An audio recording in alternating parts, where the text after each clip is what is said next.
Hello everybody and welcome you to React Native EU 5th edition. My name is Mike and I'm your host of React Native EU. So welcome everybody to our stream. We are streaming out of Wrocław, Poland, and as you can see, this conference is happening remotely this time as well, just like 1 year before. Now, regardless of this fact, we want to make sure that you take maximum out of it, because networking and sharing knowledge between each other is what we think is the most important aspect of React Native EU. So despite being remotely, we put a lot of effort to making sure that this will be easy for you to do. So before we start with the talks, I do have a couple of informations to tell you connected to the networking part. There is a Discord channel on our CallStack server. You can find the link down below. You can join it and ask your questions about the talks. We will answer them on our special React Native Show podcast that will be published soon after the conference. You can also talk with other participants. You can share your knowledge and experience within each other based on the talks. So just log in there, stay there, and treat it as your networking aspect, just like we were all here in Poland in the same place in Wrocław. Now also make sure to follow CallStack.io on Twitter and React Native EU on Twitter, and tweet React Native EU hashtag everything about the conference. Let your friends know that we are live so that they can join us and they will not miss the first part of the conference, which will be very exciting, like the entire 2 days that are in front of us. You can also visit our React Native EU website where you can see the agenda, all the talks, and in case you are busy, you can pick the ones that you want to attend. But worry not, we will publish them to our YouTube channel a couple of days or maybe weeks after the conference. So it's still better to be here with us, so you can have the first-hand experience and knowledge straight from the speakers. We are organizing this conference here, as I said, in our CallStack office. So as you can probably assume, CallStack is the organizer. Now, CallStack is a team of super great React Native and React developers. We are doing very, very interesting projects all about cross-platform software. So in case you are here somewhere from around Poland or maybe from Poland, make sure to apply or just let us know that you are interested in changing your job. We have a lot of great, interesting opportunities for you and challenges that may feel you like there is still a lot of exciting projects in front of you. Just one important information before we start. This conference is also co-hosted by my friend from CallStack, Łukasz. So in case you see somebody else, not me, introducing you to another call today or tomorrow, don't be afraid. Everything's going okay. We are doing this together because there is just so many great talks here today that I felt like it's going to be a good idea to share some of that experience with somebody else at CallStack that also likes doing podcasting and conferences. So let's start with what you are all in for here, so the React Native talks. Now, the first block is a cross-platform and architecture block. So in this part, we will be talking about the things that are important to React Native at a core level, so underlying building blocks and some things that you may not hear every day about, but understanding them and having full exposition to them will make you feel like you can build even more advanced apps. So our first speaker is Marc from Expo, and he will be talking about how JSI powers the most advanced camera library out there for React Native. Now, of course, he will be talking about the camera library, but one thing that you can't miss out of this talk is that GSI is something that is yet to be public and open for everybody, yet still folks at Expo are using it already for the camera library. So we are not only here for a great talk about camera features, but also how JSI is enabling you to do even more advanced things. So you can think about it as a very, very future-proof talk, something that maybe next year or 2 years from now will be what everybody will be talking about. So let's learn about how they are using JSI and how their camera library is working. Hello everyone, my name is Marc and welcome to my talk about VisionCamera and JSI. I will be splitting this talk into 2 parts. So in the first part, we're going to take a look at VisionCamera as a library and how you can use it in your app. And we're going to create a simple object detector app using frame processes. And the second part, I will go over how JSI works, what JSI really is, and how you can create a simple, fast, and synchronous library using JSI. So let's get right to it. So I've created a new React Native project and installed Reanimated and VisionCamera. I've added some basic code to request for camera permission. So if the user has not granted permission, we're going to display that. And if there is no device available, we're going to show a loading indicator. Otherwise, we can display the camera. Let's take a look at how this looks for now. And as you can see, the camera is running fine. All right, we have our camera running. How do we implement an image label now? So let's first try to understand how this works in native apps. In a native iOS app, you have to create your camera session and then create a new instance of the AV capture video data output class. Then you can implement the capture output delegate method, and this method gets called for every frame the camera sees. So for example, if your camera is running at 60 FPS, this function gets called 60 times a second with a new frame. In there, you can try to implement any sort of processing you want. You can use this for facial recognition, object detection, image labeling, QR code scanning, and even upload the frames to WebRTC to create a real-time video chat. On Android, this is basically the same story. You create a new image analyzer, and this image analyzer gets called with a new image every time the camera sees a new image. So for example, in here, you might want to run your image labeling, object detection, facial recognition, or WebRTC uploading. Okay, we now understand how it works in a native iOS or native Android app. But we're React Native developers, we're all afraid of native code. So how can we do this in JavaScript? Luckily, VisionCamera provides an API for this. It's called Frame Processing, so just like the image analyzer or the capture output delegate from the native iOS and Android apps, this function gets called for every frame the camera sees. You can use the frame object to access frame data. For example, you can inspect the image's width or height properties. For high-performance algorithms, you can also create native functions, so you write a few lines of native code and then directly call them inside a JavaScript frame processing. For example, the detectIsHotDog function is a native function written in Objective-C or Swift, and Java or Kotlin. Let's take a look at how we can create a simple frame processing. We're going to create a new variable called frame processor, and we're going to use the use frame processor hook to create a new frame processor. Inside the use frame processor function, we have to use the worklet directive. So let's add it, and let's just simply log something to the console every time a new frame arrives. All right, and let's add the frame processor to the camera. Let's hit save and test the change. In our console below, we can now see that a new frame arrives every time the frame processor gets called, which gets called every second per default. We can also adjust this behavior by passing frame processor FPS and pass some higher value, such as 10, which gets called 10 times a second. Alright, let's start creating our first frame processor plugin. A frame processor plugin is a native function you can write in Objective-C or Swift, or Java or Kotlin, and you can directly and synchronously call it from a frame processor. For example, if we create a native function that's called labelImage, we can call it like this. LabelImage. So to create the native function, let's go ahead and open the project in Xcode. Alright, let's start implementing the plugin. We're going to create an interface and an implementation for the plugin, and then we're just going to create a static inline function, which is called every time you call the plugin. So for example, in this case, I'm calling it labelImage, and the function receives a frame, as well as any arguments passed to the function. We're going to export it to make it available in the VisionCamera runtime, using the Vision Export Frame Processor macro. Let's go ahead and start implementing the labelImage algorithm. We're going to use MLKit for this, and MLKit has an API where we can label images. We need to add the library to our pod file, and then run pod install. And then we're going to create an MLK Vision Image instance, and assign an orientation. After we've created this, you have to create an MLK Image Label instance, which is responsible for labeling images. Then you can use the processImage function to process an image. Let's try it. We're going to create an MLK Image Label instance, which is going to be a static instance we're going to reuse. And then we're going to create a new MLK Vision Image instance. We're going to initialize it with the frame buffer. As you can see here, we use the frame.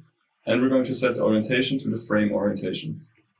Then we're going to scan for labels. In this case, we're using the results and image function, which is synchronous. Using the labels, we can now initialize a new array and fill in the labels. So in this case, we're creating an NS mutable array. I'm going to call it results. And then we're going to iterate over each label in this array and assign it to this array. Then we just return it. All right, that's it. That's all of the native code you need for a frame processor plugin. Let's go ahead and create the JavaScript side now. I'm going to create a new file called labelImage.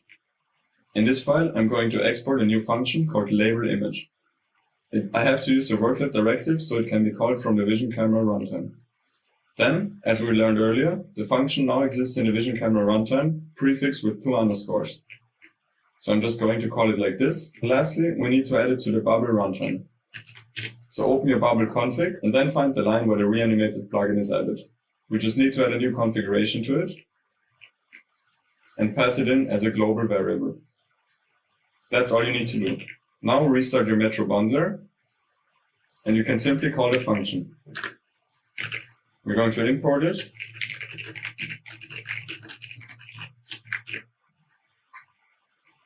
Now let's try just logging all image labels. So let's start the app and take a look. As you can see, the frame processor plugin gets called and we're logging all of the labels to the console. Alright, now that we know how to use frame processors, let's take a look at how JSI works. We're going to create a simple JSI library, and afterwards we're going to look into more advanced examples, such as a JSI host object, and how VisionCamera uses JSI to provide all of this functionality. Let me start by explaining what JSI really is. I'm sure all of you already know that React Native uses a bridge for communication between JavaScript and native. Since the JavaScript runtime runs in a very isolated context, there's not a lot of things you can do in it. Sure, you can create functions, create numbers, add numbers, create strings, create objects and stuff like that. But what if you wanted to access the device name or the phone's IP address? Those things are available through platform-specific APIs, so APIs written in Objective-C or Swift and Java. As with most programming languages out there, you cannot automatically and directly call into another programming language. There always has to be some sort of communication layer in between. For example, in Java, you can call into native C or C++ code using JNI, the Java native interface. To call C++ APIs in Swift, you have to manually create a bridge using C or Objective-C, which acts as a communication layer in between. In C#, you have to reference the function's name and the DLL it lives in. So that's why the React Native bridge was invented. It provided a tunnel to send messages between native and JavaScript. If you wanted to find out the IP address, you have to send a message like get IP address to the native world. The native world receives that message, finds out the actual IP address, and then sends back another message with the IP address in it. JavaScript receives that message, and now JavaScript has a value which contains the IP address, which is a string. This is of course not an ideal solution, since the bridge uses a batching system and the message is not immediately sent but rather batched with other messages. At some later point in time, all of the messages are then sent to native. Also, there's a lot of serialization going on here, which is done in the JSON format. So you cannot send a number to the native function. It has to be converted to a string, a JSON, first. As you can imagine, that's really slow. Okay, so what's the solution? Well, since our JavaScript runtimes, JavaScript Core, Hermes, V8, are written in C or C++, some very smart people invented a C++ API called JSI. JSI is an abstraction layer over virtually any JavaScript runtime. It works the same for JavaScript Core, for Hermes, for V8, and any other runtimes that might implement JSI. So if you know object-oriented programming, you can think of it like an interface, which is exactly what it is. It has functions defined, which the runtimes implement. For example, you can create a JavaScript number straight out of C++. Okay, but let's take a look at some actual code. So in JavaScript, we can create numbers by using the assignment operator. In this case, the variable number stores the value 42. Let's see how we can create this in C++. In C++, we use the JSI value constructor to create a new value called number, we can also use in C++, which holds the value 42. This variable can directly be passed to JavaScript, either by passing it as a parameter or by setting it as a property on an object. Let's try creating a string. In JavaScript, we can, again, use the assignment operator and two quotes. In C++, we also have to define the encoding format, so in this case, it's UTF-8. And we have to pass the runtime. Again, the value name exists in the C++ word, so we can directly run some operations or functions on it. Now let's take a look at functions. Let's create a function which just adds two numbers together. We're going to call this function add. In JavaScript, we can again use the assignment operator and create an anonymous function. This function adds first and second together and returns the result. In C++, we have to create a JSI function, which creates a new function from the host function. A host function is a function which actually lives in the host environment, so in the native world. This function contains C++ code, but can be directly called from JavaScript. We have to pass a runtime, we have to pass a prop name, which will be add in our case. We have to specify the number of parameters, in this case it's 2, the first and the second number, and then we can create a C++ lambda. The lambda's first argument is the runtime. The second argument is the this value, so you can bind a function to another this value. The third argument is an array a C-style array of all arguments passed to the function. For example, on the first position there will be the first number, on the second position there will be the second number. And the count parameter specifies how many arguments were actually passed to the function. In our case, this will be 2. Then, the lambda returns a JSI value. You always have to return a JSI value, and if you don't want to return anything, you have to return a JSI value of undefined.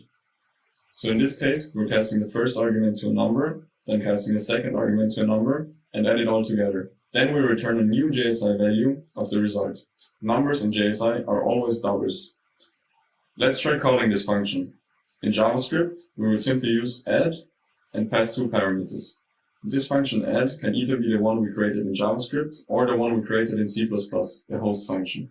We can call both of them synchronously. Let's try calling the same function from C++. Again, we have to have a reference to the add function, and then we can simply use the call property to call the function. We have to pass the runtime, and then all the variadic parameters we want to pass. So let's try adding this function to the global namespace. In JavaScript, we can simply use global.add and then use the assignment operator to assign this property. In C++, we can use runtime.global to get the global property, and then we can use set property to set a new property. I won't go into detail about C++ memory management, but you have to move the add function because there's no copy operator for JSI values. So in this case, if we set the add function to the global namespace in the JavaScript runtime, we can directly call it in JavaScript, which we call the native host function, from here. So if we compare this to a bridge module now, you notice that this function no longer has to be awaited. This function is completely synchronous, so the result returned in the host function can directly be used in JavaScript. This value holds the result we return here. To do this with a bridge function, we had to use await, which cannot be used in a top-level JavaScript code. So as you might have already noticed, this is the benefit of providing a direct, fast, and synchronous access to the JavaScript runtime. If we go back to our IP address example, we can now create a function in C++ that simply returns the IP address. We can then install this function in a JavaScript runtime's global property, and then simply call this function. We don't have to use await anymore, and the function is directly called just like any other JavaScript function. Also, there's no more serialization going on, because as we learned earlier, all of the JavaScript values can be directly accessed in C++. So a JavaScript number can be directly used in C++ as a JSI value of type number. For our IP address, this would be a JSI value of type string. So let's take a look at the IP address example. We create a host function in C++, which simply gets the IP address from some platform-specific API, for example, from an Objective-C API, and then simply returns a JSI string, which contains the IP address. We move this function to the global namespace in JavaScript, and then in JavaScript, we can simply call it. So global now contains the get IP address function, which is a host function that exists in C++, and you can directly call it without using await. This is how you would install a native function into the JavaScript runtime. So let's quickly recap. JSI is a replacement for the bridge. While currently both the bridge and JSI exist in a React Native project, the bridge will soon be completely removed, and every native module will use JSI under the hood. JSI is faster than the bridge, and JSI is more powerful than the bridge by providing a direct access to the JavaScript runtime. With the bridge, the communication between JavaScript and native was asynchronous. Remember the batched message system? So this means you have to use await for every single function you call, even if that's an add function, which simply adds 2 numbers together. With JSI, everything is synchronous per default, so you can use it at top-level JavaScript code. But don't worry, you can easily create promises to make something awaitable if it's a long-running or an asynchronous task. Since JSI accesses the JavaScript runtime, it is no longer possible to use a remote debugger such as Google Chrome. Instead, you have to use Flipper. Remember, JSI is just a replacement for the bridge, so only the underlying technology changes.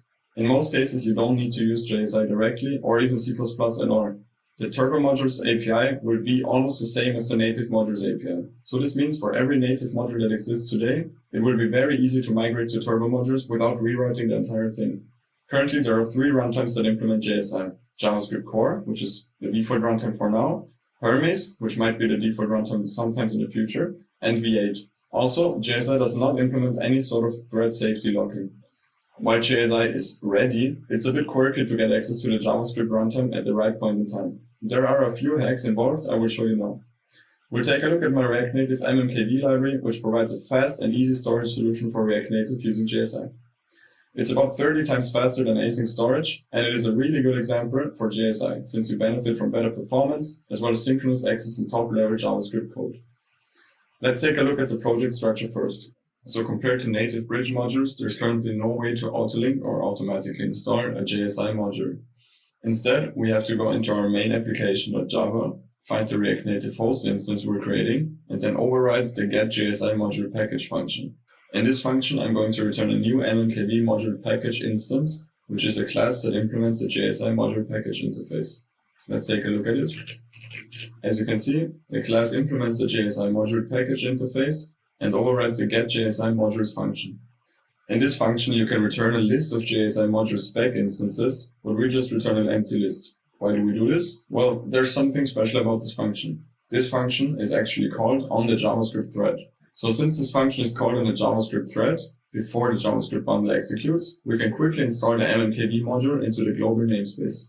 If we wanted to do that on another thread, for example in the native module thread, we would likely get an error at runtime and the app simply crashes.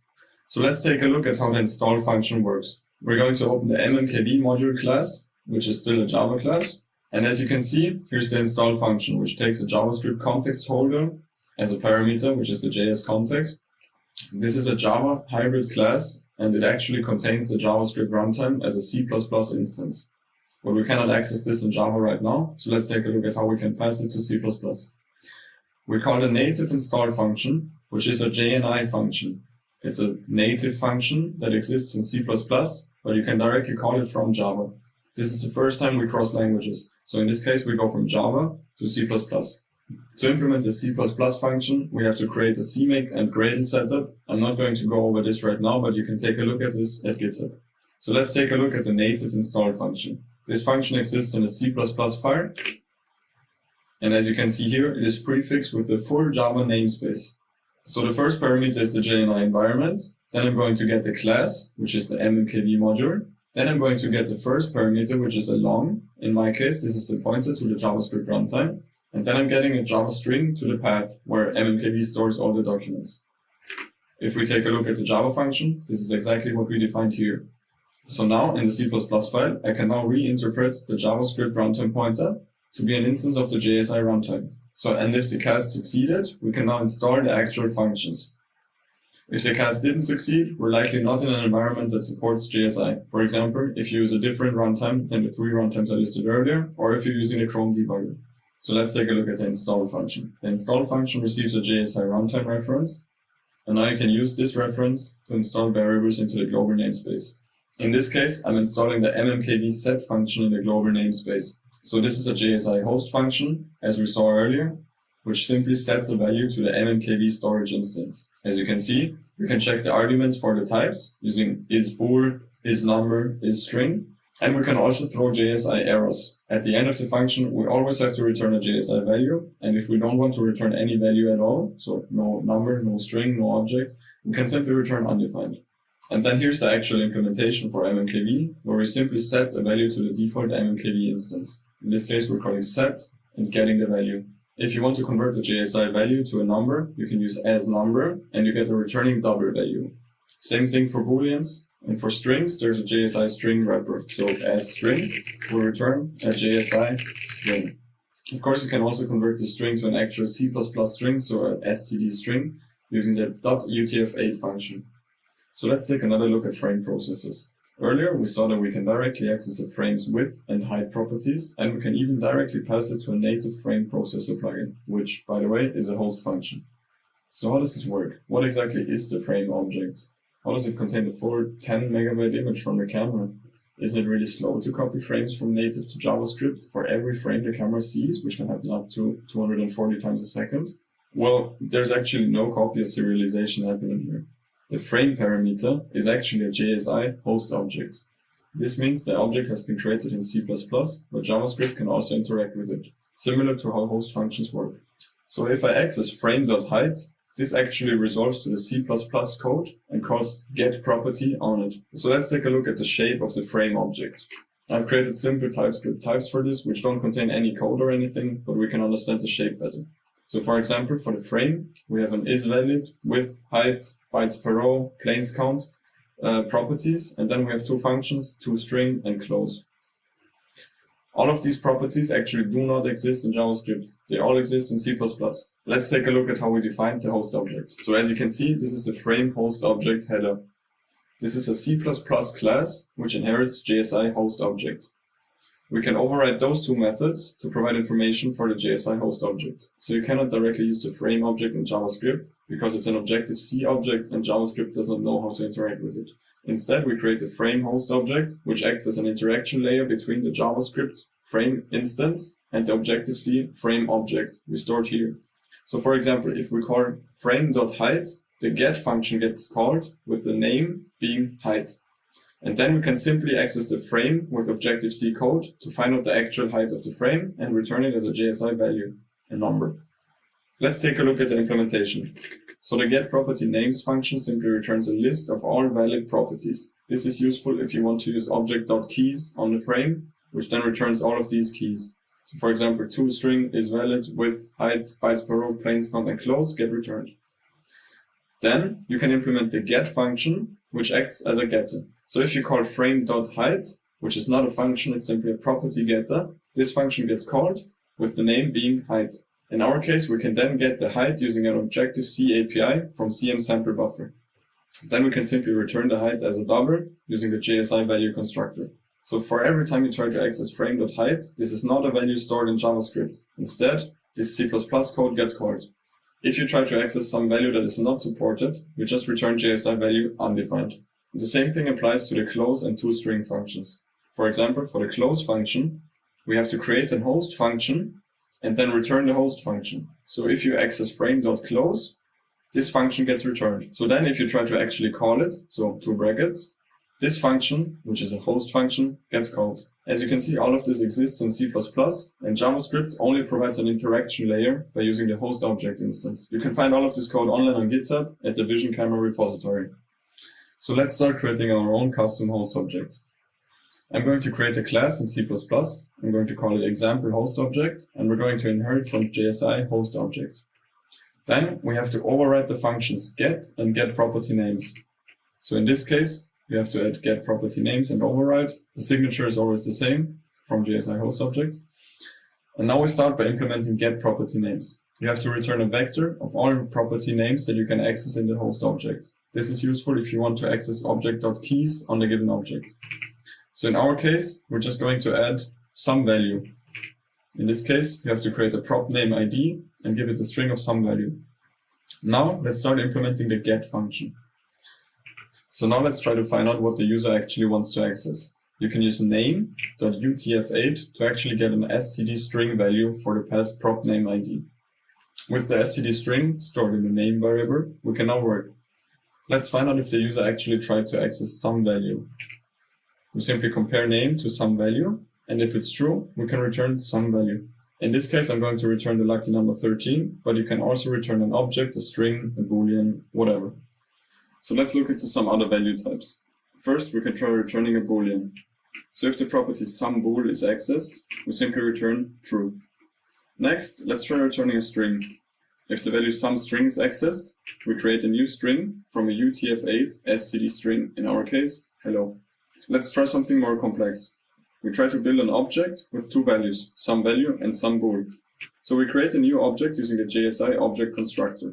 Then we can simply use setProperty to set some values. SomeValue is set to JSI value of 13, and SomeBool will have the property true. Then we can simply return the object. Let's try building an array. If the value SomeArray is accessed, we build an array with two elements inside. Since we already know the size of the array, we can simply pass it to the JSI array constructor. Now let's try inserting the values and simply returning them. In this case, this should be 1 instead of 0, but you get the idea. Now let's try creating another host object. Let's try creating a new instance of the example host object. So in this case, we're creating a new shared pointer of the example host object using the default constructor. And then we can use JSI object create from host object to create a new host object. Next, let's try creating a host function. Host functions look very complex at first, but in reality, they're really easy. So the first step is to create a C++ lambda. You have a capture list of all values that get captured in the lambda. And then you have 4 parameters. The runtime we're currently using, the this value of the function, if the function is bound to any specific this value, a C-stat array of all arguments, and a property defining how many arguments are actually passed, so how big the C array is. Then you return a JSI value, which is undefined if you don't want to return anything, or any other JSI value if you want to return something. In our case, let's just add the first and the second argument together, so it's a simple add function. We're getting the first argument as a number, and adding the second argument as a number too. Then, the result is a double. We can create a new JSI value from the double and return it. Now we still only have a C++ lambda and not a JSI function yet. So to create a JSI function, you have to use the create from host function. You have to pass the runtime, and then you have to pass a prop name ID, which is, in this case, just func. And then you can specify the number of parameters that will get used for this function. In this case, it's 2. We're expecting two parameters, the first and the second number. And then you simply pass in the C++ lambda. In most cases, you want to move this, so std move. And then we simply return the function. Then you can also access the global namespace. So anything that's defined in the global namespace can be accessed by using runtime.global. For example, you might want to create a host function that can be called from JavaScript, and it performs some asynchronous task on a new thread, such as uploading something to a server. To make it awaitable in the JavaScript world, you can create a new promise by accessing runtime.global, get property as function, and then simply get the promise property, which is a function. Remember, all constructors in JavaScript are simple functions. So then we call the promise constructor as a constructor, and then you have to pass in a JSI function, which is a host function, which then can resolve or reject the promise. This promise object can then be returned to JavaScript, and your code can execute inside the lambda you passed in here. Then, as soon as your upload is complete on the other thread, you can simply call the resolver, and the code that is awaiting in JavaScript can then continue executing. There's also another JSI value type that's not directly included in the JSI implementation, and that's the array buffer, and Expo GL implements this as a typed array, as you can see here. So if you have a large data buffer in the native code, converting it to a JSI array by looping over it and pushing element by element will probably make you hit an out-of-memory error, or you're going to notice serious performance problems. Instead, you can use the typed array implementation to quickly make the buffer available to the JavaScript world. You create a new typed array by using one of the available typed array types, which are the sizes of the types. So 8-bit integer, 16-bit integer, 32-bit integer, and so on. And then return it to JS. This is faster because under the hood, only a simple memcopy operation happens, as opposed to looping over the entire thing and pushing a new JSI value into the array each time. And this is also more memory efficient because, as we learned earlier, JSI values are always stored as dollars, with the only exception being a typed array, so an array buffer. So if you're dealing with anything smaller than a 64-bit double, for example, a 32-bit integer, a 16-bit integer, or an 8-bit integer, the typed array implementation actually only allocates that amount of memory. So for example, for one double, you could actually allocate 8 8-bit integers. So this means if you have a 1 megabyte array of 8-bit integers, this would actually be 8 megabytes in size if you use a normal JSI array. With the typed array kind of type int8 array, it would stay at 1 megabyte. So now that we finally understand how JSI works, it's about time, it's already dark outside, we can take a look at how VisionCamera uses JSI to provide the frame processor feature. First of all, why can we not use the bridge for this? There are multiple reasons for this. First, since the bridge sends messages in JSON format, we cannot pass the entire camera frame to JavaScript. That would be a 10 megabyte JSON for each frame, and it would simply not be fast enough to run this 30, 60, or even 240 times a second. Second, we would have to pass the JSON back to the native world for every time we want to call a frame processor plugin. This would be twice as slow with the bridge, since we go from native to JavaScript and then JavaScript back to native. But with JSI, this has almost no overhead at all. Third, all of this JSON conversion would be blocking the JavaScript thread, so any state updates, navigations, or re-renders would be blocked. With JSI, we can use reanimated's worklet API to spawn a secondary JavaScript runtime and run all of this code in parallel and uninterrupted to the React.js runtime. So this is how the frame processor gets created. Inside the frame processor, we create a new instance of the JImageProxy host object, which is the frame, from the JImageProxy. Then we simply call the function, which is frame processor, by passing in the host object. I'm not going to go into much detail as to how the worklet API from Reanimated works. This is a topic for a whole other talk, but if you really want to know how it works, I highly recommend you to read the source code of Reanimated. Basically, it uses JSI to copy all values captured in a function, in a worklet, and then call that worklet function with the captured variables. This means all of the captured variables used inside the worklet are actually only copies of the original objects. So if you want to make changes to an object, you can't. It's frozen. Also, for the frame processor plugin API, the user can use Objective-C or Swift to write the frame processor plugin. To make this possible, I convert all of the JSI values to Objective-C or Swift values. For example, a JSI value of type number can be converted to an NS number. Same thing for JSI objects, which get converted to an NS dictionary, or a JSI array, which gets converted to an NS array. This of course also applies to the Android side, so any JSI value can be converted to a JNI value, so a Java native interface value. In this case, booleans, numbers, strings, and objects can be used. And for the arrays, you use the native array implementations from Java. So that's about it for my talk today. If you want to learn more about JSI or worklets, I highly recommend you to check out the reanimated or VisionCamera codebase. Make sure to follow me on Twitter for updates, and if you have any questions, just DM me on there. Bye everyone! Thank you, Mark. Really exciting talk. And like I said, this is something that I think will be very popular next year when JSI becomes something that everybody is using. So I kind of take this talk as a look into the future, into how we all are going to be building apps and how we can benefit from the new architecture. So thank you. Now, our next speaker is Joshua from Facebook. And this is a very, very special talk because this talk is about Fabric. But it's unlike all the other talks. We are not going to be talking about how Fabric works and what Fabric is. This talk is actually showing how Fabric can be utilized in production. So you all have been listening that Fabric, JSI, and new components were still in development, and one day they were about to become public and production ready. But you know, we've been waiting quite a while for it, and I'm so happy to finally see a talk that is actually talking about this particular thing, how Facebook is using Fabric in production. What is their experience with it, results, performance benefits. So this is another look into the future on how React Native apps will be looking and working like next year. So I'm really excited to learn more about Fabric, how Facebook is using it, and how they migrated, because their code base is huge and Fabric is probably not the easiest thing to migrate to. So let's learn about their experience and how they are using Fabric in their Facebook app. My name is Josh Gross, and I'm an engineer on the React Native core team at Facebook.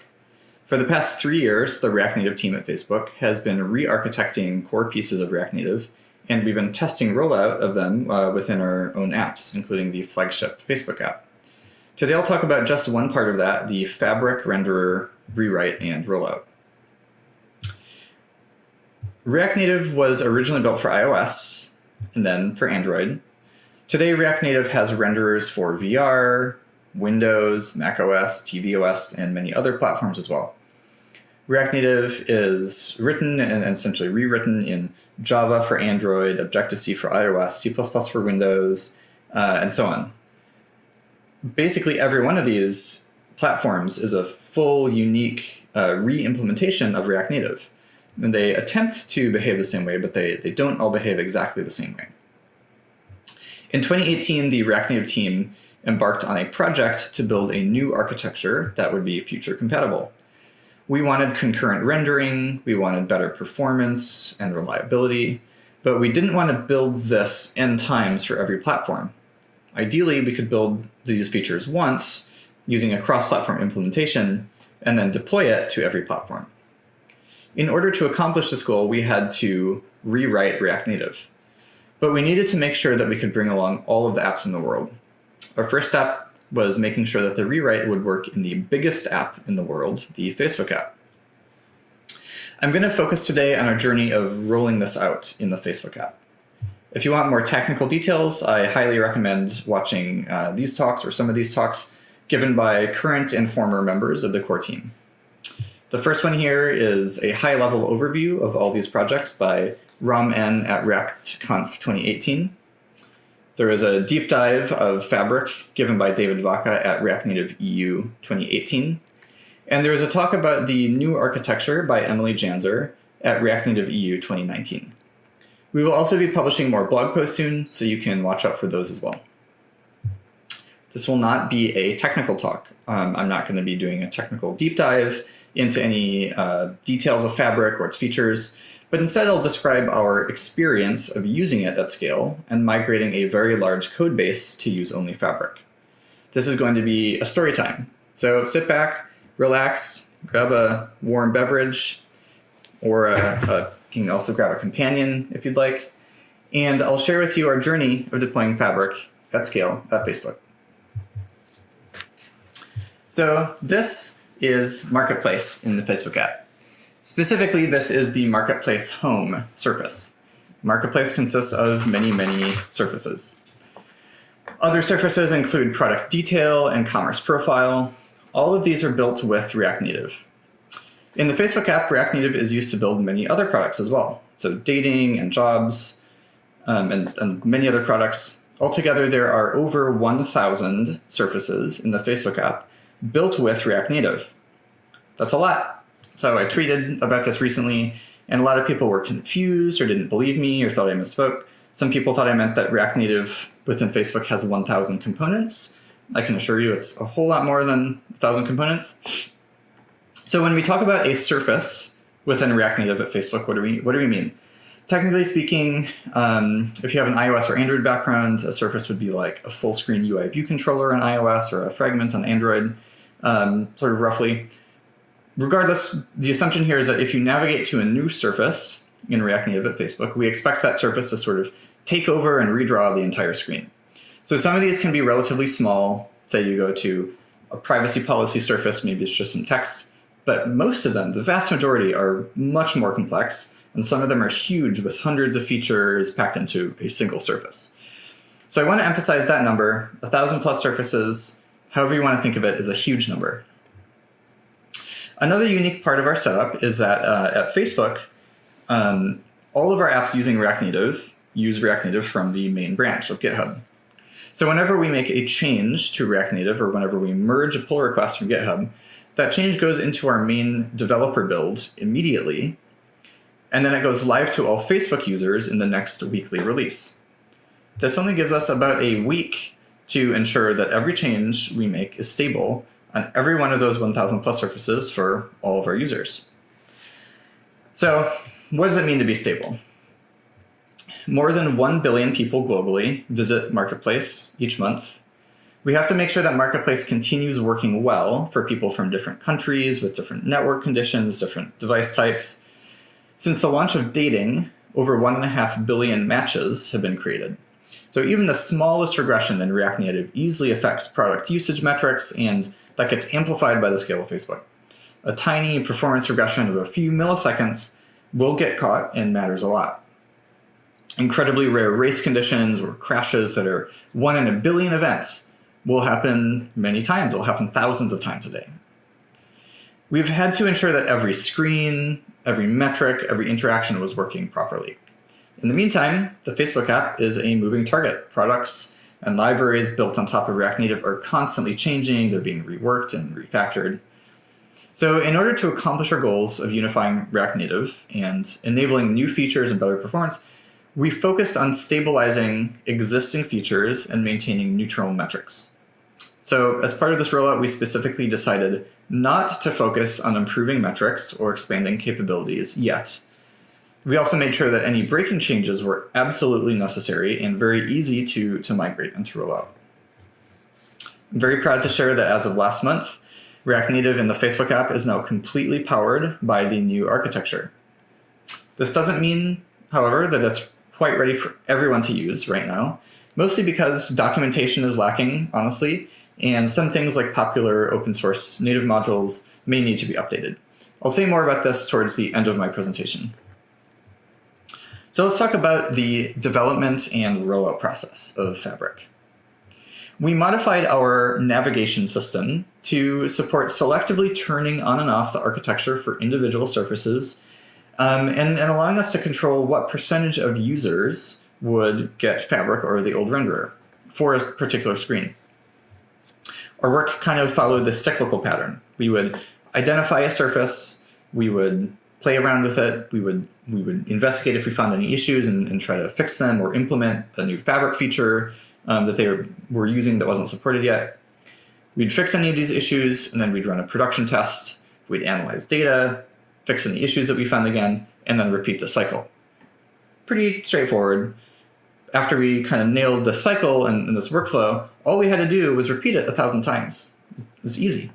We just had this playbook, and we had to just keep doing it over and over and over again.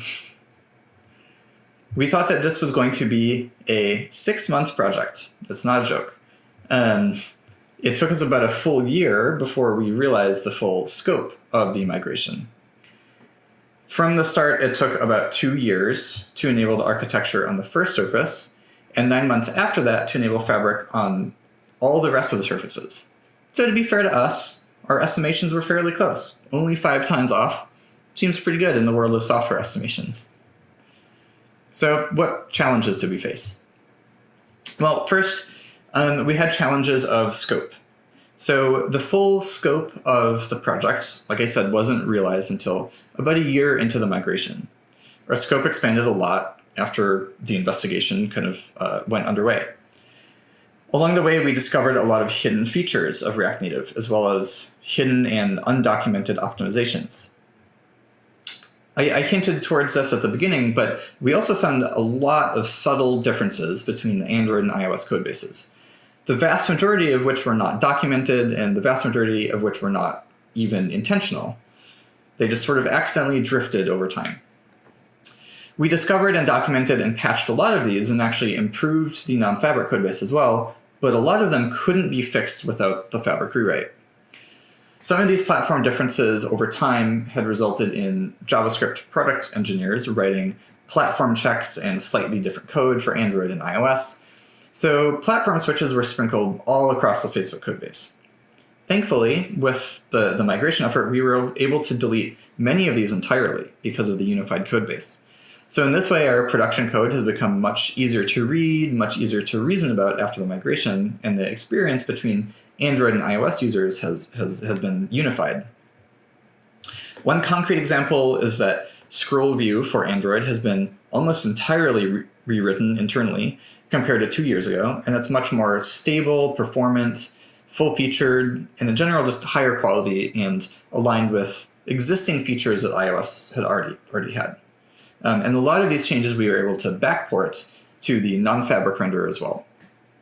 Another example is layout animations, which was never fully supported in React Native on Android previously. It was always flagged as sort of an experimental feature. Now it works well on both platforms with Fabric equally well. Another challenge for us in the migration was coming up with backwards compatible alternatives to APIs that we were deprecating. So this is a pain that nobody else will go through because we spent a lot of time making it easier for ourselves and for our own engineers internally to migrate code. In most cases, because of the time that we spent upfront, the migration work involved just required deleting code because the new APIs are simpler in most cases, and some of the changes involved just like using a best practice. Some of the APIs are simpler, so we could just delete code. This applies to APIs used for rendering, for native modules, and for custom native components. Because we always ran screens during this experiment in both Fabric and the non-Fabric renderer at the same time until the experimentation was complete, all code needed to be compatible with both.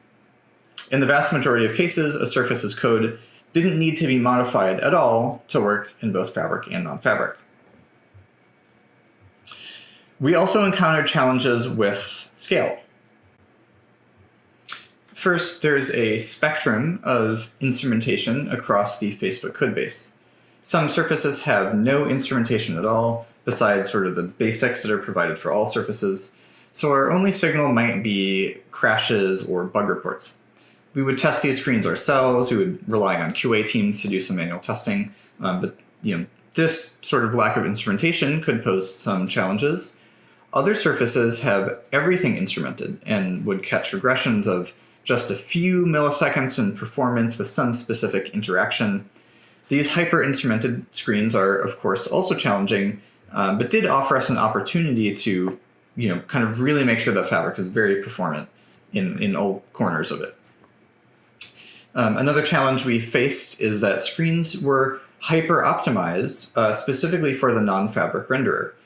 And Facebook had really found like a local maximum, a local optimum for the performance of these screens within the React Native renderer. Screens would rely on undocumented, undefined, and sometimes just unsupported behavior in order to squeeze out any performance win.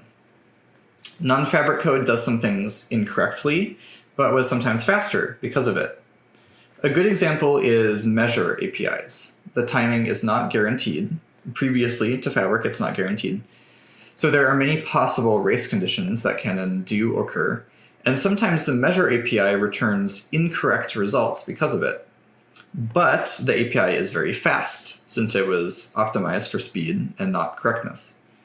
We were eventually able to optimize the new Fabric APIs enough to get to parity with many of these APIs, or all these APIs, and Fabric is very performant now, but we did have this initial disadvantage because the non-Fabric renderer had sort of an initial unfair advantage here, right, due to its trade-offs. Another challenge we faced is that Facebook is a moving target. Surfaces are being iterated on very quickly. So there are, again, I'll reiterate the number, 1,000 plus surfaces, but this number is growing daily as well. And in addition, many of these screens are being worked on very, very actively. So new features are being released, old features are being deprecated, new metrics are being introduced, old metrics are being removed, metrics are being updated. The baseline is sort of constantly shifting. Especially in the early days, in 2018 and 2019, we would try to experiment with screens that didn't use as many features so that we could experiment with Fabric without having implemented all features necessary for the full implementation. So we'd implement, say, 50% of Fabric and then find a screen that only used sort of those 50% of features. The problem with this approach is that those screens could be updated at any time to introduce some usage of an unsupported feature. So this was a bit of a challenge, especially in the early days, because of how fast Facebook moves. Given all of that for context, let's move back to the timeline. So hopefully it'll make a little bit more sense now. Through mid-2020, most of our time was spent discovering the scope of Fabric and re-implementing existing APIs for Fabric. We provided migration paths for a very small number of APIs that we are deprecating, like set native props and find node handle, and we provided replacements, backwards compatible replacements for them. We also migrated screens from using these deprecated APIs to using the new APIs. By the end of December 2020, we were 99% feature complete. Most of the 1,000 plus surfaces had Fabric enabled, but only for a very small number of users, so around 1%. By the end of 2020, 99% of surfaces were only using Fabric for all users. So that left only 1% of screens. But as you can imagine, that is because these 1% of screens were very important.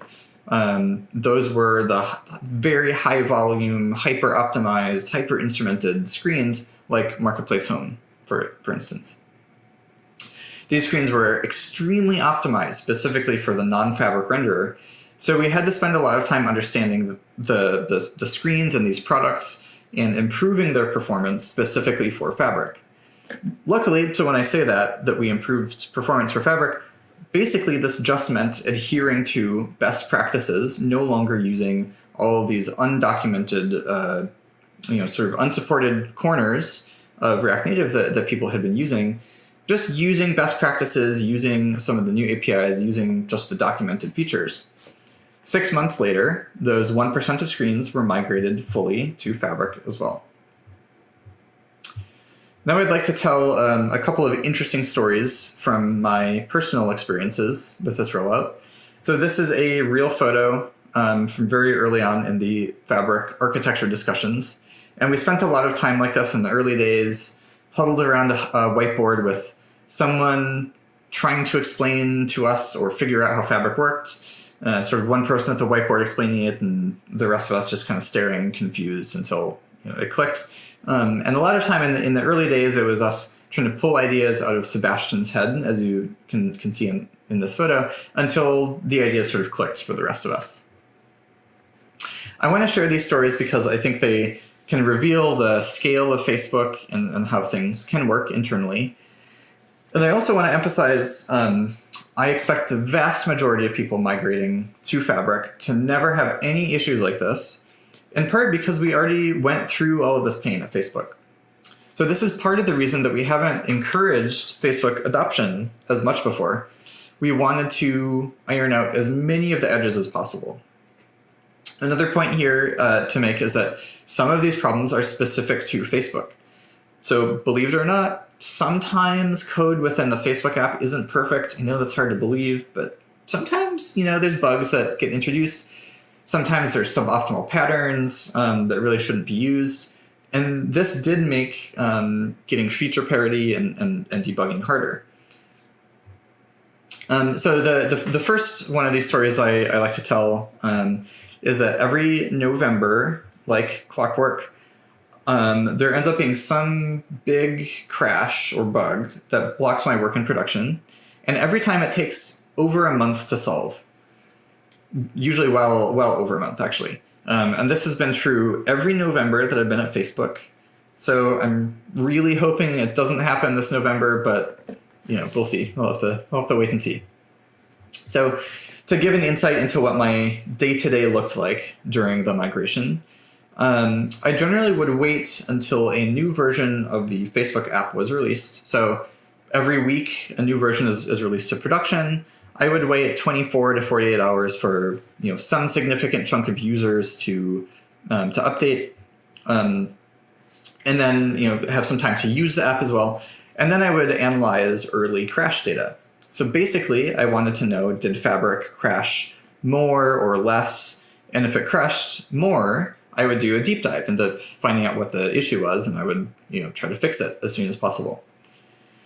And if the crash was big enough, I would just disable Fabric temporarily as well, obviously. As we were rapidly implementing new features, especially in the early days in 2019 and 2020, we would get usually a maximum of 1 to 2 new crashes a week. Many weeks we got nothing, but if we got new crashes, it was 1 or 2. Most of these were very small volume, very marginal, 1 in a billion or 1 in a trillion type events. And most of them were very trivial, like a null pointer exception where the root cause is very obvious and the mitigation was a null check, 1 line of code and the fix is easy. But the reason I'm telling the story is that sometimes the crashes were not as easy to fix or root cause. So in one particular case, I got an Android crash that was pretty high volume, so higher than I was comfortable with, much higher than most crashes I'd gotten. I looked into the stack trace, and there was no Facebook code involved, and there was no React Native code involved. Something in the internals of the Android UI layer was crashing. That's basically all I knew, and so initially I was going to just ignore it or punt it to another team. But there was a clue that I had, which is that it was only crashing on React Native surfaces. And in addition to that, it was only crashing within the Fabric experiment. So it was only crashing for React Native Fabric users on React Native screens, and only on a few screens as well. So there's very little for me to go on in terms of debugging, but it was very clear that it was actually a Fabric and React Native problem. But yeah, React Native is huge. Our products are complicated, so I didn't have that much information. So at this point, I did what I would normally do. I tried to reproduce the issue. And of course, I couldn't after many hours of trying to reproduce it on different devices and different emulators. I couldn't reproduce it. My coworkers couldn't reproduce it. So the next step is to add logs. So hopefully I could get some logging information with a production crash telling me roughly what React Native was doing right before the crash, at least what section of code was executing before the crash. So I added logs over the course of a few weeks and predictably got no new information. And because of the cadence of the releases of our apps, it takes a while to, write the code to do logging, to land it, and then for that code to go into production. And so this is a pretty expensive process. So it essentially took me a month and a half to get no new information. At this point, I wasn't just waiting. I wasn't just sitting around. I had already looked into the data deeper and noticed an unusual pattern, which is that it only reproduced on a few specific devices.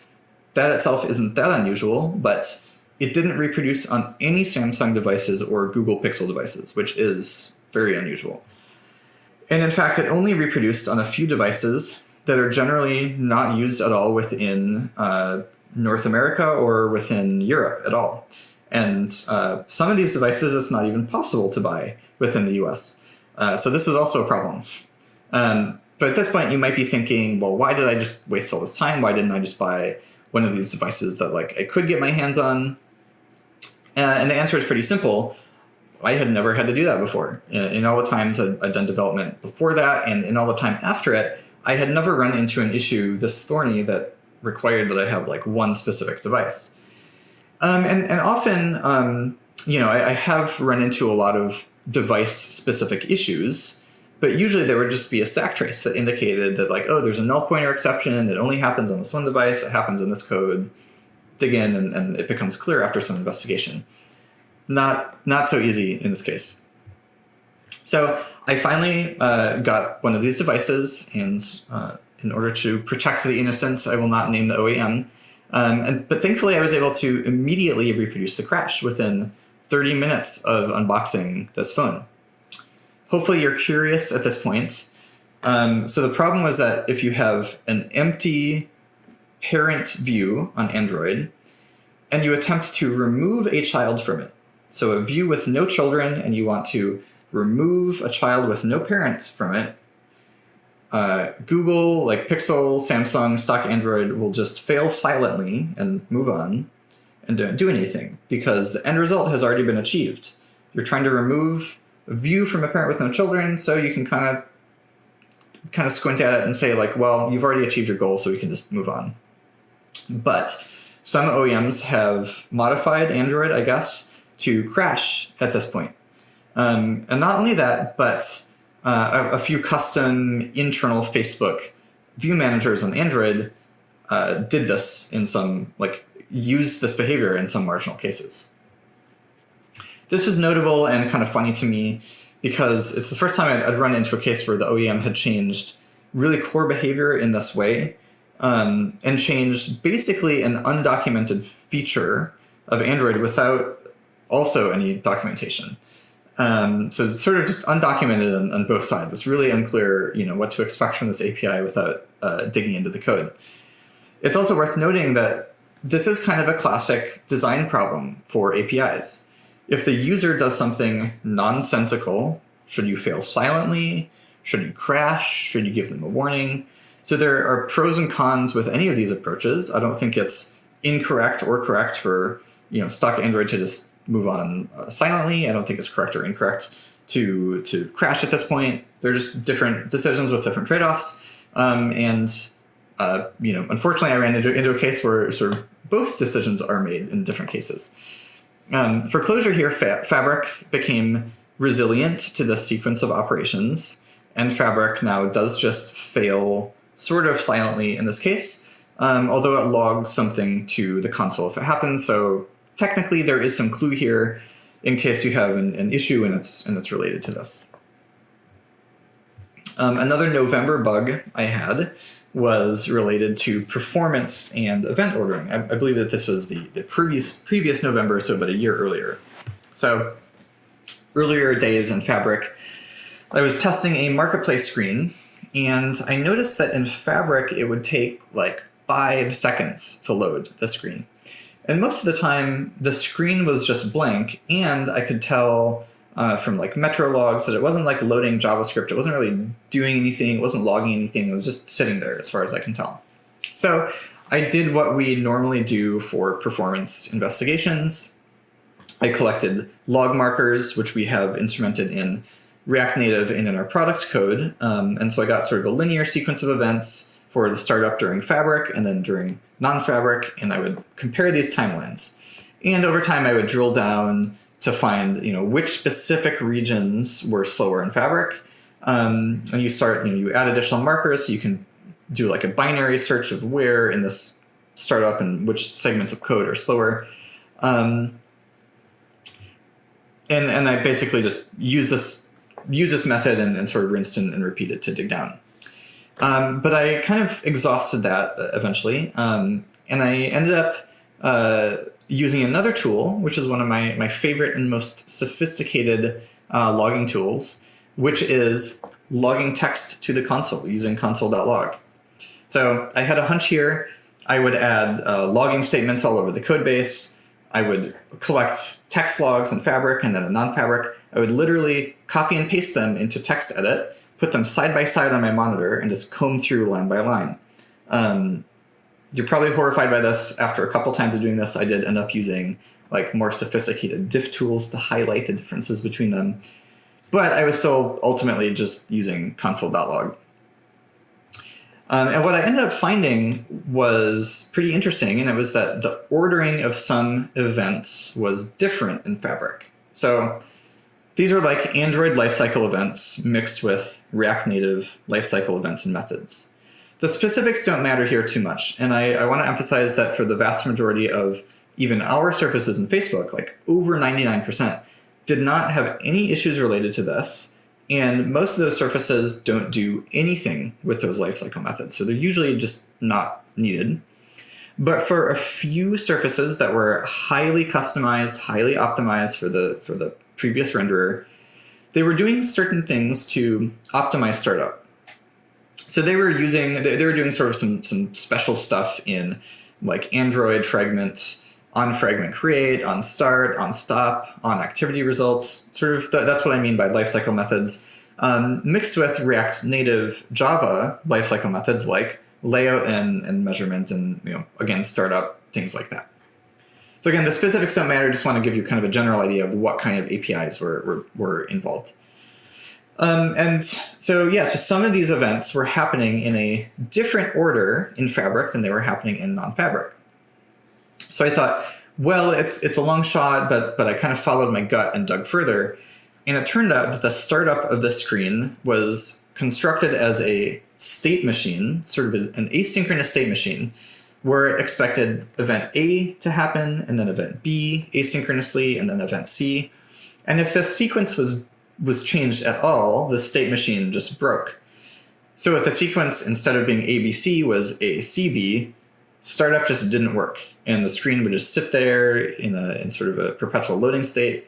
Eventually, there is like a long-running timeout that would force the screen to re-render, so that users were never like truly stuck. But the screen could appear more slowly in those cases. So I want to be clear here. I'm being intentionally vague because the specifics of like the APIs don't matter. This is one of those local maxima of performance that I mentioned earlier.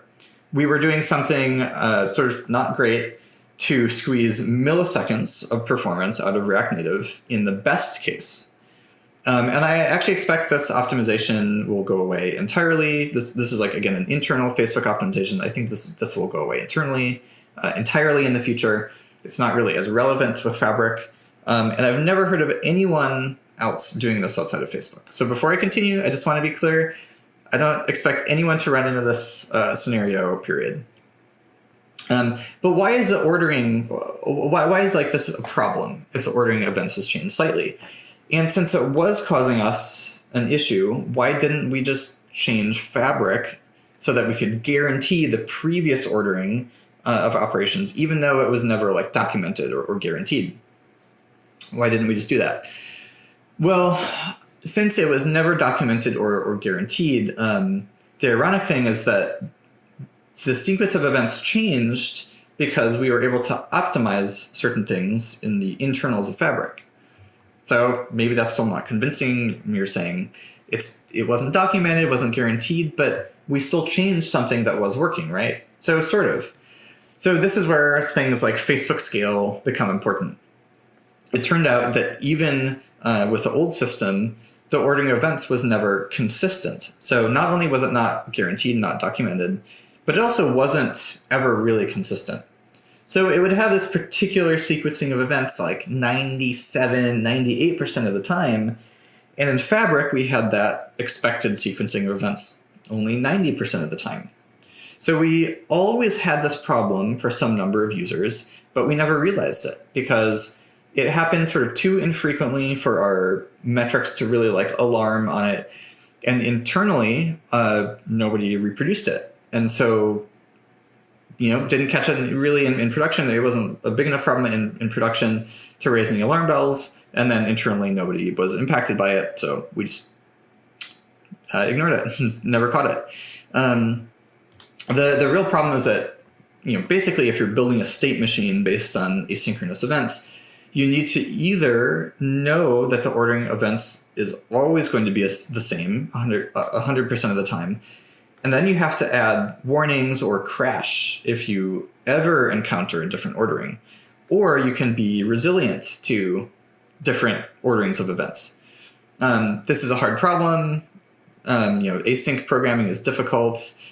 State machines are difficult to get right, but especially at scale, it's crucial to get this correctly. If you assume a particular ordering and it's wrong for 1% or 5% of users, that's a huge number of people at scale. So long story short, we were able to fix this issue by making our product code more resilient to different orderings of events. And in so doing, we actually also improved the user experience for both Fabric and non-Fabric and improved performance for both as well. So again, I want to reiterate, for the vast majority of difficult issues we face with, say, poor interactions between product code and Fabric, fixing the issue for Fabric also improved the user experience for non-Fabric, because generally the issue was caused by usage of like undocumented APIs, undocumented behavior, or just like not using best practices. So we ended up as part of this process also spending a lot of time thinking about and analyzing the ordering of events in React Native and Fabric, and sort of ways of solving this class of problems in general. And what I will say is that it really illustrated how important it is both for APIs to document any assumptions and constraints they have, but also that it's very important as a developer, as a user of APIs, for me to keep an eye on what is not documented. So if documentation was perfect, it would just call out explicitly that something is subject to change. But obviously that doesn't always happen. And now when I notice a gap in documentation, when I'm looking for something and I kind of can't find it, sometimes now I wonder if that's almost intentional. Sometimes maintainers don't want to provide guarantees, because if you do, then people rely on them, and then that causes parts of the systems to become less flexible. Again, I don't expect, frankly, anyone outside of Facebook to be impacted by this. Most people will never use or think about these events that were involved. As a side note, one thing that we thought about doing internally to force product code to be more resilient is to have like a chaos monkey event mode, where for developers only, in some cases we would just randomly delay events or reorder some events. So we haven't done this yet. If you hear Facebook engineers complaining about it in the future, maybe that's my fault. But I actually suspect that doing this sort of thing would catch a lot of bugs and like future bugs in waiting. Finally, it's taken us a very long time to fully migrate the Facebook app onto the new React Native architecture. We're very proud of this moment, and very proud of all the work that went into it. But we know that we are not done yet, and our next step is to bring it to all of you. We're starting to plan this work now. We're clearly very bad at estimating, so I'm not going to make any claims for dates. So while we don't know how long this full process will take, we do know the next steps. We're currently working on tutorials and guides to help people take advantage of the new architecture. We're partnering closely with companies like Expo, CallStack, and Software Mansion, as well as maintainers of the most popular packages in open source, to make sure that they're compatible with the new architecture. It's very, very important for us that this upgrade goes as smoothly as possible for everyone, and we really can't wait to get to get it into all of your hands. I am but one part of a pretty large team, and this effort involved a lot of people, including a lot of engineers within Facebook that are not on the React Native team. Too many people to count. But within the team, I'd like to give a big thanks and recognition to the people that I've been working with daily for the past few years. So especially David Vaca, Samuel Susla, and Valentin Shurgin. Big thanks. This is a huge effort. Thank you for making my life easier and helping me out along the way. I'd also like to thank our leadership, who supported such a huge, ambitious rewrite, especially when it took years longer than expected. So big shout outs here to Tom Aquino, Tim Young, Yuzi Zhang, Kevin Ghazali, and Eli White. Thank you so much for watching, and I'll see you on GitHub.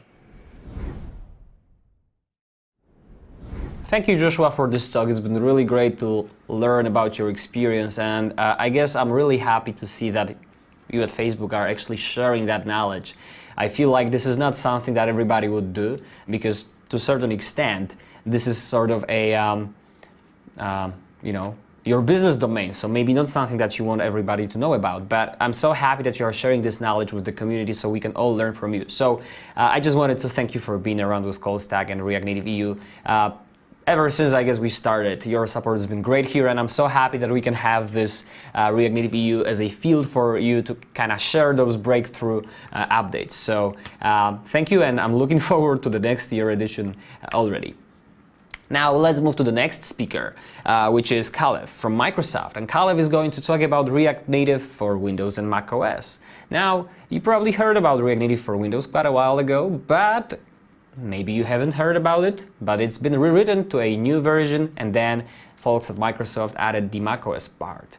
Now, Windows and macOS didn't have an easy start because React Native has been always about Android and iOS. So making sure that React Native architecture is ready for another platform has been always a challenge, and we have seen that in React Native CLI, for example, that I'm contributing to, but also in other parts.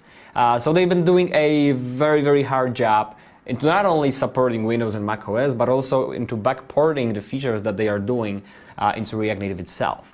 So today, Khalef is going to share their experience creating that framework and how they actually enable their teams to build great applications. So I'm kind of excited to see what they are about to share with us, but I'm kind of expecting that there's going to be some interesting use cases of how React Native is working in desktop applications in both macOS and Windows environments. So let's learn about that. And Khalef, good luck.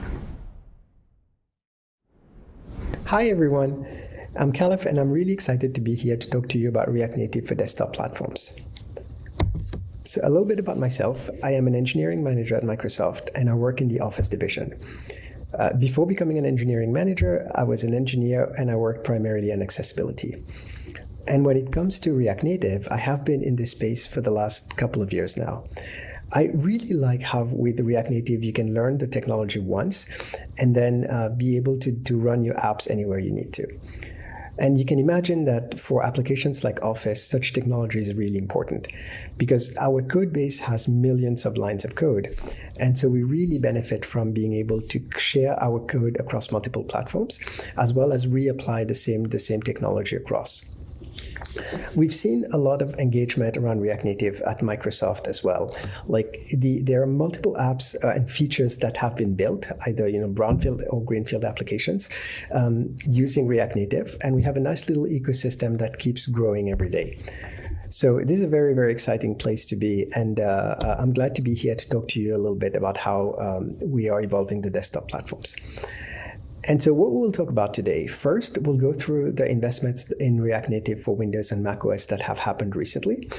And then we'll talk a little bit about some applications that have been built using those platforms. So let's go ahead and jump in and talk about React Native for Windows and for macOS. And as you probably know, this has been a journey for Microsoft for a few years now, with a lot of investments so that we can bring the power of React Native to the desktop platforms. And it's been a really nice partnership. Like, we've worked very closely with Facebook to evolve those platforms. Lots of design meetings, discussions, alignment and directions and where we're going. And we've made a lot of improvements over the last few years. And the fact that we're seeing multiple applications shipping on top of that platform is really encouraging for the future. So let's talk about a little bit about the investments that we've actually made. And when we think about those, we typically bucket them into three different areas. The first one is the core runtime itself. So think of this as the core of React Native that runs on user devices and allows you to build your experience on top. So we'll talk about that. Then we'll talk about some UI frameworks that we've built on top that allows you to augment the default experience that's provided with React Native. And finally, we'll talk a little bit about some tooling that is making our lives easier and hopefully will make yours as well. So let's jump in and talk about the runtime first, starting with React Native for macOS. And so the major highlight that we have for macOS is that we recently released version 0.63 of the platform. There are several improvements in it, including support for SVG for tooltip and keyloop. We are currently working on version 64 and expect this to be ready in the next few months. And there's also been a lot of really nice additions to community modules for macOS. So if you're interested, head over to reactnative.directory and then filter on macOS, and you will see all of the modules that are now currently supported. And then when it comes to React Native for Windows, we've released version 64, 0.64, and we're currently working on version 0.65. So one of the things that I would like to highlight here is that for this version 0.64, we were able to release React Native for Windows at the same time as the iOS and Android platforms version 0.64 as well were released. And this was something that was very important to us because what we want is we want to make the upgrade process as seamless as possible and allow people to upgrade both the desktop and the mobile platforms at the same time. So we spent a lot of time getting Windows up to date and current with React Native, and then we're able to release that 0.64 simultaneously. Now, we are working on getting Mac there as well, such that once we're done, like, you will be able to see all four platforms being released at the same time. And then the next thing is we now have support for React Native Windows in Upgrade Helper. If you're not familiar with this, what Upgrade Helper is it's a place where you can go plug in your current version of React Native and plug in the version that you would like to upgrade to. And Upgrade Helper will show you what changed and how you can go ahead and update. It's a really cool tool, makes upgrading a lot easier.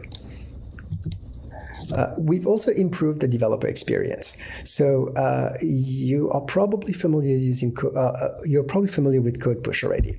So that technology was available on iOS and Android. And what it does is it allows you to update your bundles over the air without having to redeploy your application. It's very powerful, and it's now available natively in React Native for Windows as well. Code Push itself is part of our Visual Studio App Center offering.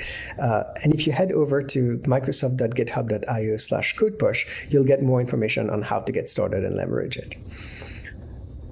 And the next thing I want to talk about is the documentation. So this is one place where we've spent a bit of time to improve what we have already, and we definitely want to spend a bit more time there, like getting the whole spectrum of our documentation out there for you to use. But right now, the biggest improvement is on the native API side. And so if you head over to our documentation site, you will see a lot more native APIs being documented, including, like how to use it if you need to. Also, we want to make it easier to use React Native across multiple platforms. And in order to do that, we've increased the parity that we have in Windows with iOS and Android. So there are new props supported like accessibility info and platform version, and we have more coming up as well. So the next thing I want to talk about is your build time. And we have in experimental support right now a binary distribution. So what this is instead of consuming React Native for Windows as source code, you can consume binaries that have already been built and just start building your application on top. This is something that we've been experimenting with, and we've seen really, really good improvements to both build time and disk usage by doing that. So in our tests, the build time was about 80% faster, and the disk usage was about half of what it used to be. So this is still experimental. We're working to make it full production quality, but you can give it a shot and see if it works for you. And then let's talk about Hermes. So I'm sure everyone must have heard about Hermes right now, and how it improved both the startup time and the memory usage on the mobile platform. So we've had Hermes for some time in React Native Windows as well, and recently we've done a lot of work to make it easier to use. So first, in order to use Hermes, all you need to do is turn on one build flag, and we will take care of the rest. So we will package the runtime, we will do the bytecode generation and package this with the application, and then configure React Native for Windows to use Hermes instead of the default engine on Windows. And what we've seen is that the performance gains are similar to the ones that have been seen on mobile platforms as well. It's easier now to debug your application when you're using Hermes. We support direct debugging, and we've also recently added support for profiling, so you can see how your performance characteristics are measuring up. So Hermes right now is supported for our C++ applications, and we will have support for the C# ones as well in the future. And then let's talk about community modules. So these are, of course, super important in the ecosystem, and we've increased the number that is supported by Windows as well. There are a few here that I listed to give you an idea. For example, the React Native Sketch Canvas is one that I will talk about a little bit later in one of the demos. But I think at this point we support around 40 community modules. And if you want to see that full list that's supported, just head over to reactnative.directory and filter on Windows, and you'll see them. So in summary, when we talk about React Native for Windows, it is much easier for you to upgrade to the more recent versions. As I mentioned, we have version 0.64 up and running. We are currently working on version 0.65. It should be available very soon. And we've improved the developer experience. We've improved the support for Hermes. And also, we built React Native Windows on top of the WinUI library. And so when we make changes to the UI layer, you get that for free. And that's what happens in the case of Windows 11, where we rejuvenated the UI layer. So you will just get that for free by using React Native for Windows, which is pretty great. So let's switch gears and talk a little bit about the UI frameworks. And the first one I'm going to talk about is Fluent UI React Native. Right now, this is mostly for early adopters. We have a few controls that you can try and see if it works for you. We're in the process of adding new controls and being able to support additional scenarios as well. But what this is, so Fluent UI React Native is a set of controls that are supported across multiple platforms and that have the Fluent design system built in. And the Fluent design system is essentially a set of styles that is designed to look great across all platforms. So this comes built into the controls when you use them. Now, if for any reason you want to override the built-in design system to match what you would like to render, you can do that as well. So head over to github.com/Microsoft/Fluent UI React Native and you can learn more about it. And I'll show you a quick demo of how this works. So you have a macOS, an iOS, and an Android application. And what we're showing here is the difference between light mode and dark mode, as well as the ability to inject your own branding. So if you see, for example, Word is typically blue and Excel is green. And so you can customize it such that on Excel it looks green and on Word it looks blue. And so have that branding for those applications. And here's a couple of examples of controls that we have today. So these are the ones that are on macOS in light mode. These ones are controls on macOS using dark mode. these are the ones that are on iOS. And these ones are on Android. So again, this is an area that we're investing fairly heavily in as well. So you'll see more controls coming up, but feel free to give it a try and let us know what you think. So the next UI library that we'll talk about is React Native XAML. And what this is it's a library that exposes the XAML UI controls to React Native for Windows. If you're not familiar with XAML, what it is it's the native UI framework that's built into Windows. And what React Native XAML does is it provides a projection of those controls into JavaScript. So that allows you to write, any of your view managers like purely in JavaScript without having to touch the native code at all. So let me show you a demo of what this looks like. And here, what we're doing is we're using the color picker of the XAML library. So with just a few lines of code, about like 5 lines or so, you can use the control inside of your application and then respond to the callbacks that it provides. So in this case, what we're doing is we are rendering the control and then just displaying the RGB values that are coming back into a text block. Pretty powerful control and very easy to use with just a few lines of code. So React Native XAML is intended for Windows developers who are familiar with the XAML language already and who are not planning to use their applications across multiple platforms.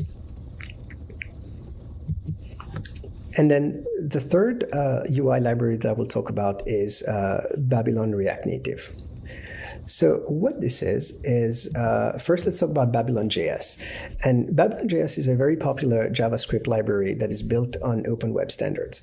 So it is completely free and open source, and there's several really nice models that have been built using it. If you head over to the Babylon.js website, you will see hundreds of examples of this already.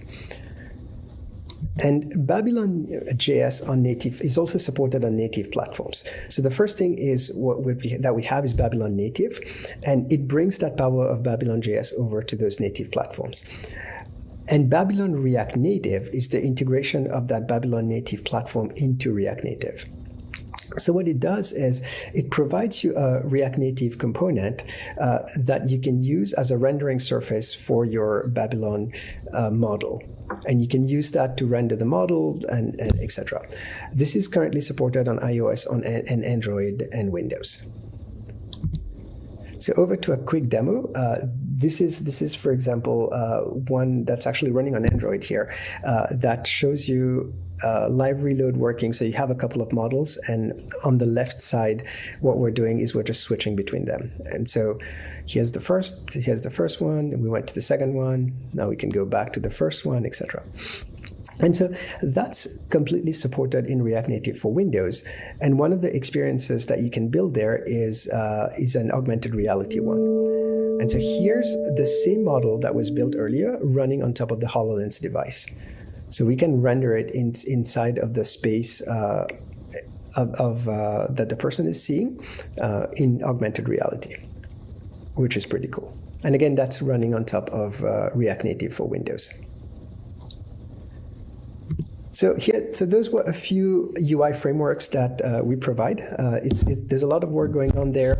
Let us know what you think. Try them. Happy to hear feedback on how your experience is using them. And so now let's talk a little bit about tooling. And I will mention a couple of things. So one is we recently built a test app. We call it the React Native test app. That simulates, like a real React Native application on multiple platforms. So iOS, Android, macOS, and Windows. And it's really nice because it abstracts a lot of the complexity of all those platforms for you, allowing you to just go ahead and just write your applications on top fairly easily.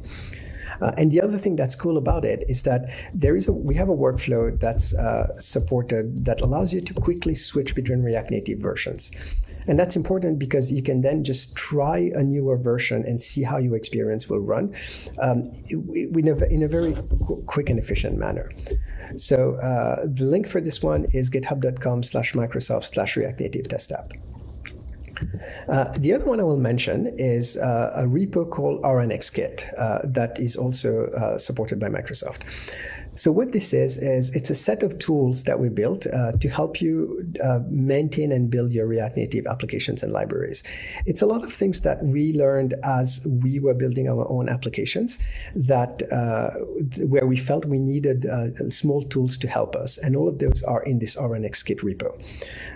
So I put a table on the right here where you can see some examples of those tools. But I would say if you're interested in learning more about this, we have a separate talk at the React Native EU conference where we will discuss that. So that talk is by Lorenzo Chandra and Tommy Nguyen, and it's called Improve All the Repos. Highly recommend that you check this out. We will go into a lot more details around one of the tools that is in the RNXKit as well as the React Native Test App. Cool. So next, I'm going to talk a little bit about the applications that have been built using React Native. And maybe starting with one that you might have heard already. So Facebook is building the new Messenger application on top of React Native for Windows and Mac OS. And this is a great testament of the power of the platform. It allows you to build one app, to build your app once and have it running on both operating systems. So you've heard about that one, and I will now talk about a couple of other ones that you may not have heard about. So the first one is the Nomadics Backpack application.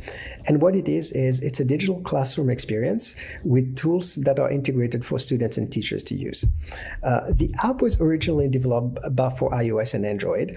And then Nomadics saw that there was a high demand for Windows as well. And so what they did was they migrated the application to Windows using React Native for Windows. Now you can imagine like those applications right now are really important, especially with people working studying remotely and needing really good applications for them to be able to do this efficiently. And so here's a screenshot of the dashboard for Nomadics.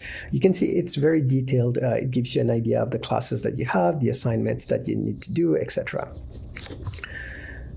The next one is what Nomadics calls its Smart Paper experience. And this one is actually using the React Native Sketch Canvas. So it supports touch, it supports inking. And what it does is it allows you to for example, here, do a long division and enter your content step by step. And that's really nice because the teacher can then replay the steps that the student did and identify areas where they might have made mistakes and help them there. So in some cases, these applications are optimized for touch, as in the case of when you're running on Android. And when you're running on Windows with touch support, you can use that as well. The next one is the one called Smart Label. And so this one allows you to take a static image and be able to add labels to them dynamically. So really cool experience as well for kids so that they can label things as part of their workflow. Cool. And then let's look at the second application. So this one is coming from Mashrek Bank, and Mashrek is the oldest regional application, the oldest regional bank in the United Arab Emirates, and it has offices in several continents. So here's what Mashrek had. They had an Android application already that was being used by their frontline workers to interact with their customers, and what they needed was a similar application for Windows, because part of their employees were also using Windows devices. So they used React Native for Windows in order to stand up that application. Now, what's great about it here as well is that on Android, the application is optimized for touch, and on Windows, it's optimized for mouse and keyboard, thanks to the built-in support that we have there already. The team was able to do this while sharing the majority of the code between the Android and the Windows application, which is a really nice win as well. So this is a screenshot of what they built. This is the logging part of their experience. And then when a user is logged in, you can see what a sample customer information page would look like. So this is also very rich and again built on top of React Native for Windows with a lot of code shared between the Android and the Windows implementation. Cool. And then let's talk a little bit about how Microsoft is using React Native on desktop platforms. So we've got several apps. Again, I mentioned that we've been shipping already. Some are brownfield applications, some are greenfield ones. But at this point, we're shipping to hundreds of millions of customers around the world. So we'll talk about Office first. Office builds brownfield applications in the client apps. So think about Word, Excel, PowerPoint, and Outlook. There's at least an experience in it today running React Native. And these are shipping in iOS, on Android, on macOS, and on Windows. As a couple of examples, this is a revamp of our commenting experience. So previously, when you commented in Word, it used to be inline on the canvas. We've now moved it to a pane and provide you a very rich experience where you can comment and interact with other users who are looking at the document. This is a screenshot of what that experience actually looks like. The next one is our privacy dialog. This is again like completely built using React Native. This is the dialog that you get when you sign into Office for the first time, and then to be able to set your privacy settings. And then this one is what we call the Unity Canvas. It's a place where we can advertise some really cool features around the application that we would encourage people to use. So these are examples for Office, and then we can talk about React Native for Windows on Xbox. And you might have seen those screenshots already because we've shared them before. But again, I just wanted to show the richness that we have here. So there are multiple experiences today on Xbox that are shipping on React Native. And if you have a fairly recent version of the operating system and an Xbox at home, chances are you're running React Native on it. So here's an example. When you get to the Xbox events, this page is built using React Native. Once you go inside and start looking more about the events, you get into a new React Native for Windows view that you can interact with. Here's a couple of additional screenshots with showing apps that you can purchase, and a set of search results.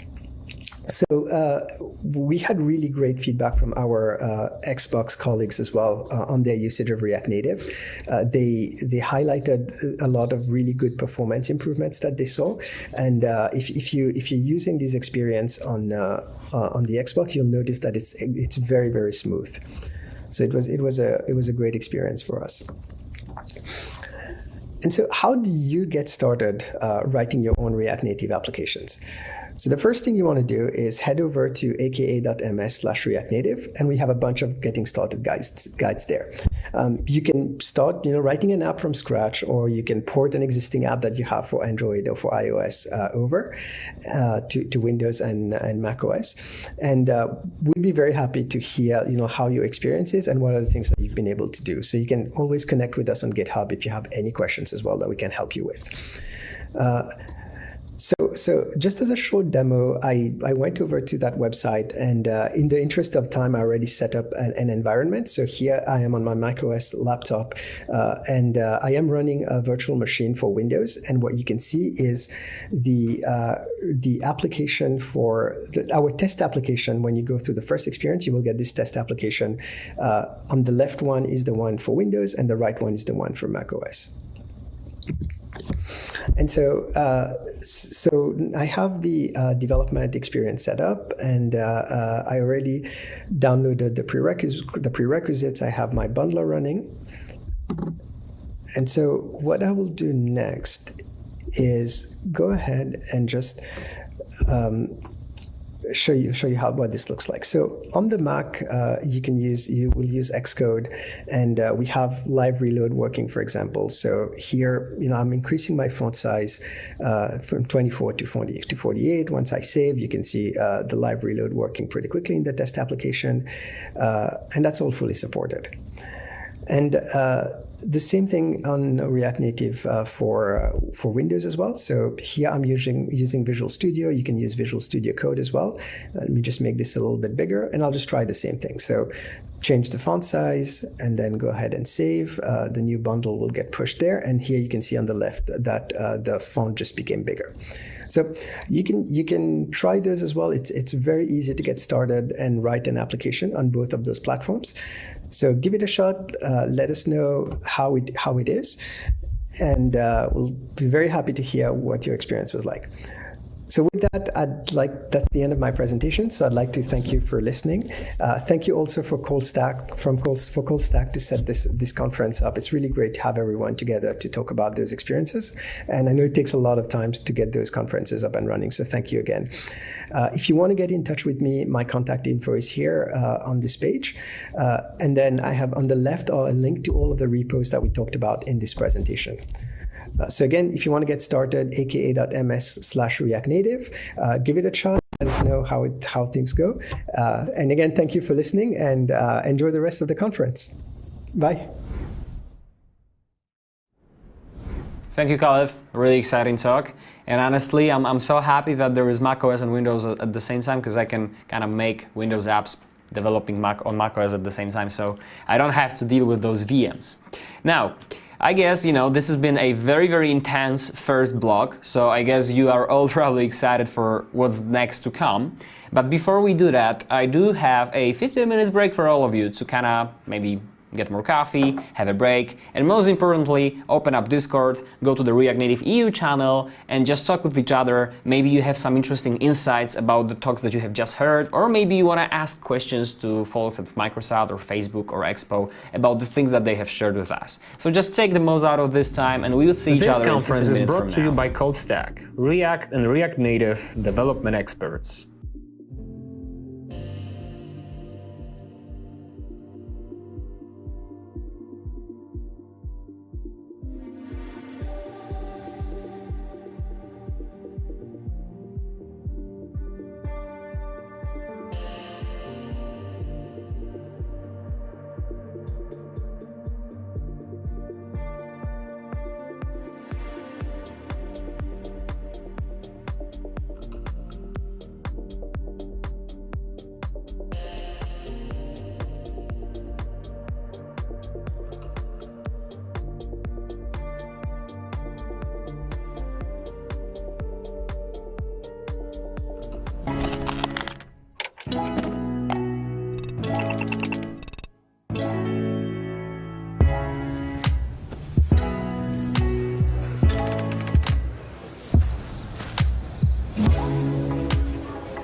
Hello, I'm Mike, CTO and co-founder at Callstack, and today I'm looking for the best React Native developers to join my team. Besides working on high-end software used by millions, we also contribute to many open source projects such as React Native Paper, React Native Testing Library, or Repack. And so you will have an opportunity to develop your skills and knowledge within these projects, as well as move your own ideas into life by taking part in our R&D program. We are a great team full of people crazy about React Native technology, and we can't wait to share our knowledge and description with you. Trust me, it's great to be part of such a team. So don't wait anymore, join us, check out the job description in the link below and apply, and I'm hoping to see you soon in our Callstack office or maybe remotely depending on your location. Bye bye.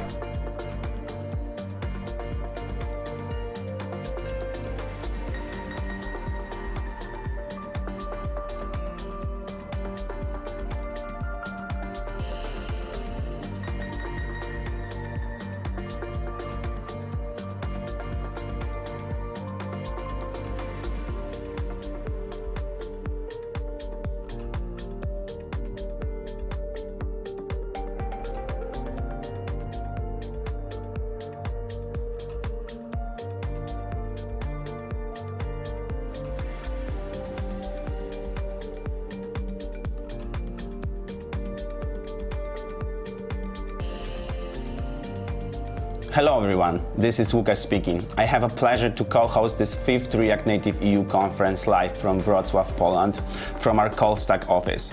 I hope you're having a great time today. We just had our ice-breaking session and we talked about cross-platform and architecture of React Native applications. At our first session we had a great speakers.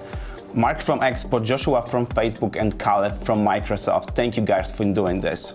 I want to remind you all that all of the talks will be available on our YouTube channel, Callstack Engineers. Please check that out.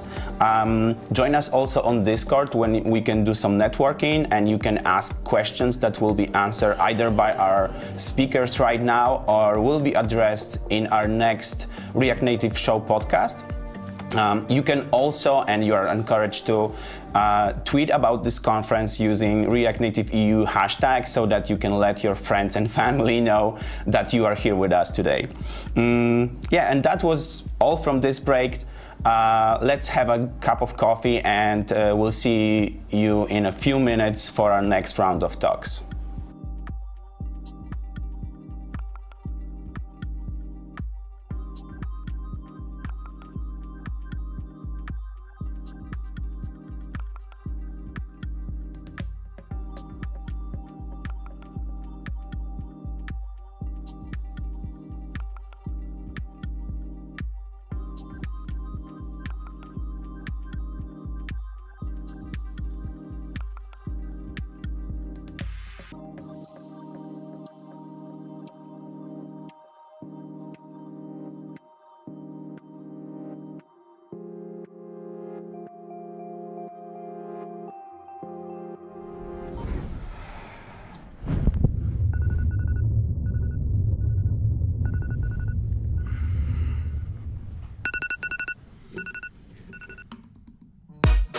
Wake up in Wrocław, get up and get at 'em.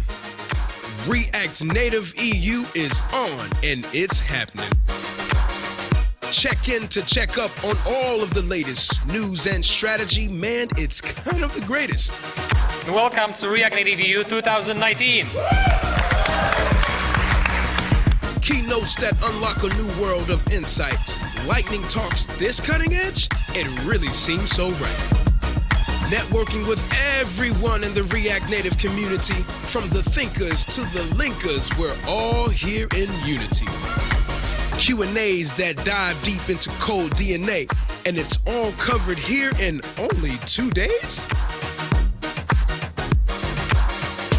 Especially when it comes to trouble.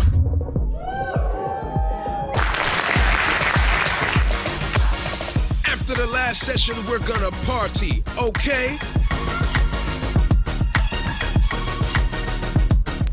Food, drinks with good vibes and dope karaoke.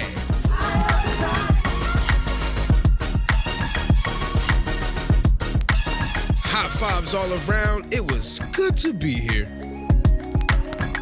Can't wait till the next one. We'll see you next year.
This conference is brought to you by ColdStack, React and React Native development experts.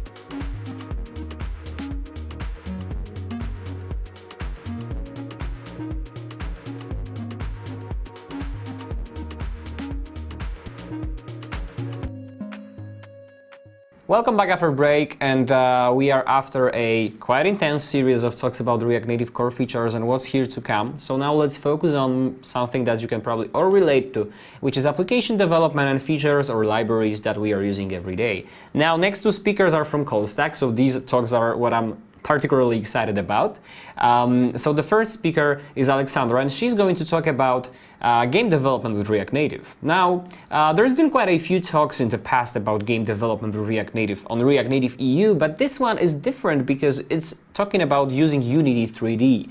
Now, I've been also doing Unity development quite a while ago, but my prototyping with React Native failed. So that's why I'm particularly excited to learn more about what she has to tell us today and how she has succeeded on her journey while developing games with React Native and Unity. So let's learn about that and see how she made that happen. Hello everyone, I hope you are all having a great time at React Native EU 2021. I'm Alex. I'm here to talk to you about game development. The exact title of my talk is What If I Want to Be a Game Dev? I would like to start with a quote by Ernest Cline from the book Ready Player One. Maybe some of you have heard about it, or the book, or the movie. Being human totally sucks most of the time. Video games are the only thing that makes life bearable.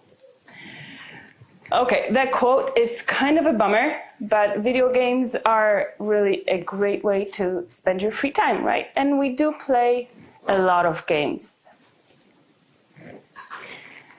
That's why I would like to talk to you about developing games, because somebody has to create the games that we play. My talk will be divided into 4 parts. First, I'll do an introduction about a little bit about myself and about the reasons for making this talk. I will then go on to presenting your options. What can you do if you want to develop games? Then I will concentrate on a game engine called Unity, and lastly I will talk about integrating Unity with a React Native app. I would like to start off with a little introduction. As I said in the beginning, my name is Alex. This is actually my second talk at React Native EU. I spoke last year about animations in React Native apps. And I showed you a little preview during that talk of a small app called Pushek that I worked on, and I'm very proud to say that that app is currently available on the Google Play Store and on the App Store.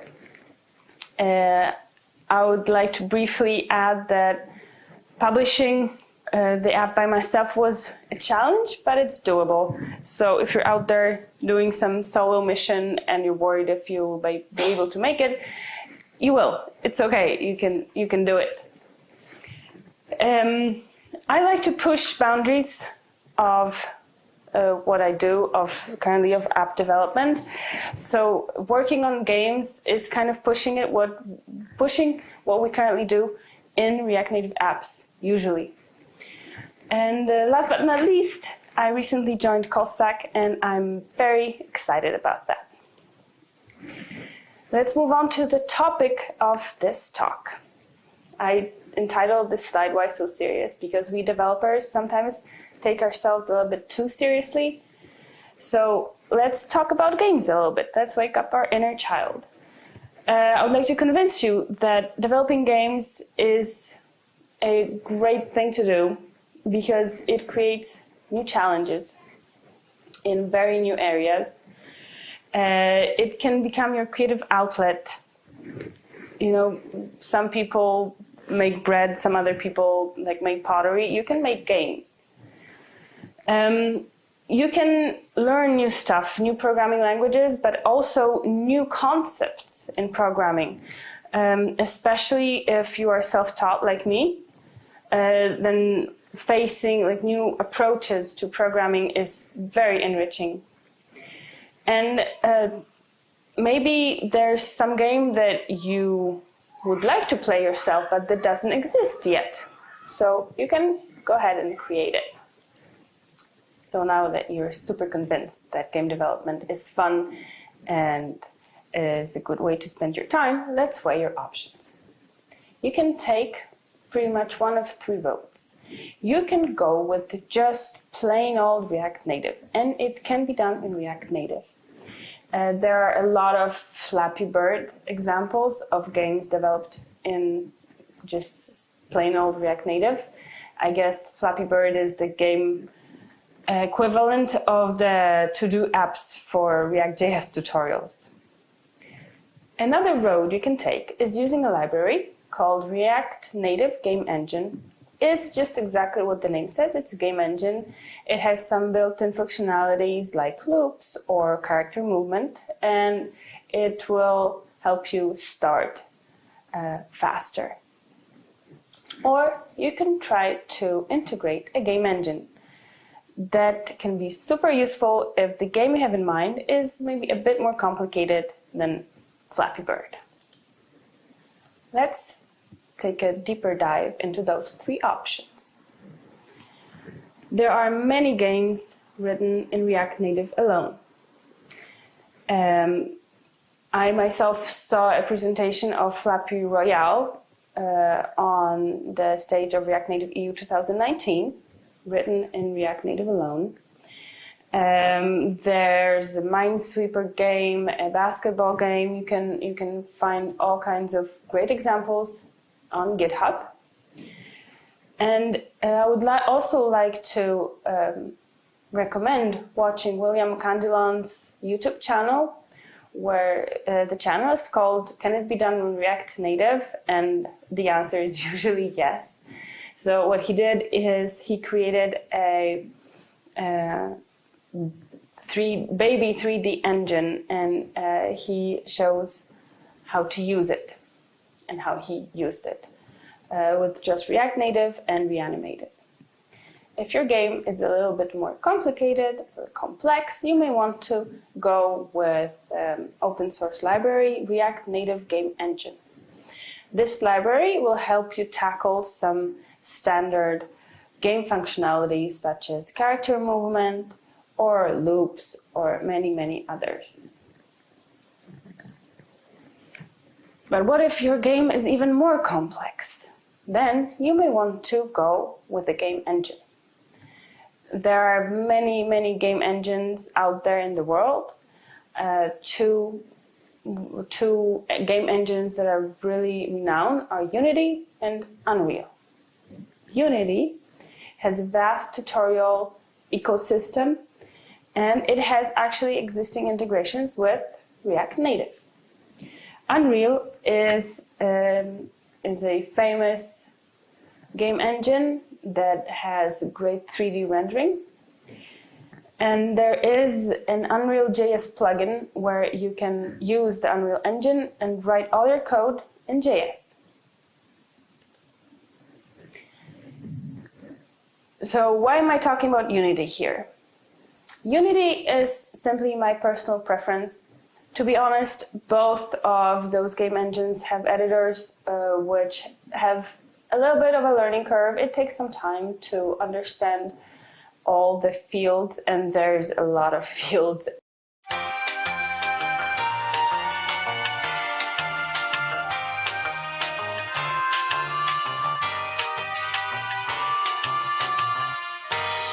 And you have to put some time in. So I put my time into Unity, and what I got back was really satisfying for me, and that's why also I wanted to present it to you today. Here you can see a few second GIF of a game I created thanks to a tutorial on Unity. It was a 14-hour tutorial that I took a couple of hours a day for a week. So after a week, I have this complete game with Ruby, the main character, who is animated, moves around. She can get damaged. She can eat her little strawberry to get her health back. You can see her health in the corner. She can talk to other characters. And this was all done in just a few days with the help of a very nicely done tutorial. All the assets were free, and this was a real fun way to learn Unity, and at the same time I ended up with a game that I can play, that I can show to my friends and family, that I can build out. I can create a whole world now and make this a really big game. Here are a list of some key points which convinced me to use Unity. As I said, Unity has a lot of tutorials. Some of them are in editor, very, very comfortable to use, with highlights of buttons that you have to click to achieve the goal of the tutorial, as well as tutorials on the website. The website also contains learning paths where by completing tutorials you earn points, and it's a pretty nicely gamified solution for learning. There are a lot of free assets to start off.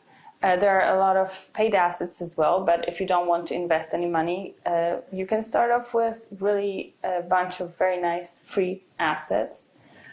Unity is great for 2D games as well as for 3D games, and it is used for some very big titles, which I will mention in a second. And there are actually a few React Native integration libraries out there that you can use. Here are a few notable titles that use the Unity engine. It's used in the game Overcooked 2, Fall Guys, or Subnautica. And as far as mobile games are concerned, Unity is used for Super Mario Run, Monument Valley, Angry Birds Epic, and many, many more. If you notice Super Mario Run here, I can add that Nintendo actually uses the Unity game engine for all of their mobile games. And that includes Animal Crossing Pocket, or Dr. Mario World, and Mario Kart Tour. There's really quite a few titles out there. So now I have convinced you that game development is great. Then I hope I convinced you that Unity is great.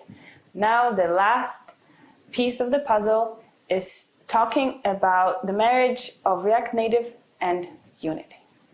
I believe they create quite the power couple. Integrating React Native with Unity can be done in two ways on a high level. You can have a React Native app and integrate a Unity minigame or some Unity functionalities in your app. Or you can have a Unity app in which you integrate a React Native app and functionalities. So let's start with the first approach. We start with a React Native app and integrate a little bit of Unity goodness inside of it. On the high level, it takes 3 steps. You start by creating your app, your React Native app.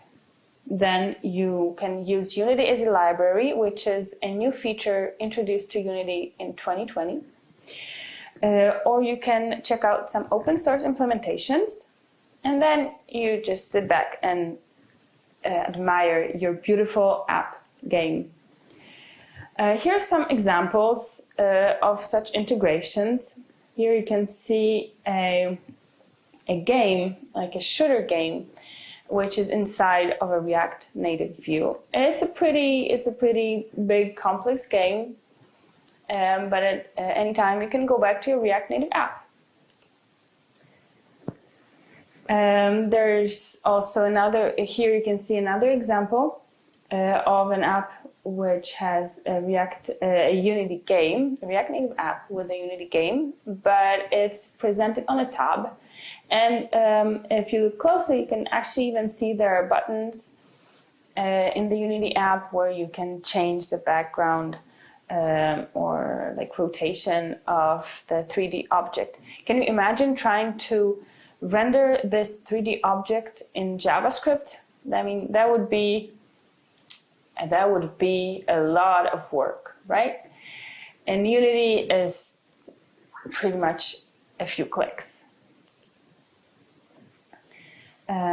Here you can see another example of an integration. It's different in the sense that the Unity game or view is in the background of your React Native app. And on the right, you can see something that I find super exciting. It's an example integration made by the Unity team of using Unity as a library inside a native app. So they have like a native app with a store, which we all know you can do in React Native. And then at the touch of a button, you go into an augmented reality powered by Unity, where your shopper can see what their item would look like on their actual desk. So as you can see, there are a lot of ways to use Unity. They have virtual reality, augmented reality, mixed reality, 3D models, games. You know, the sky's the limit. And this is my cat who really wanted to participate in this talk.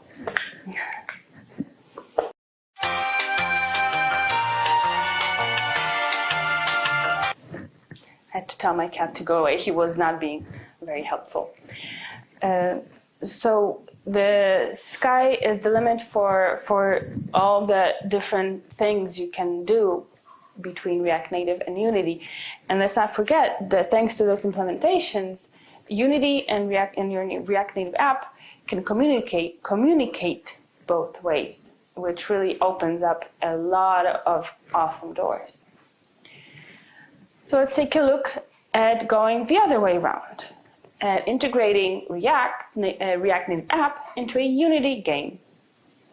The steps to accomplish this on a high level are pretty much the same. You start off by creating a Unity game this time, and then you export it into an Android Studio project or an iOS project.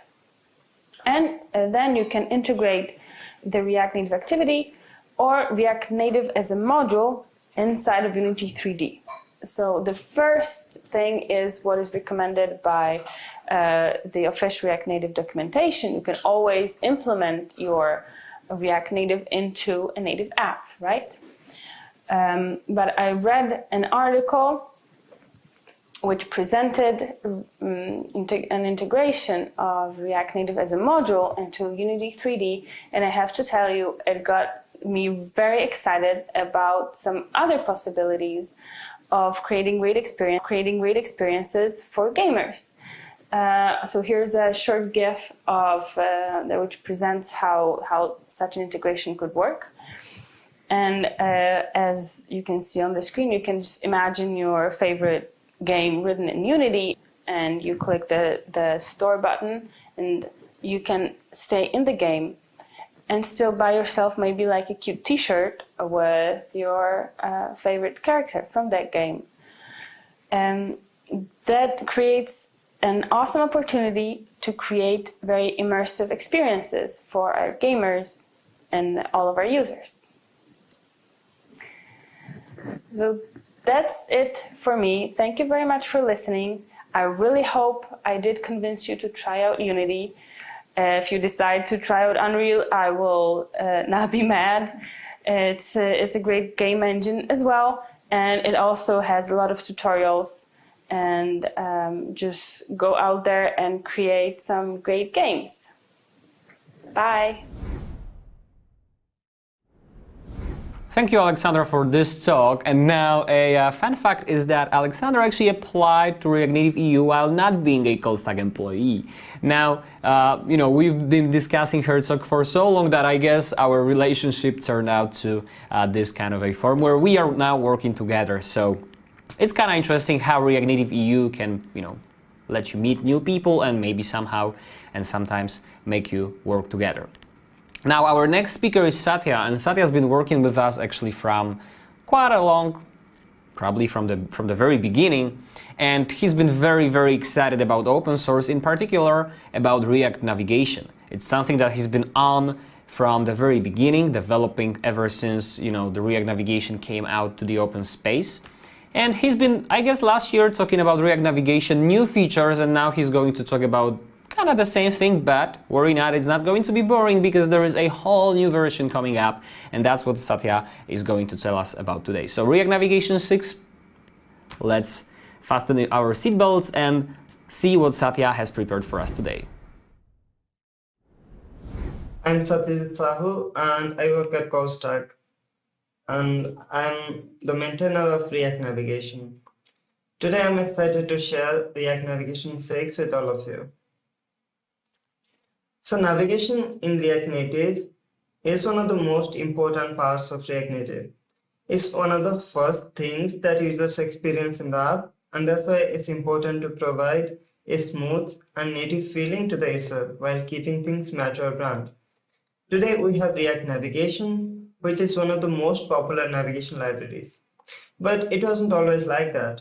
In fact, there have been many attempts at solving this problem. There have been a lot of libraries with a lot of different APIs and varying approaches. I still remember when I first tried building something in React Native, one of the first things I was looking for was to replicate that native feel. It was one of the first things that came to my mind. So I wasn't like searching for navigation libraries per se, but that's what I meant, like that's the feeling I wanted to capture. So interestingly, React Native already included a navigation library when it first launched, unlike right now. So initially there was Navigator iOS. It was long before React Native added Android support, and it was iOS only. So it was a fully native component, which was only for iOS, and it replicated iOS navigation controller. It had a very small set of customization options. You could only change the header color and the font family, etc.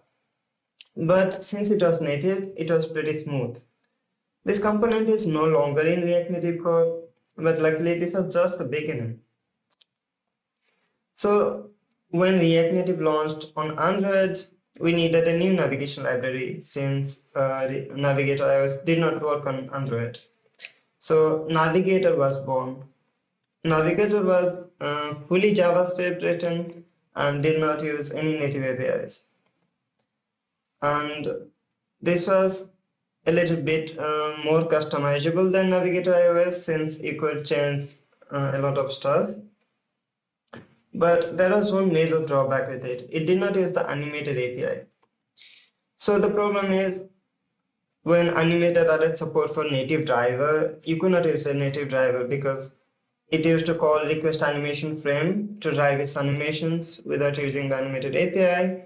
So the migration wasn't straightforward.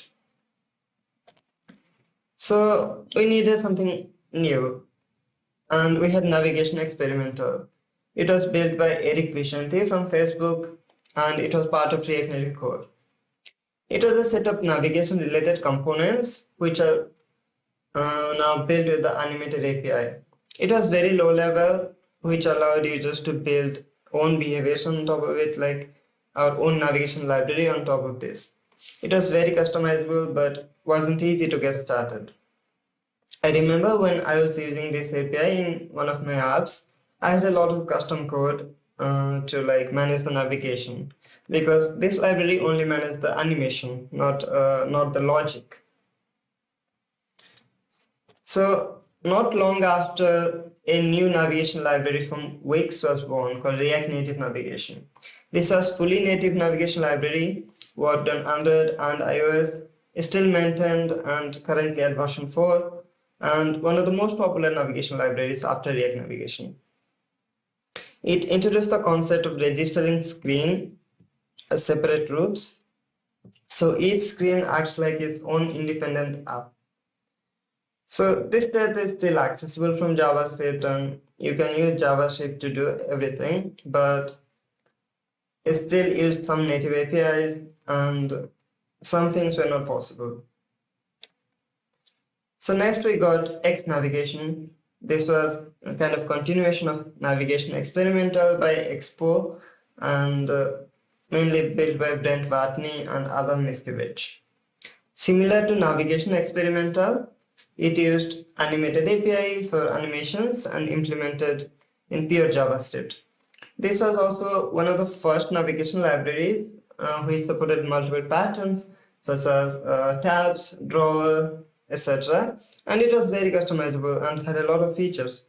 But as all good things should do, like this also came to an end. It wasn't forever. So yeah, the next big navigation library was Airbnb's native navigation.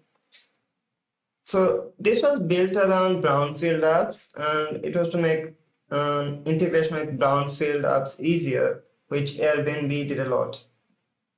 So it was very similar to React Native navigation by Wix, and we had to register the screens upfront, like we do in Wix.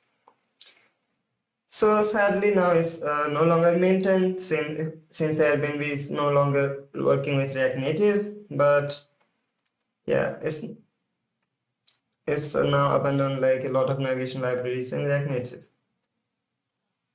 So all of these libraries have their pros and cons. I also didn't mention many libraries because they're not very popular, and probably I cannot like mention all of the libraries that exist in this presentation. But yeah, but now it is time to come up with something from the community, something that people who actively work with React Native maintain. So the community, Facebook, and Expo came together and built a new navigation library called React Navigation. So it was very customizable, addressed many use cases. It was written in JavaScript only, like X navigation, like Navigator. But the main limitation of this library was a static navigation API, which prevented many use cases. It went through many major releases. So current version is React Navigation 4, but the core API of defining the screens statically is still the same. So even if all of these things changed, the basic API stayed the same. So React Navigation 4 is still used in a huge number of apps. So we are not going to deprecate it anytime soon because it will be like terrible to migrate all of them to new React Navigation 5, which is completely different API.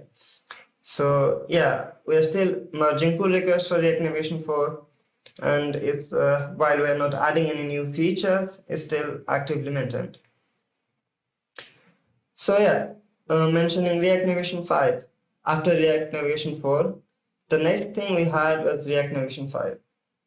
Even though it's still React Navigation, I thought like I should mention it here because it had a reimagination of the core API. So I think it's a like big milestone in the landscape of navigation. So one of the biggest changes was the dynamic API. Instead of the old static API that React Navigation 4 used, React Navigation 5 had a new API which was fully component based, and it was dynamic, that you can change anytime depending on state or props. The core had to like go through a rewrite to be able to support this, and it was a like major undertaking for us. The migration for React Navigation 4 to 5 isn't straightforward because the whole API for the navigation changed. While some APIs remained, a lot of APIs are like totally different. But I guess it was worth it considering how many pain points it solved, like how many new use cases it enabled, and people tend to find it like a lot more intuitive than the previous API. So now there is another major version. We introduced React Navigation 5 here on React Europe 2 years ago. Now it is time for React Navigation 6. Largely, React Navigation 6 maintains the same core API as React Navigation 5. And you can think of it as like further polishing of the API and the code base of what was in React Navigation 5. When working on React Navigation 6, there are a few things we wanted to focus on. The first thing was flexibility. Many of the navigators accept some customization as props, which means we cannot customize them based on the currently active screen. So here is one example. Here is a video where you can see there are like different tabs, and sorry, let me start the animation, something goes wrong.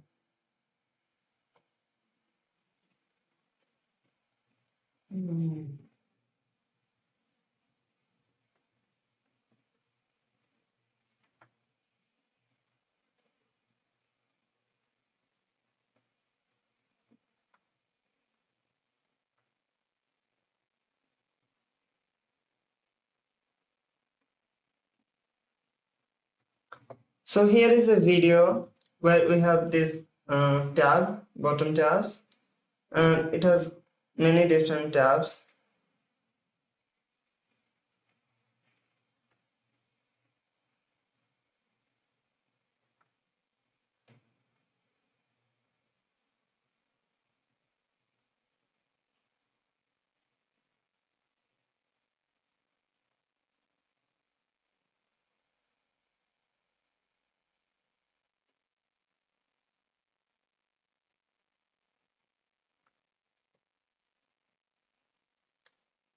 So here is a video where we have a bottom tabs, and in this we have several tabs. We have a contact tab, we have an albums tab,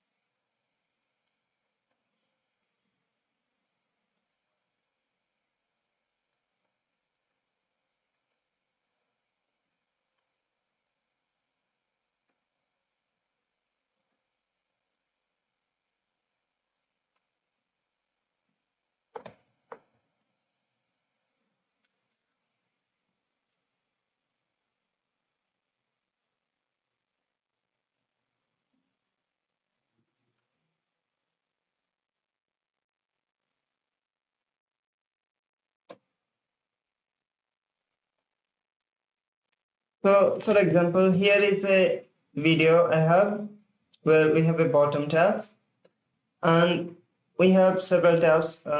We have contacts, we have album. Say I switch to the album tab, and you can see that the whole styling of the tab changed. Now we have a translucent and dark background tab bar, and the highlight color of the tab changed to white instead of blue. So previously this was not possible at all because all of the options we wanted to specify were specified at navigator's level. So at navigator level, you can have like only one set of props. So we cannot change the background color when you switch to album screen. So to make this possible, we had to make all of these options customizable per screen. So this is how we did it. We had tab bar options, property prop on navigator before, and instead of using tab bar options, now they are part of screens options. So now you can pass all of these things inside screen options, but you can also specify them in the options prop of the screen. So screen options is the default for all of the screens in navigator, and options will be specific to the screen where you're using it. So with this, we'll be able to have a set of default for the whole navigator, and you can override those defaults per screen. So we did the same thing for bottom tabs, material top tabs, and drawer. So all of them, instead of having tab bar options or drawer content options, you can specify all of these options in screen options. It will also be simpler for users to understand because you don't get confused about what is tab bar options and what is screen options. So to make it more flexible, we also introduced a new library called React Navigation Elements. So React Navigation Elements is a set of components and utilities that we use in React Navigation, but they're like exported for use in any app or any library. If you're building a custom navigator, you can use these, or you can use this inside your app. So we have currently header back button, header title, platform traceable, and some other components, and we'll be adding more soon. And if you have ideas on what to add, then feel free. This is not a like full-fledged component library. These are only components which are useful for navigation and integrations with navigators. So next thing is we wanted to simplify some of the API and reduce the manual work. React Navigation supports a lot of customization, and it's possible to achieve many advanced things with it. And you can do a lot of things, but you have to tweak things a bit. You have to play around with it a bit, because sometimes things may not be obvious. But what we wanted to do is like we wanted to simplify some common tasks, because yeah, if you want very advanced niche tasks, it makes sense that you will have to like figure out things your own. But for common tasks, if we just make it one line, it's much better for everybody. So yeah, one example of this was model presentation style. We introduced this in React Navigation 5 and also in React Navigation 4 with React Navigation Stack version 2. So to use it, you had to specify the animation with the transition preset, and you had to specify card overlay enable to true. You had to specify header status bar height. So you had to specify all of these things manually. Now, with React Navigation 6, all you have to do is like specify the transition, and everything else will be set automatically. So you can still customize everything if you want to, but the common case, which is the native model presentation styles from iOS, you just need one line. So this is not all. Another common example was when you set a custom header on Stack Navigator, you have to also set header mode to screen, or if you don't do that, you have to handle the animation manually. So while it's nice to be able to handle the animation manually, a lot of people got confused that they had to do that. They did not read the documentation even if it was mentioned, and we wanted to reduce this confusion. And so in React Navigation 5, we could not do this automatically, because the problem is we had this option for the header, but we also had header mode, which is a prop on Navigator, and these props cannot be changed based on screen. So in React Navigation 6, we moved header mode to screen options. And since we did that, we are able to automatically set it when you specify a custom header. So now it will default to screen when you have a custom header. You can always change it to float and if you need it, but the default will be screen when you're using a custom header. Another small thing is when you had use header height, it would return 0 if you had a hidden header.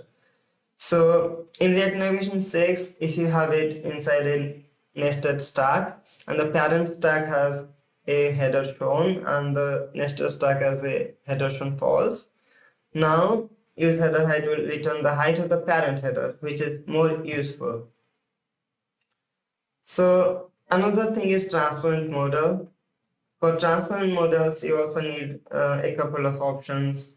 Now we have only one option, presentation transparent modal, and that's all you need for transparent modals. Of course, you can also customize it more. There are examples in the documentation, but the simplest case requires one line.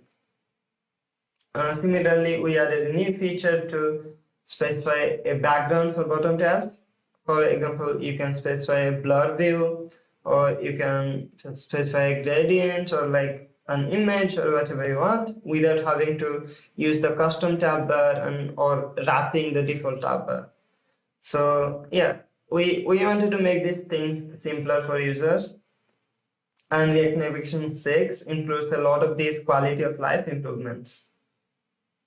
So another API we looked at is in a lot of apps, people wanted to navigate from Redux middleware or like things which are not in components.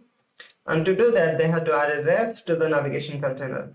But when you do that, you have to manage some things manually. For example, you have to like make two refs. You have to check if the navigation ref was assigned, and you also have to add a ready ref to check if navigation was ready to be able to dispatch actions. Now we have like a create navigation container ref helper and also a use navigation container ref hook, and it has all of these set up automatically. So all you need is like just check is ready on this ref, and then you call navigate on this ref, so which is much simpler than before. So another thing we often noticed that people nest their navigators a lot, sometimes due to necessity and sometimes because of organization. We always recommend keeping nesting to the minimum when possible because of a couple of reasons. When you nest more, it becomes harder to do some things. For example, you have like TypeScript. There is a lot of complicated code when there are nested navigators, and when you are navigating, you have to like write screen, then pass params where you specify the name of the child screen. So it also becomes more complicated as you nest more and more. A flat navigation tree is much simpler to use if you have the same amount of screens. So another reason is performance. When you nest more, the performance decreases because updating deep navigation trees is slow, and also nesting a lot of views is not good for memory users. In React Native, there are layout views which are automatically optimized out, but if you're nesting navigators unnecessarily, it's gonna increase the view count. So there is not a lot we can do. So we wanted to minimize these necessities by providing alternatives. So one of the alternatives, one of the use cases was for nesting navigators is modal and regular screens. So earlier you had to have a modal screen at the root, and then as a child you have to have a regular stack. So you put all of the modal screens inside this modal stack and all of the regular screens inside of this regular stack. It was not possible to mix modal screens and regular screens, so you had to have two stack navigators. So we did some work to make it possible so that you can use a single stack navigator with two types of screens. So now you can have one stack navigator, and wherever you want modal, you just pass presentation modal in the options, and that screen will be treated as a modal. So in case of here, you don't need to nest anything. It's all possible in one navigator, but there is still the case of organization. Maybe you like to keep all the modals in one group. Yeah. So what we did is we introduced a new API to group things. Normally you can use React fragments for this, but fragments are a couple of issues. I mean, they're not issues, but they're more readability thing because it's not obvious why you are using a fragment. Like maybe you read the code and like there is a fragment, why is there? Maybe if you add a comment, it gets clearer, but still. Another problem is fragments do not pass options to their screens. Like you cannot specify options like you can on a navigator. So if you have two navigators, say for all of the models, you want like a blue header or something like that. So you cannot do that when you're just grouping the fragments. So we introduced a new API called group. And with group, you can just like group things inside this group component. And you can also pass common options in screen options to this group, like you can do on a navigator. And you can even nest groups inside groups. So yeah, you can go crazy with like how much organization you want. Groups don't actually render anything like fragments. They're just used for configuration. So it's not going to affect performance like nested navigators do. So here you can see that we have two groups. We have one group for regular screens and one group for model screens. So another common reason for nesting was headers. Previously, when we wanted to show a header in a tab, bottom tabs, or drawer, we had to nest a stack navigator inside because they did not render a header by default. So what we do now is we render a header by default in drawer or bottom tabs, and then you don't need to nest anything because it's already there. And for drawer, we automatically add a button to open the drawer. For tabs, we don't add any button, but in both drawer and tabs, the header will represent the name of the current screen by default, so you don't have to handle that manually. So I think as a whole, it simplifies things. You can of course hide this header if you want, but yeah, it's there if you want it. So next thing is native navigation. Historically, React navigation and a lot of precursors like X navigation, navigation experimental have been JavaScript only, with animations and gestures, everything written in JavaScript. It works for a lot of apps, but apps with heavy screens can suffer. So we also wanted to address this concern. So we wanted to promote use of native navigation primitives. So with React Navigation 5, we introduced the native stack package.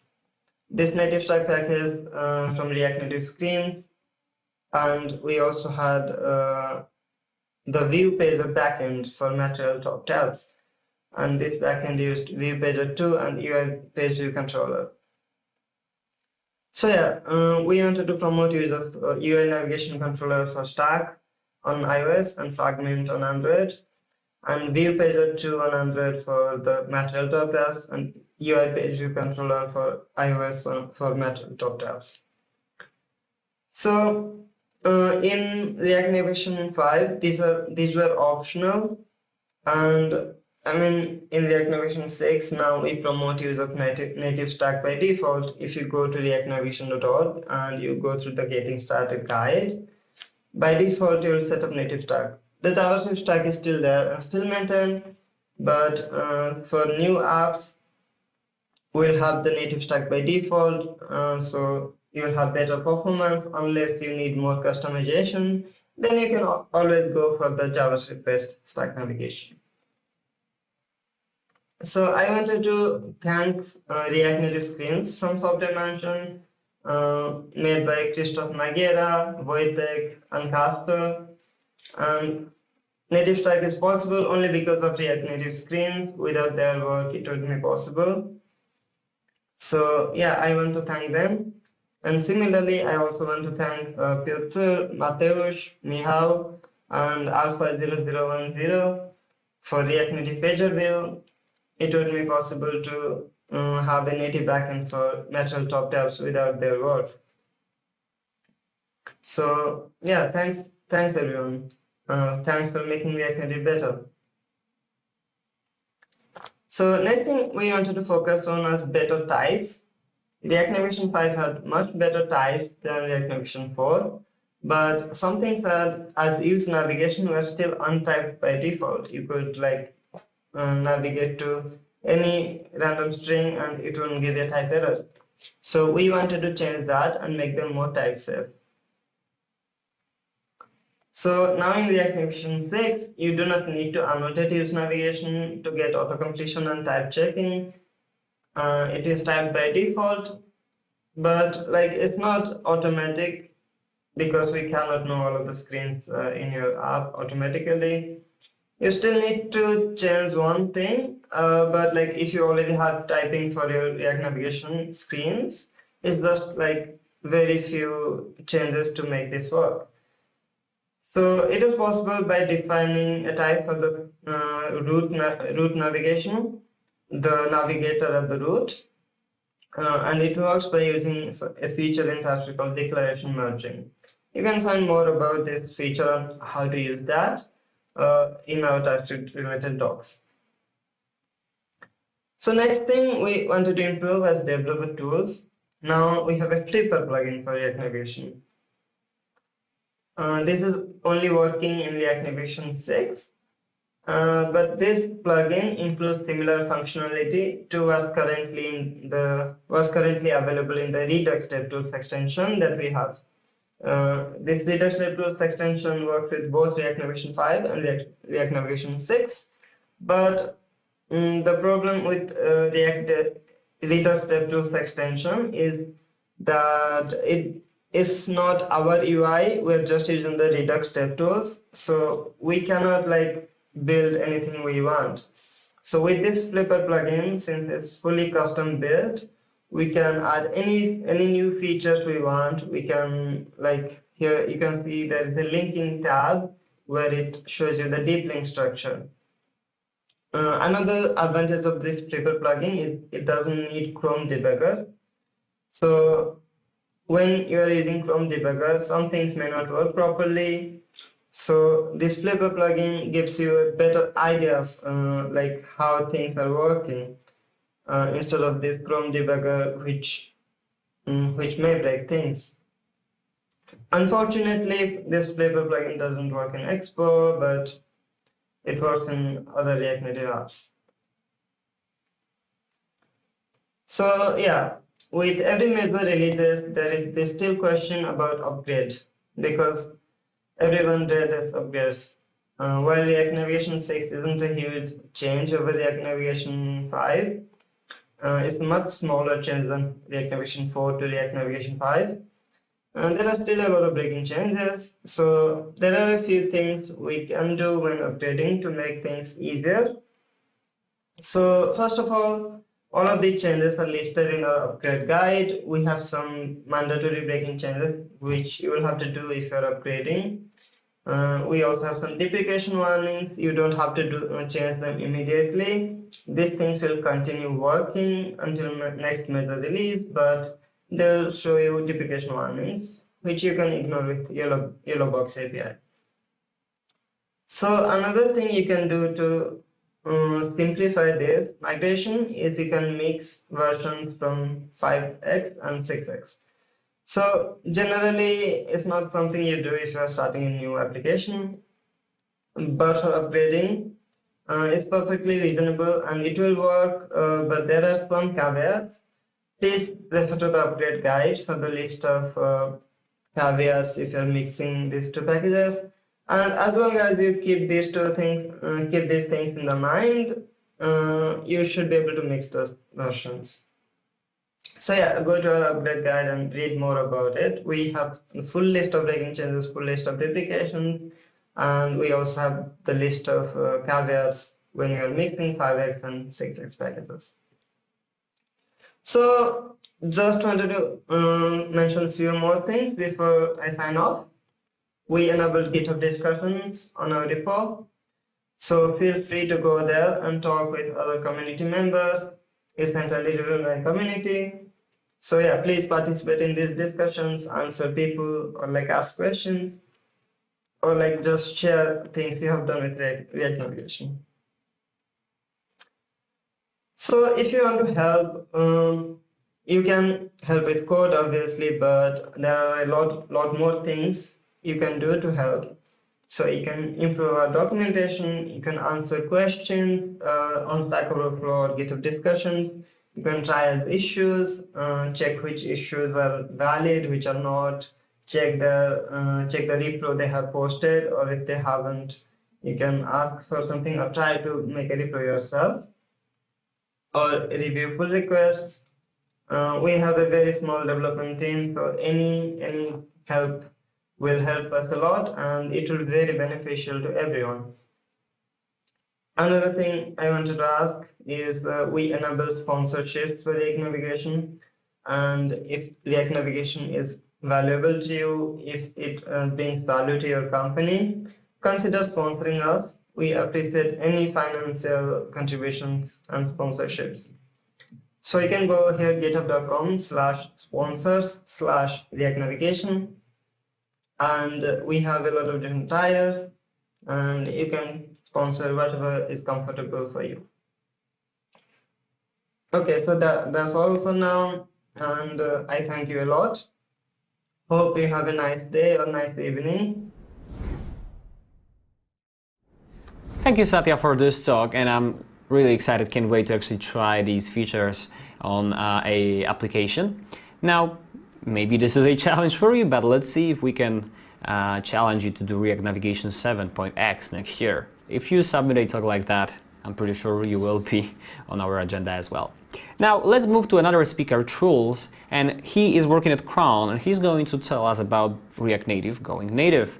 And while this title may seem like something very generic, this talk is about a very interesting use case when sometimes you have to do a bit of native code while doing React Native. In their particular use case, they were building a podcasting application, so related to music and audio streaming, and they had to do quite a few things natively to make sure that the application works properly with the system, syncs properly, reacts to the native events, and most importantly, works properly in the background. So there are cases when sometimes you have to go native, and I guess his talk is about these use cases and when they are happening and how to handle them. So let's see how they did that and how he made that happen in his podcast app.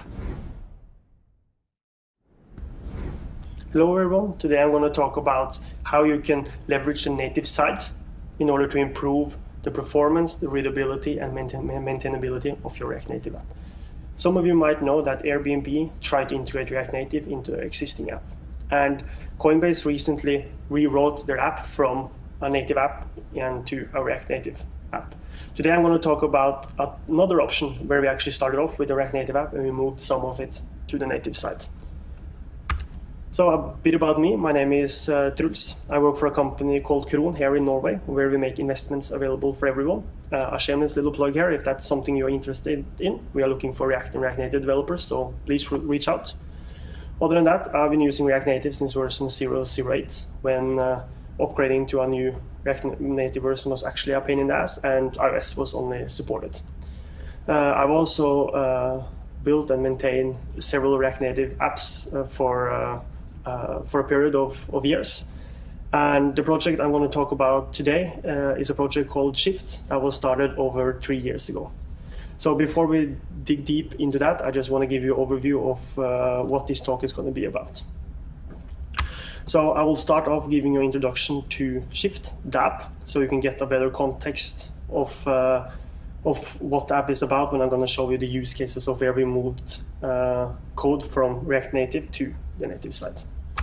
And then I will talk a bit about the motivation of why I wanted to have this talk in the first place. Then we will start off with the use cases, and then I will close off with some closing thoughts. So let's dig into it. So the elevator pitch for Shift is that it's a workout app that lets you shift between podcast and music. It all started over 3 years ago when my friend and I wanted to carve out more time for podcast in our daily life. So we figured that listen to podcasts while you work out is a good start, but really you can't really listen to podcasts when you are working out hard, but the rest times in between worked flawlessly.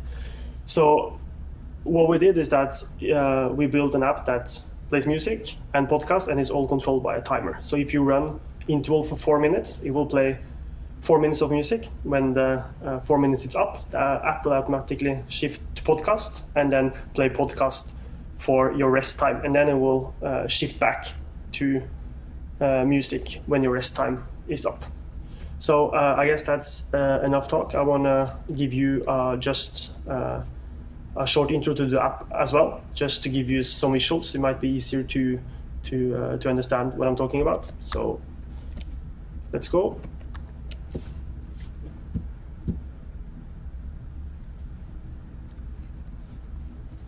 So this is the front page of the app. You have a podcast section and a music section.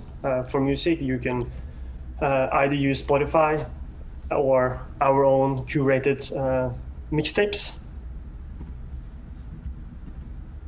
For podcast, it's basically just a normal podcast app where you have your queue. We have a set of Discover episodes, and you can also import podcast from other podcast apps. But the most important thing for this talk is the workout screen. So let's start a workout and jump right into that. So as you can see now, I've started working out and I'm in resting mode, and then I'm listening to podcast. So one thing, we have a couple of settings, and some of them are actually quite important for this talk. So remember them for later. We have setting where you can play beep when it's a given set of time left of your rest or work period, and we also have the same for speech. So now, I don't know if you saw it, but the timer just ran out and it automatically shifted to music. And now we're listening to Club Life by Tiesto. And another thing to remember for later is that we also have a notification that also shows the timer left and what is current playing. So now the timer will run out again and it will automatically shift to podcast, and you can see that the notification is also updated. And we also have a feature where you can pause, or what we call it, freeze the workout, and you can unfreeze it. And these are features that I will break down later in the talk in the use case. So I guess that's enough of that. Let's dig back into the presentation. So the motivation for me to do this talk was that when we started thinking about moving stuff from React Native to the native side, there wasn't a lot of good resources out there. There are resources on how to create native UIs and integrate them into your React Native app. There are resources on how to create bridge, but we didn't find any good resources on why you should do it. And that's essentially why I would like to have this talk here today, to try to give you a tool in your toolbox that you can use if you also experience the same thing that we have experienced here. And I want to give a shout out here to my co-founder, Michael Gunnulfsen. This is what I'm going to present here today is a team effort that we have done all together. So let's dig into it. And before I start with the use case, it is important to know what the bridge is in React Native, because that's essentially the whole point. So in React Native, for you to communicate with the native site, you go back and forth over a bridge. So an example of that is that if you create a view and you, for instance, have a style, that will be passed over to the native site and rendered on the native site. And if you have inline styles, for instance, React Native need to serialize that and pass it over a bridge, which requires more of the bridge. So if you have tried to console log a property on your style sheet, you will see that it's a number, and that's for performance optimization.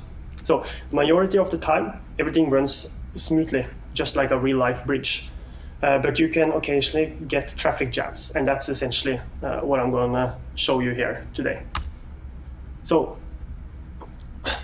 we have this concept of shifting, and one thing that I actually didn't show you, but you can also press on this button, and that will automatically shift to the other music source. And if that happens, then that is catched by the JavaScript side, and it goes over the bridge and pauses the podcast. Because how we play podcast, we're using a package called React Native Track Player on the native side, so we need to go over the bridge and pause the podcast. And that, in return, resolves a promise when the podcast is paused, and then that gets back to the JavaScript side. Then we can start playing music. And the music does the thing. So for music, we are using a package called React Native Spotify to play Spotify. And for mixtapes, we are using a package we have built our own. And then the same process here, it returns a prompt over a bridge when the play has started, and we can finally update the UI. So you can see here we are going a bit back and forth over a bridge. So this is actually the best case scenario for us. It gets worse. So a lot of clients said that they don't want to click on this button in order to shift if they don't have put a timer here. So we implemented a way for them to do that, and that's with headphones. So with headphones, you can press play or pause, and it will automatically switch. And that means that we have set up headphones events on the native side, and we catch when the client press on play or pause, and that is emitted over the bridge, and then it starts the same process. And the same happens for the beep that I showed you, and also the Android notification. In order for us to actually communicate that you're going to play a beep, then we pass that back over the bridge in order to play the actual beep. And then now it starts to get a bit of calls over the bridge, but it's not much. It works perfectly. But what I'm going to show you next is our worst use case. But before we get there, I want to just give a bit of background on what it actually is. So I don't know how many of you have tried to run a background timer in React Native when the app is also in background. So it seems like at least it's 3,000 people here who have had this problem, or at least looked for a solution. And what Jose is mentioning here is that he tried to use a package called React Native Background Timer, which we also tried to use, but it had some bugs at the moment, and the same for us, unfortunately. So, but as a good Samaritan, as Jose is, he also answers his own question.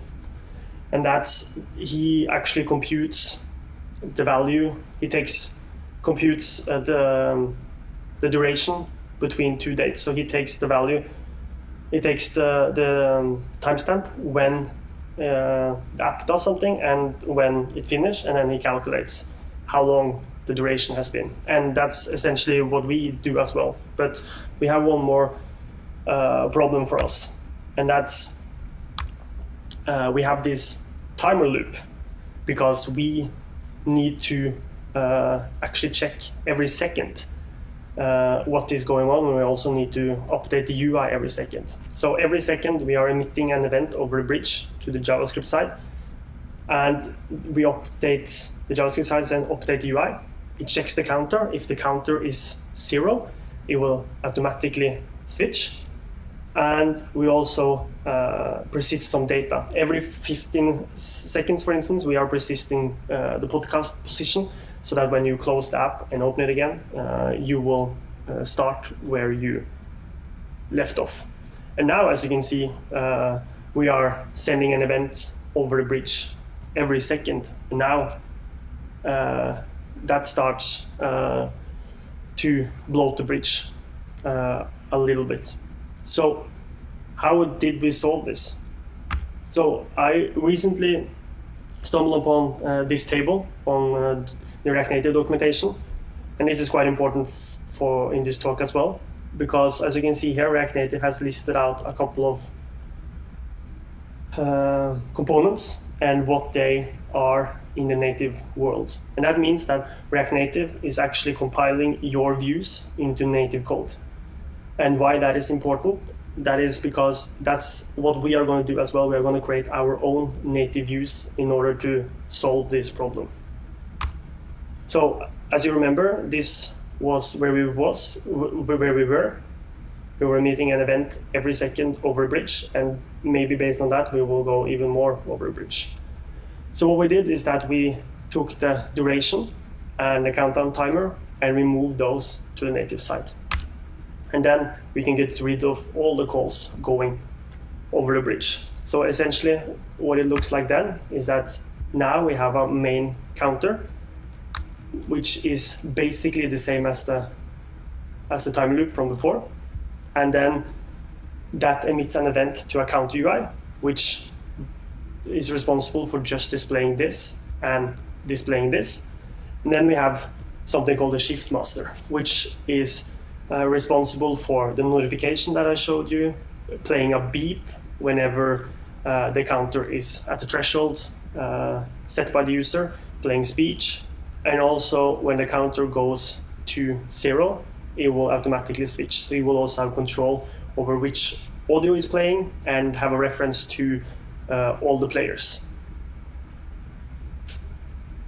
So this is essentially the architecture we went for, and now we are not using the bridge at all.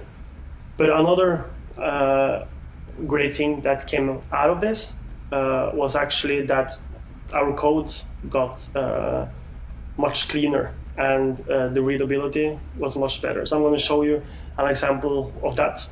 So I've heard that you might not see this, and so I'll try to just go through it briefly. But the whole thing is the freeze or the pause mode that I showed you earlier. And the thing is that when you press there and you start to freeze, we need to get the current timestamp and also do some calculation based on previous timestamps. And then when you unfreeze, it will use those timestamps and calculate what the current countdown is and what the duration is. And this was quite error prone, and you can see we also have some sort of reporting here that reports to Sentry for us. And this was really hard for us to debug because we had events coming on the bridge, over a bridge every second, and then it was very hard to reproduce that the events came in a certain order. So after we did this rewrite, this is essentially what the app looks like now. Now we just have a basic counter, which most people start off with when they learn how to program, the same as a to-do app, I guess. And it's just made our confidence in the code so much more, and this is just one of the examples of where our scalability and readability increased quite a lot.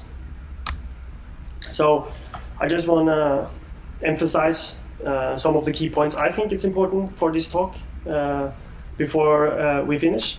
And I hope that if there's one thing that you will take away from this talk is that you will have another tool in your React Native tool belt when you are approaching problems. So this is the first time I've ever experienced a problem like this, and I don't think you will reach for this often, but it might be, and that's also as I said in the motivation part, is that why I want to have this talk in the first place, to just show that this is actually is possible.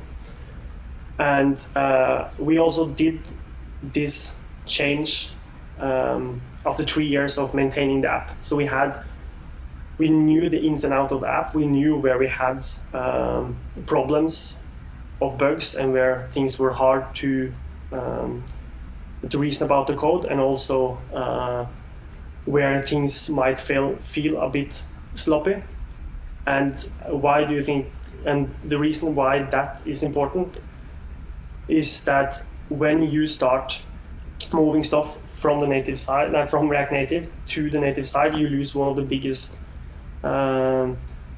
things of React Native, and that's learn once and write everywhere. Because now, essentially, we need to write every feature for all the platforms that we support.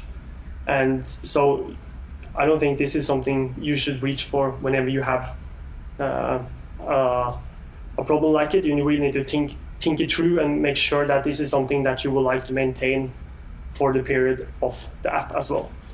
But another important point for this is that our app did not perform poorly because going over a bridge as much as we did. Our app was chosen as app of the day by Apple, we were monthly promoted in the App Store as well, and we were also invited to the Apple Entrepreneur Program. So I was very positively surprised how good React Native is when you're actually bloating the bridge as well, and how much the bridge actually can manage. So I'm not saying that. So I'm saying that this might not be something that you will do that often. And another thing is that often when I speak about the rewrite to other people, a lot of them are saying that this is not for them. They are not comfortable writing native code. They are comfortable in the React Native world, and I was the same as well. So I want to just share a couple of tips on how you can dip your toe into the native side. So how we started is that we took a small problem and we moved it to the native side, and over time we saw how that went, and then we just start moving more and more parts. And now each time I integrate a new React native package into my app, I always go and look at the source code and see how they structure their bridge, how are they writing their code, and then I use that as an example of things I want to get more interested in, and I start to dig into that. And there's a lot of great resources out there on how to create native views for React Native and integrate them, create a bridge. And there's also great resources if you want to pick up Android or iOS development. And at least for me, going into the native side has made me an even better React Native developer, because now I have a better understanding of how the native platform works. So that's it. Thank you for listening all the way through. And if you have any questions for me, please reach out on Twitter. My handle is Truls. And yeah, that's it. Thank you. Thank you, Truls, very much for this talk. Now, if there is a way we can make React Native Show, our podcast, be played while resting, let me know. We'll be interested in making that happen. Now, moving on, we got another speaker, Sanket from Geeky Ants. He's going to talk about something very important, often overlooked, which is accessibility. They have actually created a set of hooks called React Native Aria that lets you build accessible apps with less effort than usually. So something that you probably should all be aware of and should be using to make sure that your applications are actually okay for people with visual impairments or any kind of disabilities that accessibility supports. So let's learn about their library and how they did make that happen, and how we can benefit from it within our applications. Hey everyone, I'm super excited to be back at React Native EU. And today I'm going to talk about building accessibility hooks for React Native and web.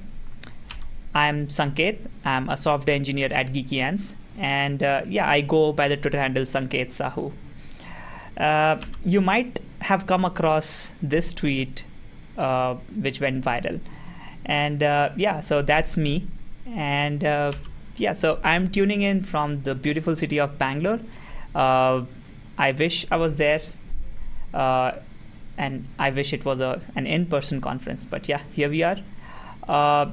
This nice illustration by Abibak, so thank you so much for that.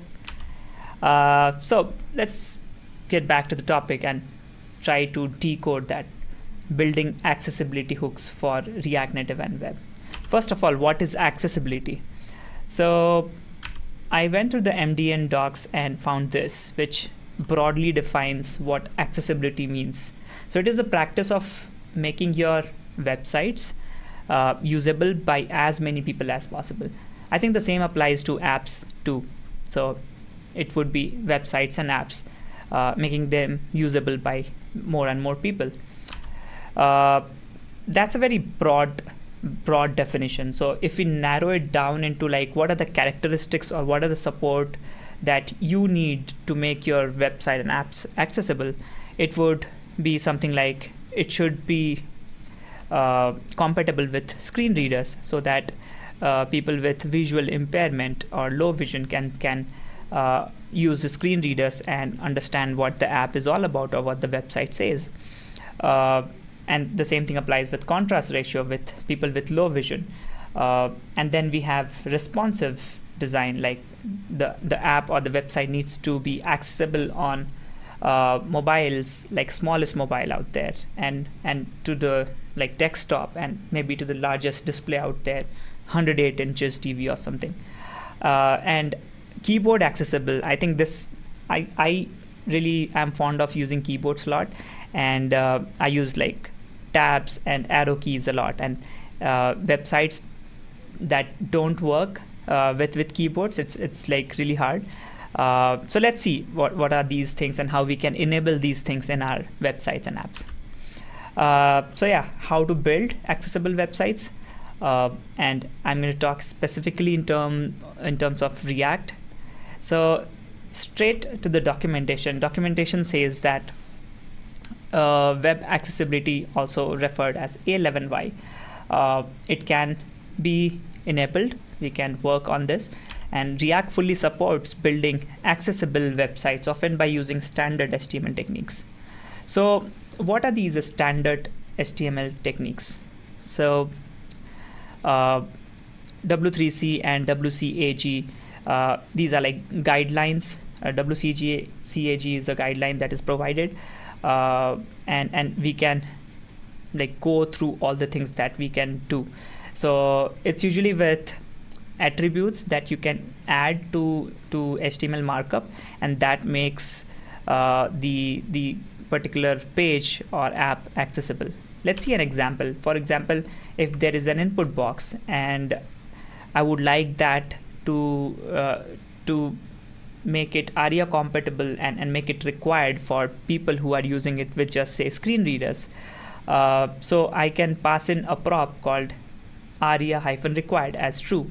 And this is an HTML standard attribute that is also supported in React. If we pass that when we are using a page with, or this input box with a screen reader, it says that this is a required field. And we can also add a label, something like ARIA-label, and drop in some label, and it reads that loud. So React and HTML standards for ARIA, it's more or less the same thing, but React provides reactivity on top of it, which makes more sense. So let's see that in detail. So how do we create a component? So a component can be created by these 5 steps that I always come back to: writing the markup, doing the styling, and adding interactions like handling events, and then handling the states, and last but not the least, accessibility. Let's take an example of creating a checkbox component for the web. So say I want a checkbox, so I'll wrap it in a label markup, and then have input type checkbox and some text around it. As step 2, I would add some styling, just with class names here, no CSS and JS. And yeah, so next we can add interaction. For example, on the right side you can see, like as we click on the checkbox, it shows an alert message. So pretty standard stuff: input, on change, alert, and then it does the trick. Next, let's make it talk to the state and let the state update the DOM. How do we do it? So create state, and then on change set that state, and pass in the same value in the checked value of the input box, checked prop of the input box. So as we do it, we click on that, and then state is updated, and the screen, the component re-renders. Last, accessibility.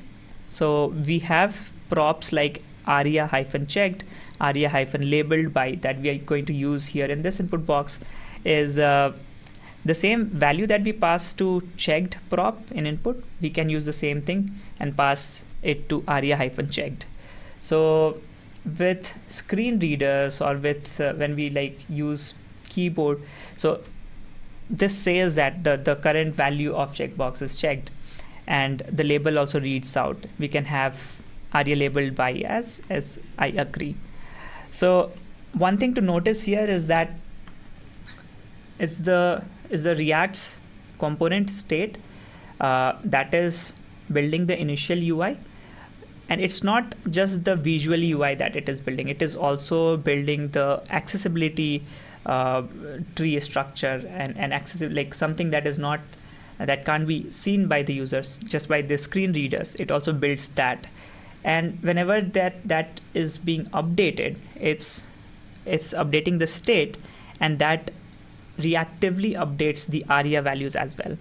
So React is working for both the things, for the visual aspect of things and the non-visual aspect of the things, which is super interesting. And here we are using standard input of type checkbox. So we don't have to do much, but we can also make use of, say, something like div and make it behave like a checkbox by adding something like role is equal to, say, checkbox. And then we have our checked in there and labeled by. So visually we can style a div like a checkbox, but to make the browser understand and the users of the browser understand that that particular div is a checkbox, we can use role property. Great, let's move on. So let's see accessibility for mobiles, for iOS and Android. And to do that, we'll use React Native. So straight to the documentation, React Native also provides a unified API for iOS and Android to make the apps accessible. For example, we can say that a view, which is equivalent to, which is somewhat like to div, accessible is equal to true. So as we do that, screen readers start identifying this piece of this block of code as accessible unit, and it starts to read out like text 1 and text 2 at the same time. In this example, both the text nodes are not accessible directly, but the view wrapper view is accessible, and the screen reader reads, concats everything inside that, like text 1, text 2, and it reads that out. It also has focus management and things like that, which just maps by using this accessible is equal to true. Anyway, we have more props that can be used. So we have things like accessibility role and accessibility label, and accessibility role and state and value. These three are like very important. That makes the end users understand what type of element they are focusing on, and then what's the current state and what's the current value, all these things. Apart from these three, there are like really important ones, and the black ones are supported on iOS, whereas the green ones are for Android. So let's create a checkbox component for mobile devices. So standard React Native, we'll use the pressable component. We'll create a nested view inside that and add some text. Then add an icon and style it with standard React Native style sheet.create.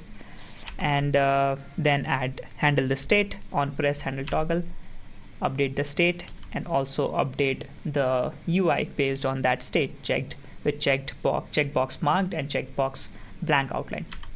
And then we need to wire the same state with the accessibility role. So here we are using accessibility role as checkbox and accessibility state as checked.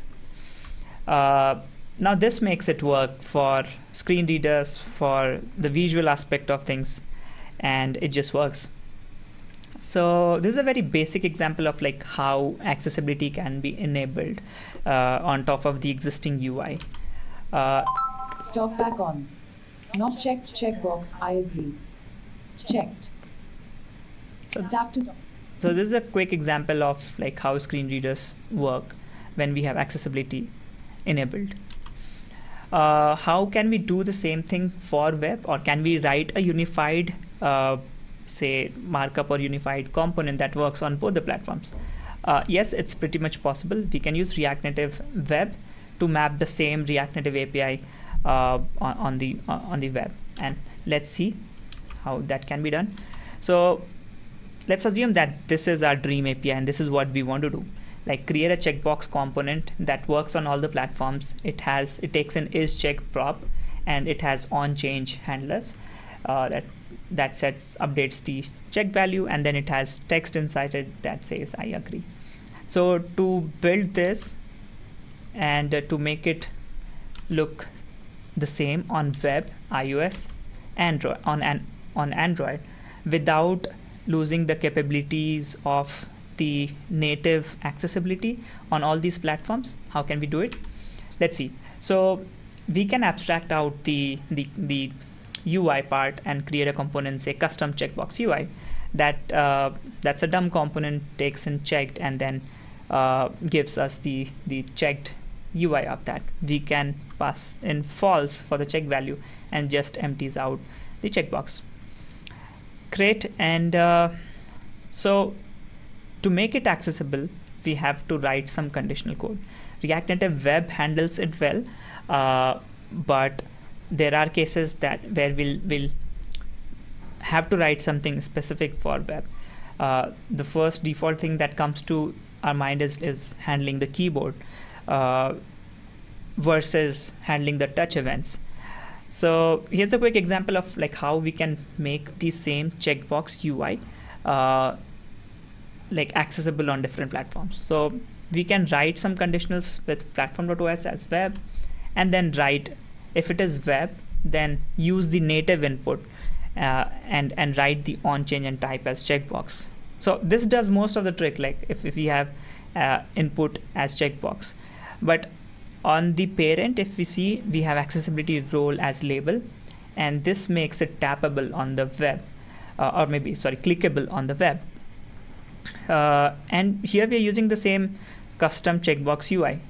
And if we have a look at the input on change, that component is wrapped in a visually hidden view. So it hides the real input box and shows the custom checkbox UI while maintaining the accessibility aspect of things, because the wrapper view at the top level has accessibility role as label. Great. And for mobile phones, we go ahead and add accessibility role as checkbox, accessibility state as checked. So on the web, where exactly are we handling accessibility role as checkbox? So we are using a native input type is equal to checkbox. So that does the trick. We don't have to specifically notify that we are using a checkbox. And then, yeah, update the state accordingly. So this piece of code works on all the platforms. Like for native, React Native does the trick. On web, we are using a native input box. Input type is equal to checkbox, and then this works. So this is a very simple and a high level example of like adding accessibility that works everywhere. There are more things to consider. The first one is definitely keyboard interaction. An example of this would be when we are building, say, combo box or select boxes. We focus that using tabs, and then when we press spacebar, it opens up, and we can use the arrow keys up and down, and then press enter to select that value. Then it closes the pop-up. That's one example, and this is like one of the hardest example when it comes to adding accessibility to a custom combo box. It also goes as a joke in the community, in the design systems community. Anyway, and then screen readers, we have to make it compatible with the labels and all those things. And contrast ratio, even the visual aspect of things, those with low vision, can they read the text? Do we have like enough contrast ratio in the foreground and the background color? We have more than this. These are like just few points. And that's where the A11Y project comes in. It's a very nice project. They have detailed down like all the different aspects of accessibility. They also provide a checklist that any developer or a team can go ahead and check if they are compliant with all those things. And yeah, they have the compliance in like 3 different levels: A, AA, and AAA. A is essential sort of accessibility that all the apps and websites must adhere to. This can be something like adding alt text, adding captions, adding adding placeholder and whatnot, like these basic things that is like essential for any app or any website per se. Then we have AA. AA is a little stricter than A. It has all the checklist of A, but it has a few more things. For example, it has the contrast ratio of text versus background must be at least 4.5 to 1. So yeah, that's one thing. Then we also have subtitles for the videos and few other things, and this is like required by multiple government and public body websites. Then we have AAA. AAA is like very strong level of compliance. This is like, for example, it has a contrast ratio of 7 to 1. And then we have, if there is any video on the website, that has to have a sign language support for people who can't hear. So yeah, these three levels are really important to understand, and also to cross-check with the website, like if your app or website falls under like which category.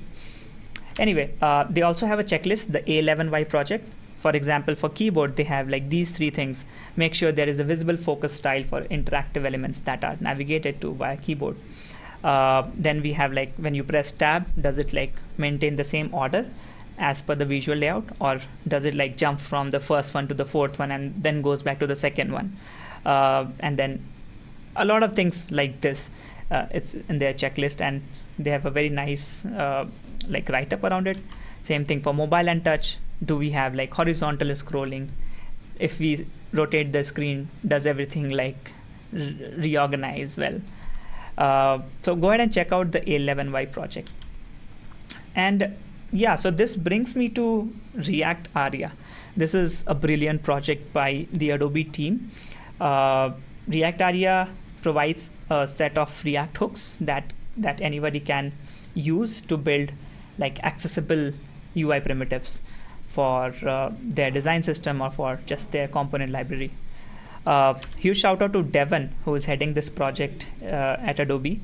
And they also have another project in the same set of projects. The parent group of projects is called as React Spectrum, which has React Aria and React Stately. React Stately is the state management piece of building these like UI primitives. For example, we have use toggle state as a hook. Let's see that. Let's see one of the examples. So to build the same checkbox, if we are using React Aria, so we can use toggle state from Stately, React Stately, and we can use checkbox from React Aria. And then we can have a label and input and spread that input props that comes from use checkbox right into the input element. And yeah, this does all the trick of like making that particular component accessible with like keyboard, with mouse on top of it, and for screen readers and everything. Also, these hooks are like service layers, and it's more like they don't provide any UI. So the keyboard handling or mouse handling and the accessibility part of it, all these things are like abstracted out, which can be dropped into other UI components to make them accessible. And that's the beauty of React Aria.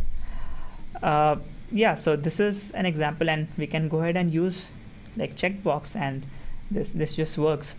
It also gets all those props like is, indeterminate, and all the things that a checkbox has. Great. So then there's another project. This is called React Native Aria. This extends the support of React Aria to mobile phones. So, and this project, a huge shout out to Nishan. He has worked a lot on this project. He's like a sole developer, but there were like people in the team who helped him out. Yeah, so let's see React Native Aria and how Nishan and team, they have built this React Native Aria. So React Native Aria is a set of React hooks to build accessible UI primitives for React Native and web. So very similar thing, but it works for React Native, but with the help of React Native Web, it works on like all the platforms. So here's another example. So we can import use checkbox from React Native ARIA, and then use toggle state from React Stately, and then spread this input props, which has like on change, on press, and accessibility state. So depending on the platform, it returns if we need on change or on press. On press works for React Native, and on change works on the web. So let's see. So we can use like visually hidden, that's another component that hides that particular input box that comes from React ARIA, and then the custom checkbox UI can be used. And we just spread that input props that's received from use checkbox and pass it on input. And the same thing also goes on the pressable component in React Native. And yeah, so it handles like most of the things for accessibility, right from say tab like focus ring or handling the keyboard interaction. And checkboxes, again, it's a very simple example. It gets really complicated when we have like menu or combo box or radio buttons. Here is the source code, a very high level source code that this hook provides. It takes in all the props and state and also the input ref of the checkbox, and then it returns the input props that is actually spread on the pressable component. If you see it in the last slide, pressable spreads input props. So all these things are passed back to that particular element, pressable, and it adds accessibility role and accessibility state, which is picked up by React Native's pressable component. And on the website, so React Native ARIA has a file for use checkbox.web.js. So this straight away imports React ARIA's checkbox, use checkbox, and then exports it. The source code of React ARIA's checkbox is something very similar to this, but instead of using React Native specific roles, we use like ARIA-check then check. Great. So we have a lot more hooks that's available in React Native ARIA. Another example is use focus ring. This adds the focus ring on components. So when using keyboard and pressing tabs, we get the focus ring of the keyboard, which is independent of where the mouse cursor is. So we can use it like use focus ring and then spread it right away on the pressable component. So next we have use hover. Use hover is similar to use focus ring, but yeah, this is straight away does the trick of spreading hover props like and all those things, which makes it like hoverable. Great. So then we have use overlay position. This places the overlay, something like a tooltip or a popover. And yeah, so we can use overlay position, and this takes in the target element and also the overlay element, the ref of them obviously, and then gives the props like top, left, bottom, right position of that of the placement, and it just really works really well. So we can use a trigger component and then click on the button, and then it just places that popover. Great. So that's use overlay use overlay position, and then we have more hooks like use combo box, use slider, use menu, use checkbox, use group, use radio, and yeah, switch, tooltips, and popover. Great. So this is a joint effort. I would say that Nishan and team, they have like worked on something on the React Native side and then mapped back to React ARIA for the React system. And yeah, we have put all these things in UI component library on the next version of native base. So native base essentially is mobile first accessible components for React Native and web. This is based on the utility first principles and React Native ARIA is used here with many components of native base to make it accessible and also to make it work on all the platforms. So native base components works on iOS, Android, and web, and it also behaves natively, like with tabs, with hover, and a lot of platform level things. So the checkbox example that we had in the earlier slides is actually available in native base, and we can go ahead and use it. And here is another example that is to create a menu component. It's really hard to make menus accessible, like pressing enter or space opens up the menu, and then using the cursor it goes. So let's see that example, how this is done. So we can press enter and then type even like R, M, and all those things to filter out or hover that particular menu. So let's see it again, enter and then down, and then we can type R and then M, and it takes us there. This is what we developers do most of the time, isn't it? And the same thing works for screen readers on different platforms. So this is an example of Android. Let's see that. I hope you can hear it. Tapped. More options menu button. Pop-up window. Menu item Arial. Menu item Tahoma disable. Menu item Roboto. Expo Go. More options menu but great. So those were like few of the examples from React Native ARIA being used in native base, and this is the team. They have worked really hard on building React Native ARIA plus native base, and it's open source. Go ahead and try to use it. All ears on the feedback. The team is trying to build it like compatible for all the platforms. It's a hard problem to solve, to be honest. But let's see how far we go. That's all from my side. There are a few projects that you would like to check from the same team. There's a state management library called Sync State. Then we have React Pluggable, a form library using MST, FormST, and then BuilderX. That's a design tool that codes, and API beats. Great. So that's all from me. I'm Sanket, and go ahead and let's connect on Twitter. My DMs are open. That's all for now. Thank you so much. Thank you, Sanket, for this talk. And once again, I'm really happy that you're working on something like this. I understand that sometimes these are not the most important or hottest topics, but are very needed for our community to use. Now, we had 4 talks in this panel and 7 in total so far, so I feel like this is a good moment to make half an hour break. So you can take this time for whatever you want, from refueling your whatever you are having in your Mac right now, or just socializing with other attendees on our Discord channel, which is, I guess, the most important and fun part. You can also ask questions to our speakers. They are on our Discord channel, so some of the questions can be addressed right now. The rest will be addressed on our React Native Show podcast. So we'll see each other in half an hour, and have a good break.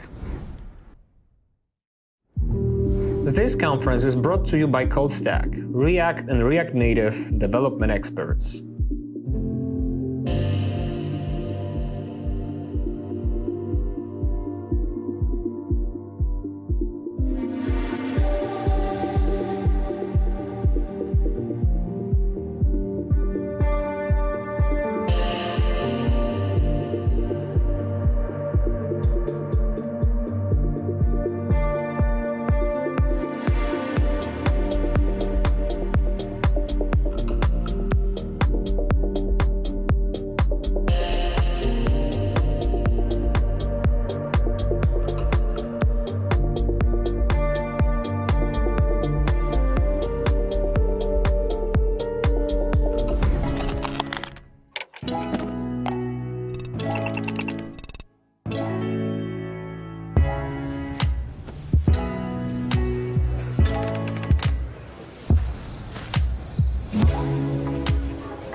Hello, I'm Mike, CTO and co-founder at Callstack, and today I'm looking for the best React Native developers to join my team.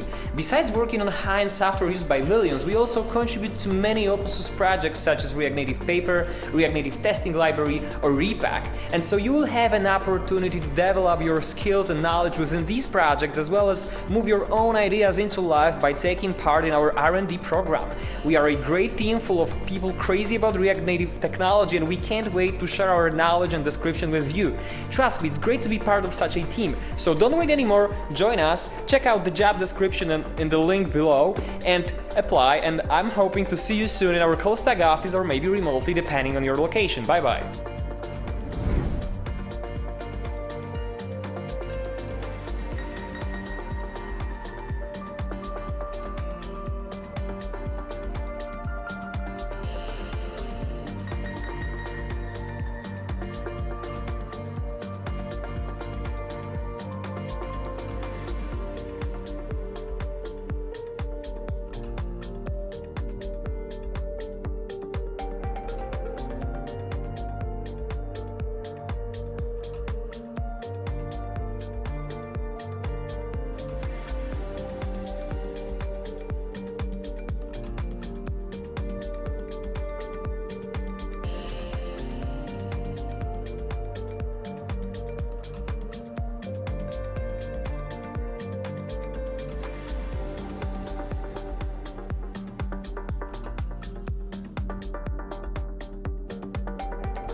Wake up in Wrocław, get up and get at 'em. React Native EU is on and it's happening. Check in to check up on all of the latest news and strategy. Man, it's kind of the greatest. Welcome to React Native EU 2019. Keynotes that unlock a new world of insight. Lightning talks this cutting edge? It really seems so right. Networking with everyone in the React Native community, from the thinkers to the linkers, we're all here in unity. Q&As that dive deep into code DNA, and it's all covered here in only 2 days? Especially when it comes to trouble.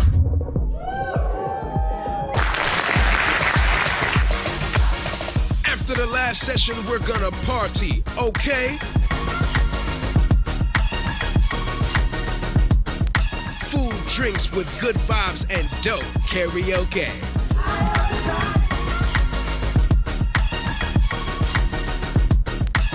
High fives all around, it was good to be here. Can't wait till the next one. we'll see you next year.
Hi, it's me again. We just wrapped up our second session today and we heard from amazing speakers like Ola, Satya, Truls and Sanket, two of which are actually my colleagues from Callstack, and I'm really proud of you that you gave such an amazing talks.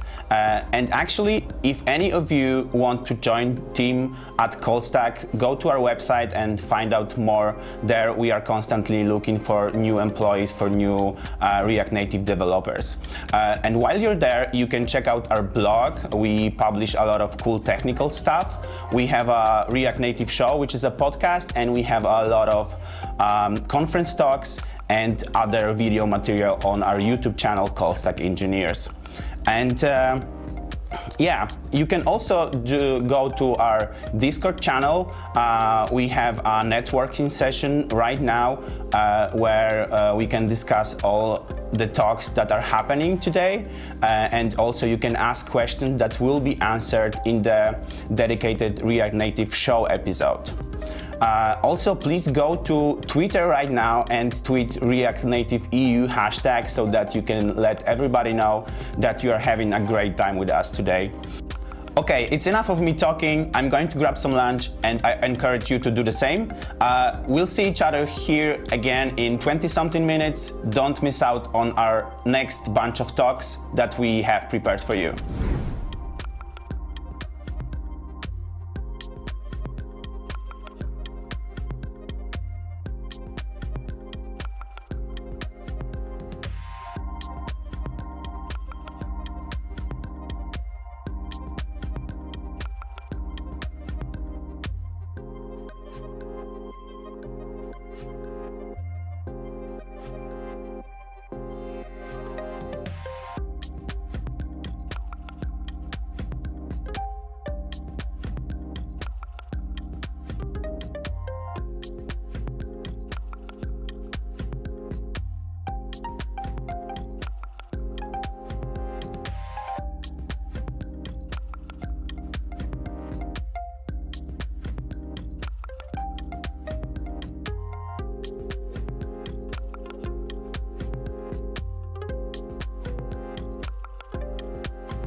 This conference is brought to you by ColdStack, React and React Native development experts.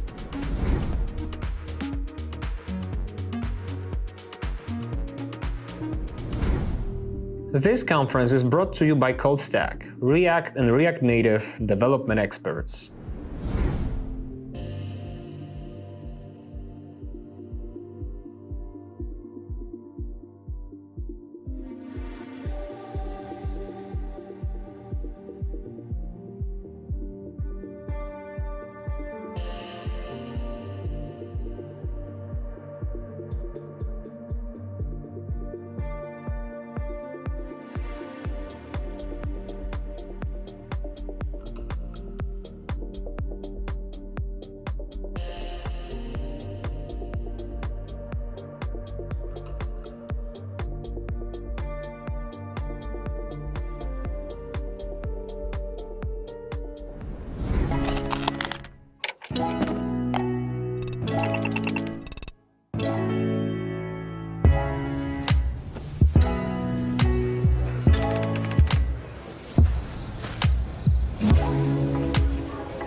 Hello.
Hello, I'm Mike, CTO and co-founder at ColdStack, and today I'm looking for the best React Native developers to join my team.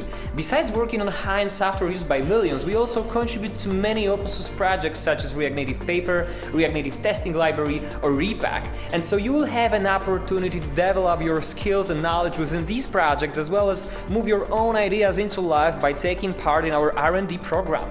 We are a great team full of people crazy about React Native technology, and we can't wait to share our knowledge and description with you. Trust me, it's great to be part of such a team. So don't wait anymore, join us, check out the job description in the link below and apply, and I'm hoping to see you soon in our ColdStack office or maybe remotely depending on your location. Bye bye. By millions.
Wake up in Wrocław?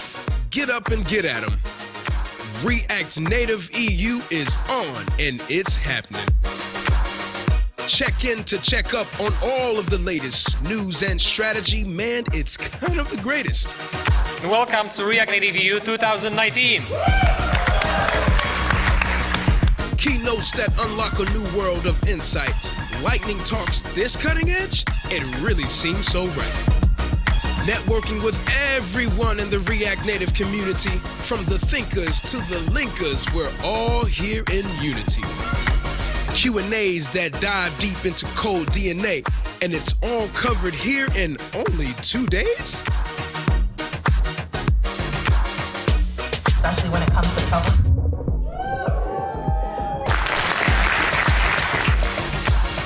After the last session, we're gonna party, okay? Food, drinks with good vibes and dope karaoke.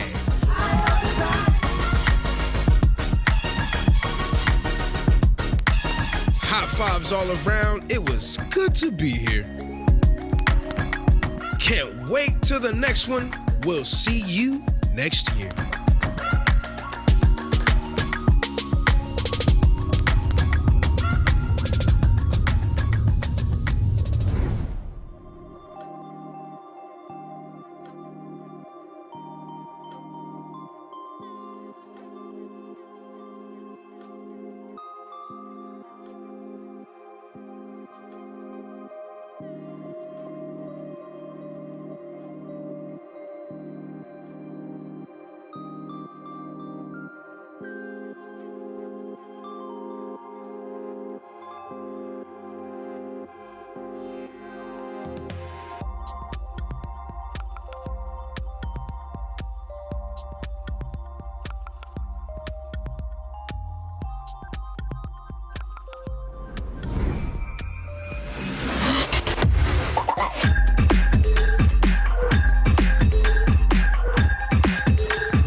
This conference is brought to you by CodeStack, React and React Native development experts.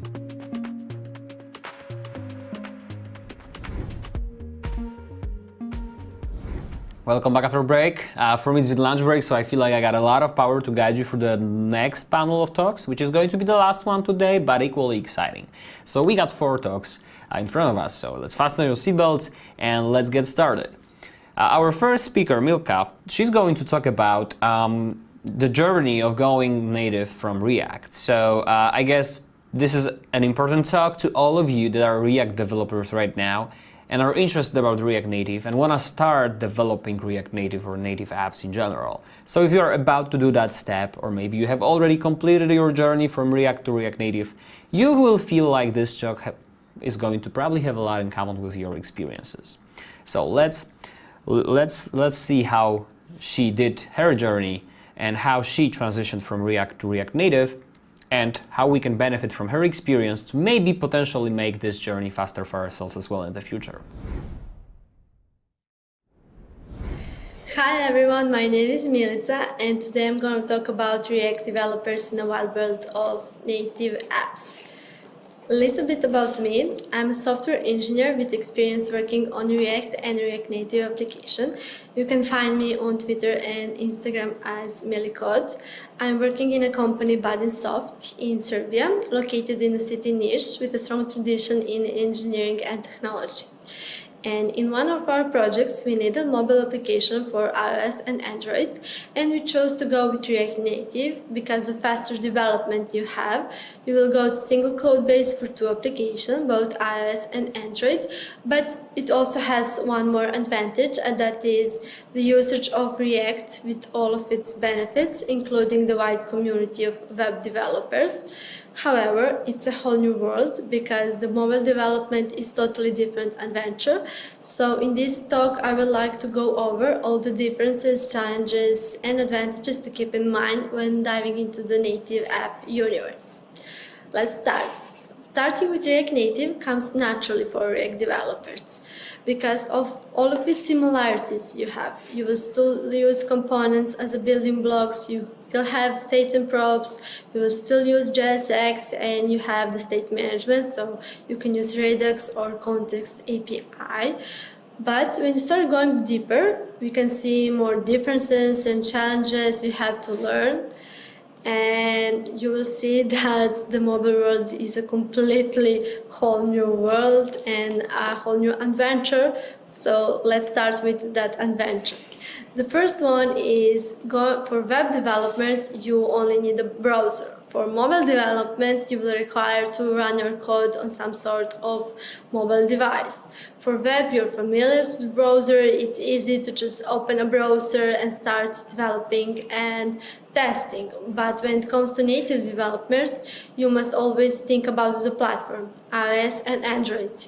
You can use Android emulator, which you can download from the Android Studio, or iOS simulator, which you can use from the Xcode. So simulators are good when it comes to testing or building application, but we have some cases in our projects when our feature we are developing and testing on the simulator and emulator and everything was working fine.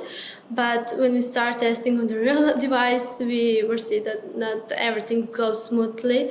So because the simulation can never replicate 100% of the hardware on the real device. So you can find your application working without any error on the simulator and having trouble with an actual device. So my advice is that I can give you is to always test your application on real devices through the development process, especially if you want to release on both iOS and Android. So the next difference you can see is styling. Styling on the web, you will use the CSS, you have a class name that is associated with the DOM element. The CSS will target that element with the class name and assign a set of properties and values to the associated element. On the React Native does not use CSS in styling. Styling in React Native is done using the JavaScript. Since React components have support for the style property, you can also create an object of style values and pass them on the component as props. and style names works exactly the same name as in the CSS, except they're writing in camel case. But don't worry, Flexbox is still here. For example, Flexbox will work the same way in the CSS with a few exceptions. The flex direction is defaulting to the column instead of the row, and the flex is only support a single number as a parameter. And under the hood, Flexbox is implemented with the yog. And one more thing about styling is you can use the popular CSS in JS library, and that is style components. Style components allows you to write an actual CSS code to style your components, and benefits of using style components are that you will have CSS syntax out of the box, you can use dynamic styling, you can use theming. And with style components, you can also support more complex styles like transform, which is really great. So if you're familiar with style components and you can use it on the web before, my advice is to go for it. And let's talk about one more big difference, and that is navigation. In the browser world, you will have the URL, you will have a current page, you will have to go back with the back button, and if you're using React on the web, you'll probably use React Router. In the React Native, React Router has still support for the navigation, but you can use libraries like React Navigation or React Native Navigation. And having pages and going back on history is not a situation on the native world, and you must always have that in mind. In the native world, we have screens instead of the navigation between them. And for navigation between screens, we will use the patterns like tab navigation, stack navigation, and backstack. And navigation works like you're having different decks of cards, where cards are screened. So you will define different decks of screens for each purpose. And this is because the user could add or go back to a previous screen. It's important to note that on native, you start from the first screen defined in the deck, and when you add screen, it goes to the top of your deck. When you go back, it goes off the top of the deck as well, and this means that the first screen is loaded on the background till you dismiss stack or go back. So have that in mind always. You're not using pages, you're using screens, and the navigation is really different. You can always associate your navigation to the decks as I described, so have that in mind. The next one I want to talk about is the platform-specific code. So unlike React Native adheres the needs to write a different code on different platforms and build applications that follow a platform-specific UI and UX guidances. So React Native offers two alternative ways to build a cross-platform application more efficiently. The first one is platform module. So React Native provides a module called platform to detect which platform or which version of platform you're developing on Android the application is currently running. So this is especially useful when you're using a component that contains small parts of the platform specific code. And you can import the platform from React Native and set some kind of condition to check that if you're using the iOS or Android. And the second way to check is platform-specific extensions. So React Native will load the matching files for a specific platform by automatically detecting whether the file you're working on has iOS or Android.js extensions. And this way you can be sure that each time you're coding for iOS or Android, React Native will always import the correct required component. And have that always in mind.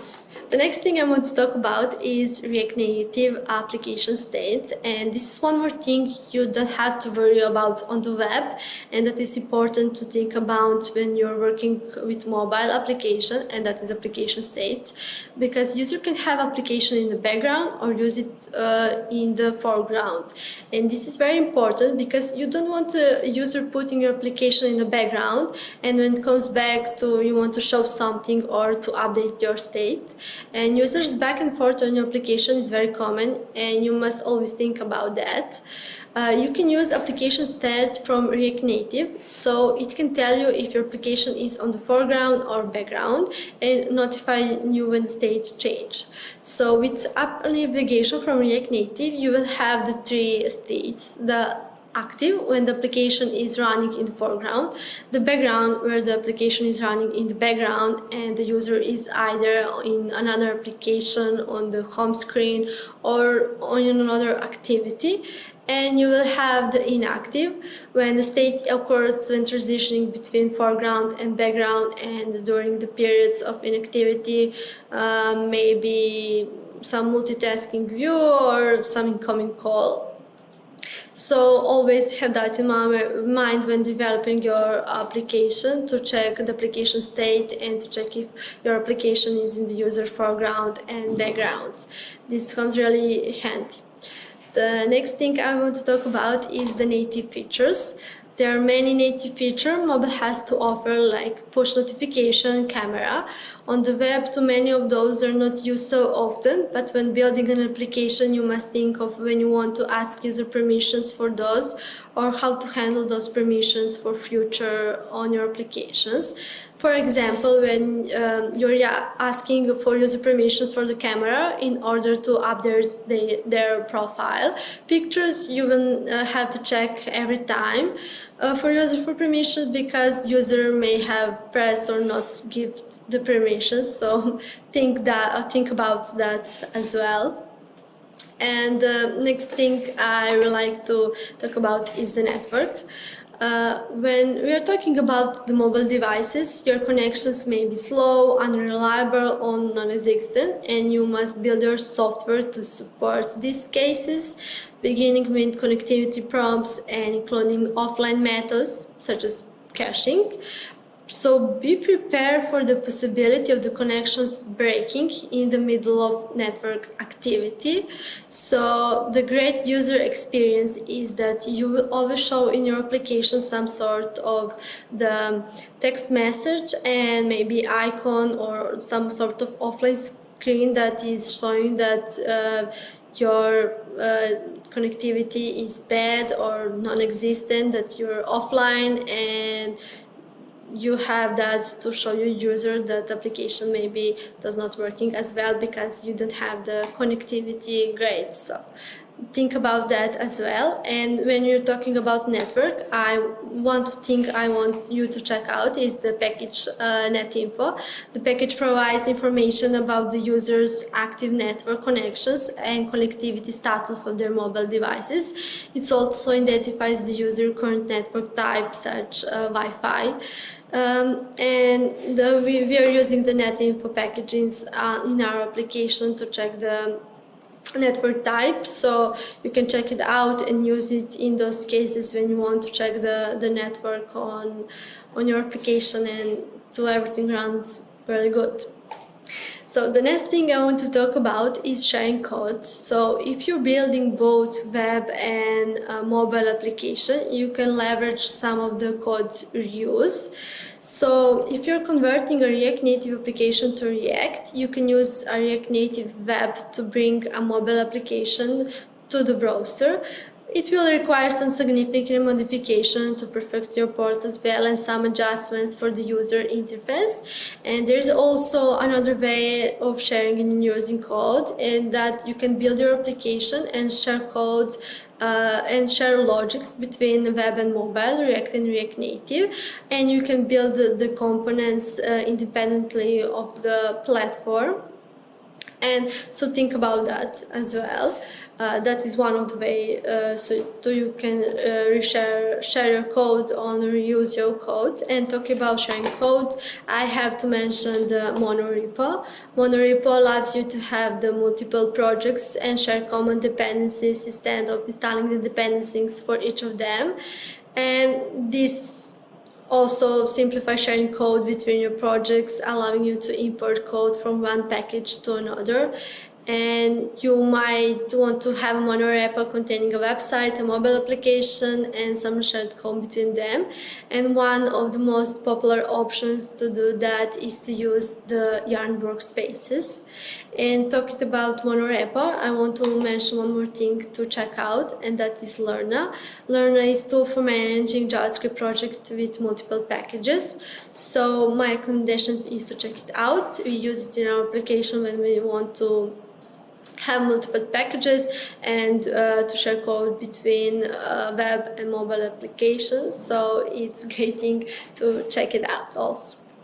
And talking about web and mobile, one more thing I want to talk about is testing. So programmers and developers are also humans, and humans make mistakes, and testing is important because it helps you to uncover these mistakes and verify that your code is working. It also gives you confidence that your applications is working and it will work in the production. Your code is working, your components are good. And when you're writing tests, the default template of React Native ships is Jest. So if you use testing before on the web, you'll probably use Jest, so that things is similar and doesn't change. And when you're testing with Jest, I have to recommend some libraries for writing the unit test of your React Native application. That is libraries like Test Renderer or React Native Testing Library. Those two are really great libraries, and you can check out and see what is working for your application. So always have in mind testing also. And one difference I want to talk about is debugging. So for debugging, you can use the Chrome developer tools to debug your JavaScript code in Chrome. So that thing is not different from the web. That is like you're common to debugging in the browser, so everything is fine. But one thing I want you to check out is the Flipper. Flipper is extensible mobile application debugger. Flipper is a platform for debugging iOS and Android and React Native application. It can help you to visualize, inspect, and control your application from a simple desktop interface. So I strongly recommend Flipper for mobile developers. With Flipper, you will also inherit the plugin ecosystem that exists for native Android and iOS applications. This means that you will be able to use plugins that are aimed for native apps for React Native app as well.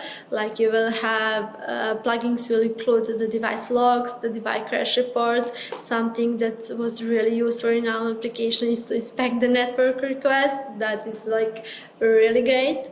So one more thing you can check out is the device preferences. You can check the cached images, you can inspect native layout elements, and my strong recommendations is to use the Flipper. It really helped us in our application as well. And one of the biggest changes when we are going from web to native is the deployment. On the React Native side, we are using the native way of deploying applications. So remember that React Native is only a tool for writing native apps. You will have to build and upload your build for if you're using iOS to App Store, for Google to Google Play Store, and for Huawei to App Gallery. So after your build is uploaded, for example, Apple will run some automated tests on your application for basic info provided for the App Store, and let you know if there are some issues. And after this, everything is okay. You can use applications with other developers through a program. Apple provides a TFLite, and TFLite is the way to send your application somewhere for testing without a plugging device on your machine. And TFLite really comes useful when it comes to the beta programs and beta testing your application. And it's very important to know that each deployment will need to pass some validation from Apple that will take some days in order for your release to be available and to end user to go through testing phase. And for Google, you will use the Google Play console to publish your applications and maybe games for the Google Play. So yes, and one more thing to also mention here is the code push. Code Push is part of the App Center, and Code Push is in the App Center cloud service that enable the React Native developers to deploy mobile applications and updates directly to user devices. So if you have some cases when your tester needs a bug fix really fast and you don't want to wait for the build and everything, you can push it directly using the code push, and your tester can check it directly. So code push is really great, and I strongly recommend you to check it. So that will be it.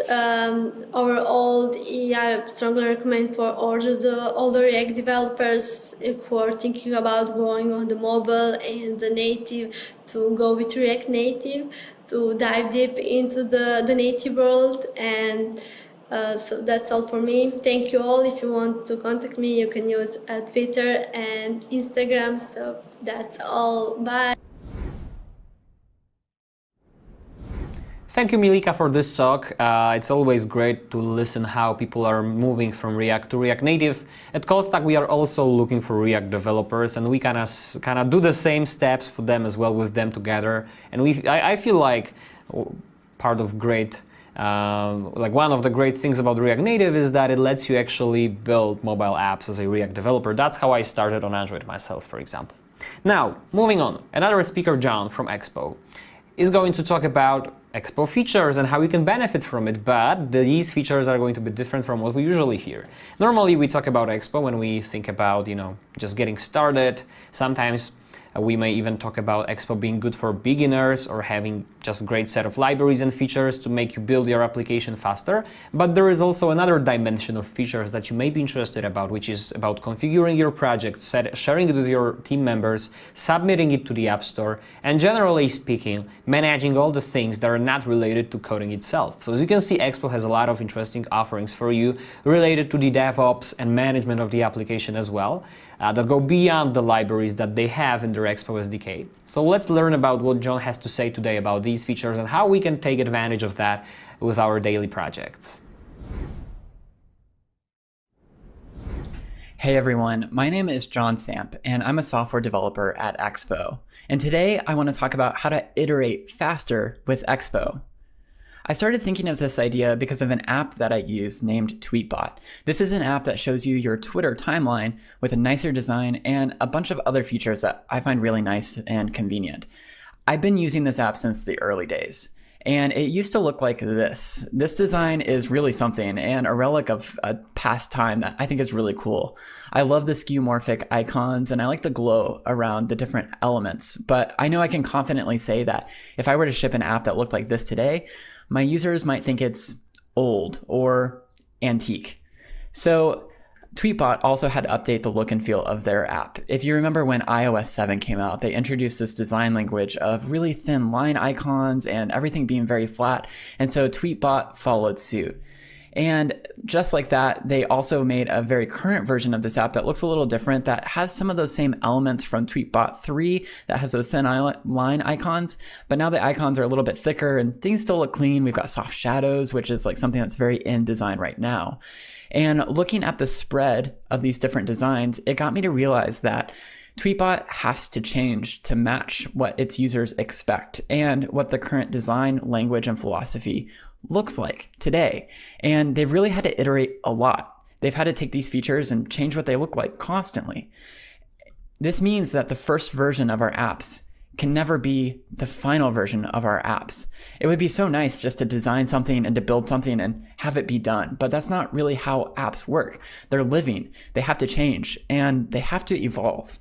So to allow our apps to do this, what we really need to do is we must embrace iteration, and we must think about how our apps can change over time to better match what our users want. So let's talk about what iteration looks like in a React Native app. Here's what I think it looks like. First, you start with requirements, what your app should actually do. After that, there's the implementation of those requirements. Then you review that your implementation actually fits the requirements. Then you would make a build of your app. You'd submit it to app stores. And then once users have it, they're going to tell you things that are wrong and things that could be done better. So you're going to be fixing bugs and adding more features and making new requirements. And then this whole cycle starts over again. So usually we can get this circle spinning somewhat and hopefully at a good clip. But what if we could make this circle go even faster? I think we can do that with tools that Expo provides. So let's start with the first thing in this wheel, which is requirements. And so together today, we're going to build an app together. And this app is going to be a coffee app. So let's brew a coffee app together.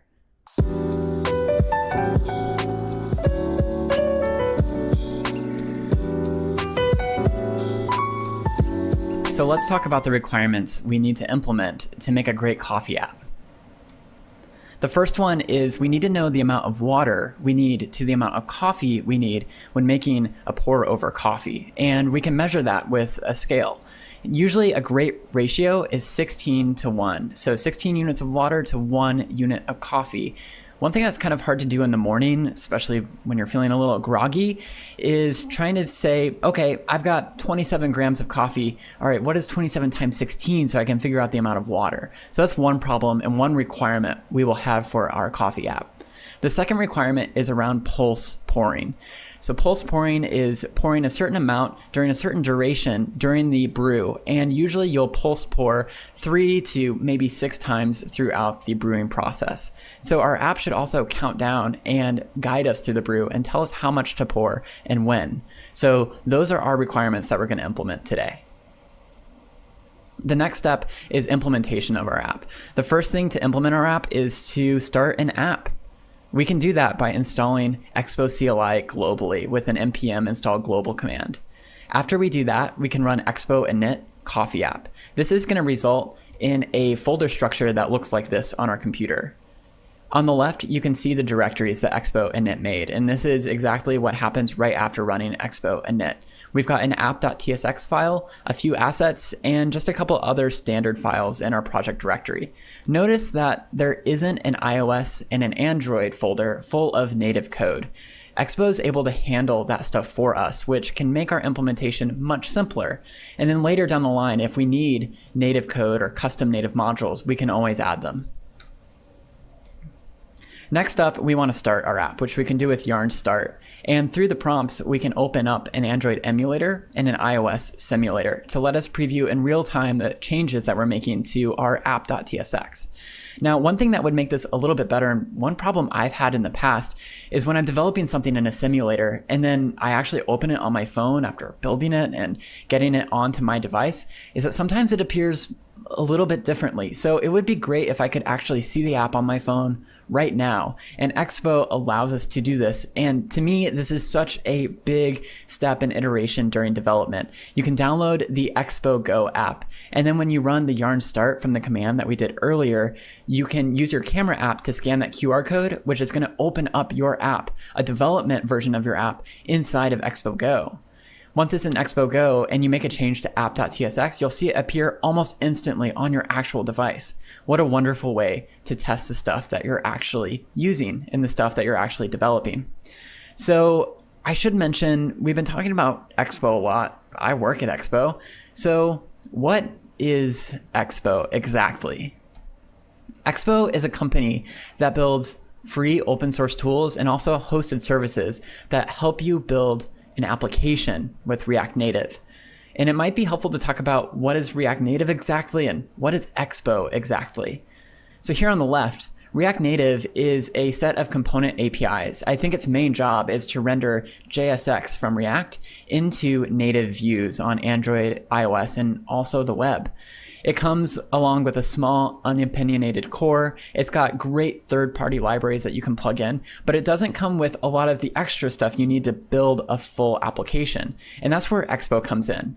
Expo provides a component SDK, tools like Expo Go, like we just showed you, and also services to build, submit, and update your app.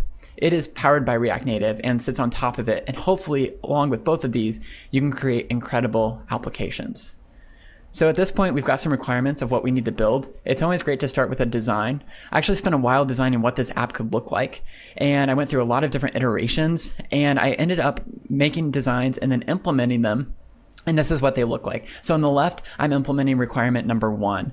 I ended up putting a question of how many ounces of coffee would you like to brew first? So you can say, maybe I want 24 ounces. And then below, it tells you how much water to heat and how many grams of coffee to grind.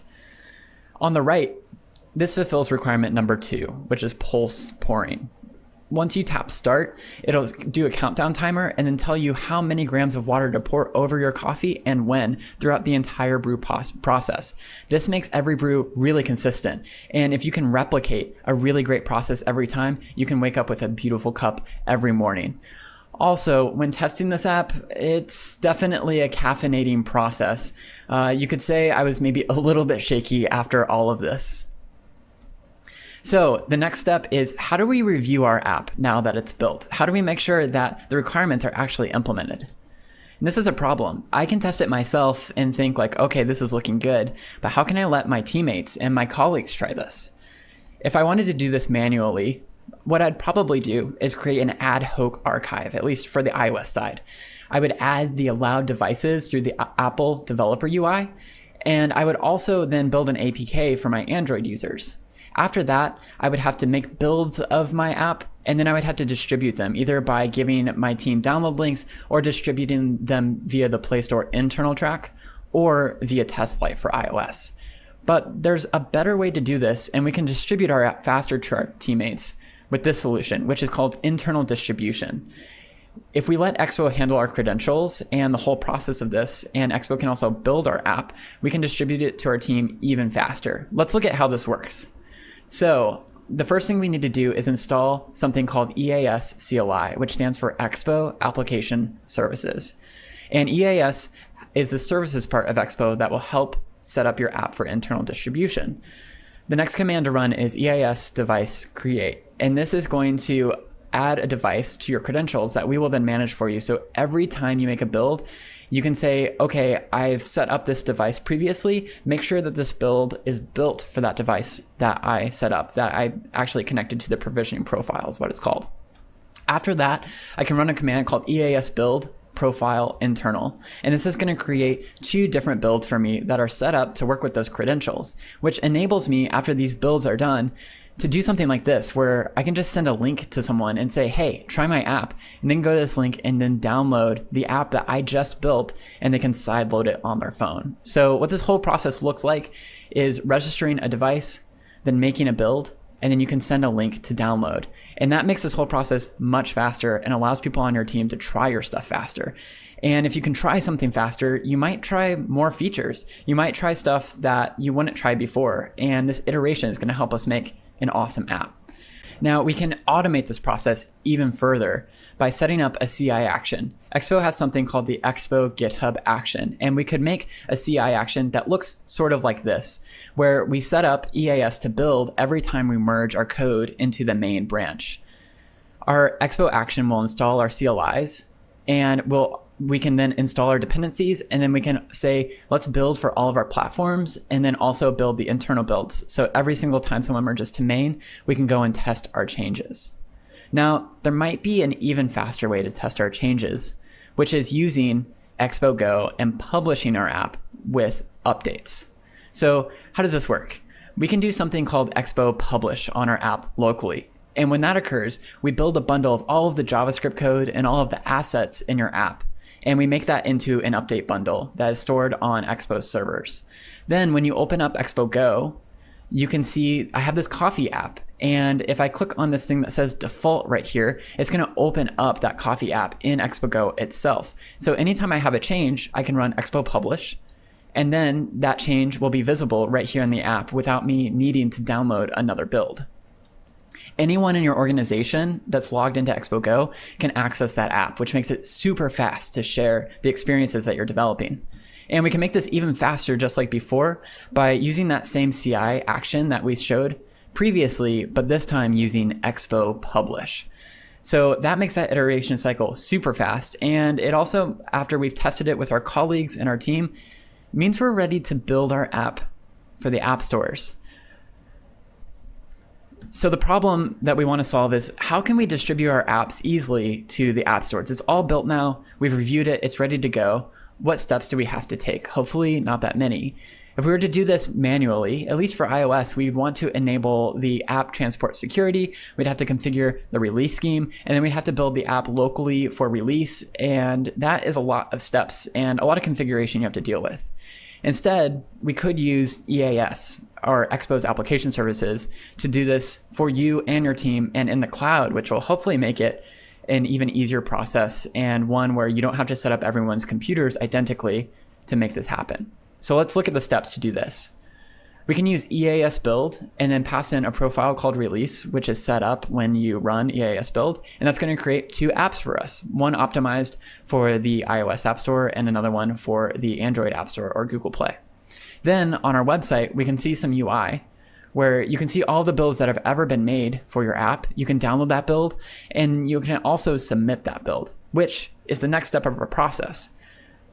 If you were to submit manually, we would have to, at least for Android, download the .aab file and then open up the Play Store console and drag and drop that thing in there. And then we have to wait for it to upload, make sure that everything is good.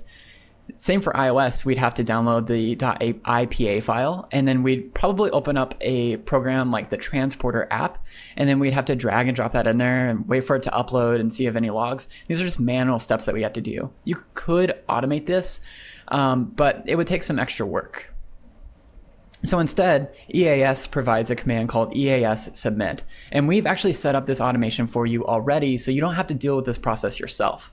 And you can take builds that you've made with EAS and then run EAS submit, and you can say, take the latest build that I've built, and then it will take that build and we will update or submit it to the app stores for you. This is super convenient and makes building and submitting to the stores really quick. And it really speeds up our iteration cycle for those two steps of the iteration process. So our app is now out in the store and we've actually found a bug, or let's at least pretend that we did. A popular way to brew coffee is using something called an AeroPress. But let's say that instead of writing AeroPress, we accidentally wrote Sparrow Dress instead. So if I wanted to fix this bug in production, which is a pretty blatant bug, I would need to rebuild my apps, I would need to resubmit them to the app stores, and then I would need to wait for my users to download that new version. Instead, we can use Expo updates to help you provide small fixes between builds like this. So let's look at how this works. Expo Publish ends up making an update, and an update is a bundle of code that's JavaScript and also the assets from our app. So in order to fix this sparrow dress problem, we would go into our app and then we would fix the sparrow dress to say AeroPress. Once that code change has been made, we could run a command like Expo Publish. And in the command line, you're going to see that it builds the app, at least all of the JavaScript and all the assets, into what we would call an update bundle. And then that gets uploaded to Expo's servers. So once we have the new update on our servers, it becomes available to users. And it's important to think about what users have in their app. So essentially apps are built into two parts. One part is this native code that's built into the app binary. And the native code is stuff that you can't change with an over-the-air update. This is stuff like the app's icon and some of the configuration about how the app runs. But then there's the second side of the app, which is this JS code and this update code that we're able to interchange with other updates. So if I'm a user using an Expo app and I open my app, there's a module that's going to query our servers and say, is there any new updates? And if there is, then we're going to look for any new updates based on a configuration inside of that app.json file that we saw when we set up our project. This makes it so if you have critical bug fixes and things that you need to get out to users right away, you can do that with Expo Publish. So in this case, if I ran Expo Publish with this AeroPress fix, then my users would open up their app, they would download that new code, and then they would see the typo fixed. It is at that point that I could start making new builds and then submit them to the App Store to get review. Now, there are a lot of different options that we can opt into with Expo updates. Let's look at those. Okay, so I'm here in the Expo documentation, and inside of app.json, there is an updates configuration, which I can see here on the left. There are 3 different configurations I could configure, which is whether they are enabled or not, when to check automatically. The different options are on load or on error recovery. On load is the default here, so when users force close their app and then open their app, it's going to check for an update. But probably the most important one is this fallback to cache timeout. This is saying how long should we wait before launching your app while we download the new update if there is a new update. So if this AeroPress update was actually like really large and it took people a while to download, or if they're on a very slow connection, we could cap it at 30 seconds or 3 seconds or something. And if they don't download the update within that time frame, then they will fall back to the cached version of their app that's already downloaded on their phone. We want to make sure that users can always get their app so that they don't get stalled on that splash screen. Now, there is sort of a trick here. By default, we set this fallback to cache timeout to 0, which means we won't wait at all for any new updates, which means if we push an update out to a user and they open their app, it's not going to wait for the new update to download, and it's actually going to download in the background while they continue using the app. Then the second time that they open their app, it's going to load the update that was downloaded in the background the last time they used the app. This is preferable for some developers, but it's also might be preferable for you to let users wait a couple of seconds to download the new update so that they can get those new updates even faster. So it's just good to know about the different configurations we can set with updates. So this is a lot of stuff that you can do with Expo, and there's a lot more configuration to all of this stuff that I haven't talked about yet. But I do want to mention just quickly some of the recent updates and things that have been going on at Expo in case that you've used Expo before. So one awesome change that we've come out with this year with EAS is that you can build an app with any native code.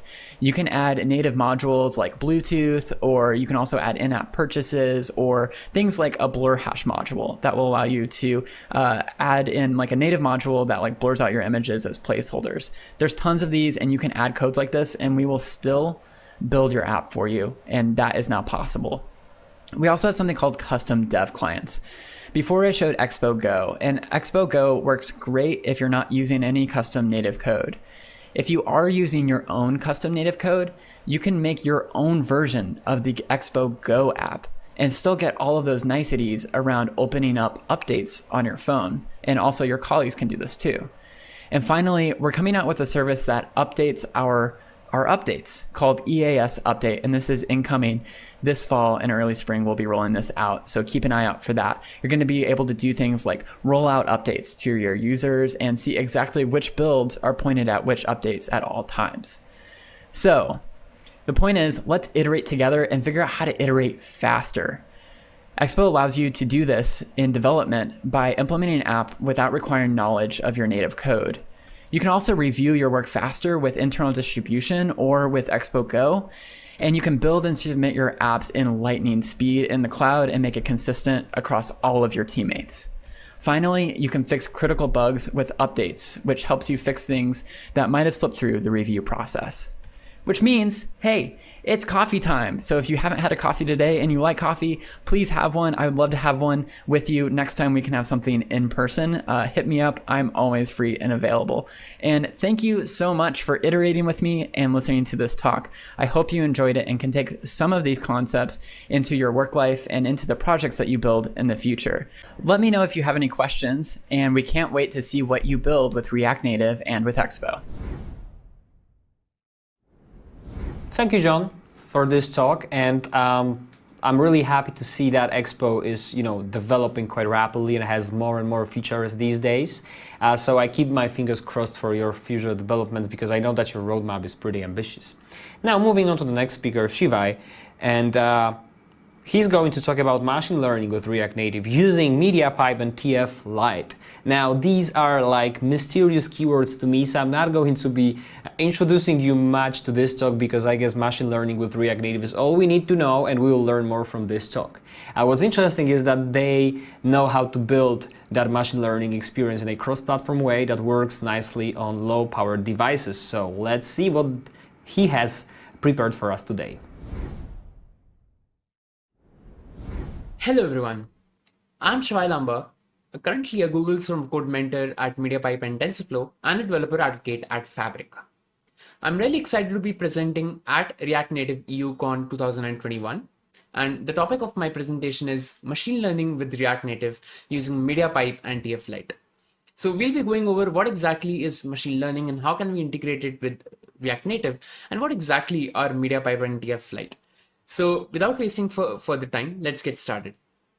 Now, of course, we all know that how incredible machine learning is. Probably each and every different aspect of life that we see, whether it's some kind of an industry, healthcare, medicine, is today utilizing machine learning. And machine learning in mobile devices is something that is gaining a lot of attention today, because a lot of the different applications and processes are happening with the help of smartphones and websites. And it becomes imperative to also be able to include machine learning within mobile devices.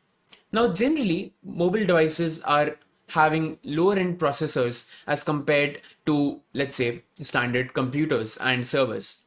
Therefore, there is a need to be able to actually run machine learning models on lower end devices. And that does require you to have specific changes be made to your machine learning models or support for running these machine learning models on these devices. And we can also have on-device machine learning for faster processing. So removing the need to actually connect to a machine learning model that might be hosted on a separate server or on a cloud, which can result in increase in the latency, that can be covered up, or that can be reduced by actually introducing the machine learning to take place on the device itself, as the processors of the various devices, and as the machine learning application and the models themselves are becoming more compact and becoming easier to run, by increasing their performance and reducing the overall, you could say, processing that they actually require. So both of these different techniques is actually helping us out to do a lot of different things, like on-device translation of languages, on-device classification of images, being able to detect different things, and do a lot of different on-device algorithms that can run, machine learning algorithms that can run on mobile devices. And that is making machine learning really, you could say, accessible on these mobile devices as well. Now, we'll be talking about a few different solutions that are there, and we'll be looking at how can we integrate the two different methods, that is either MediaPipe and TFLite, both for React Native applications. Now, let's take a look at this particular slide and let's see, like, okay, from all these different images, what are all of these different images having something in common? So you see an Android picture with face detection, you see an iPhone XR showing you poses and basically landmarks of your hand, you see the web where you can see the different kind of effects happening on the skull. Then we have Raspberry Pi, and we have basically the webcams, and all of them are having something in common. And that something in common is that they are all having different applications of machine learning, and that is being powered by one technology. And that technology is MediaPipe. MediaPipe is an open source cross-platform framework that is provided by Google that helps to build perception pipelines, or we can also say that they actually help us to build a lot of different audio, visual, and video-based pipelines. And it is widely used within Google for a lot of its research and products. And probably till 2018, it was internally used by Google and not really known by a lot of people. But after having been introduced and open sourced in 2019, now it is being widely used to also do a lot of different machine learning implementations and pipelines built around video, audio, and sensor data. So it can be used to basically do data preparation pipelines for machine learning training, or it can also be used for doing ML inference pipelines. We'll be also looking at a lot of different examples on how it is being actually used, and that will give a better perspective of why machine learning using MediaPipe and being able to integrate it is really popular and useful. Now, some of the features that are actually provided with MediaPipe, it first of all helps us to actually include end-to-end acceleration.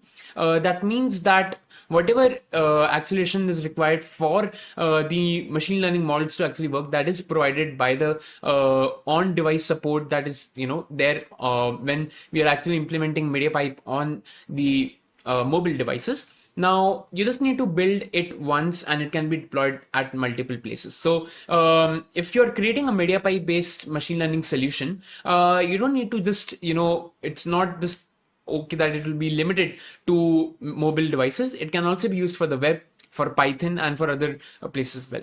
So you just need to create one MediaPipe solution that can be deployed to various places.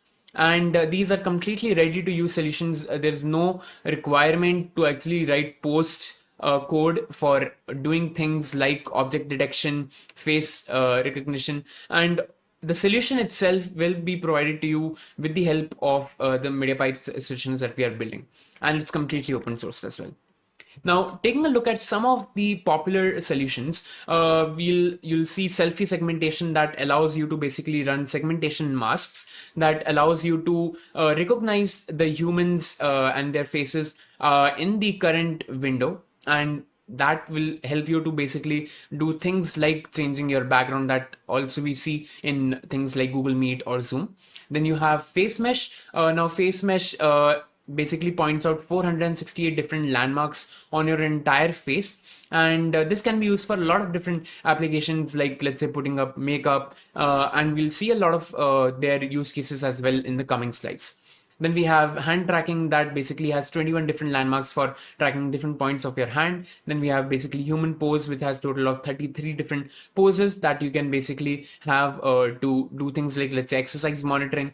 Then we have hair segmentation that only detects your hair. We have the standard object detection and tracking that can be used to detect certain objects and identify different objects. Then we have face detection. Holistic tracking is basically combining all face mesh, hand tracking, and the pose in OR, right? And you can do a lot of different things with that as well. Let's say create VTubers or, create such kind of animations. Then we can use 3D object detection, also called as Detectron, right? And all of these different solutions are ready-made solutions that have been provided by the MediaPipe solutions team, and you can just go to mediapipe.dev and look at one of the solutions and look at their implementations for Python, Java, Android, iOS, web, right? And you can start utilizing these solutions.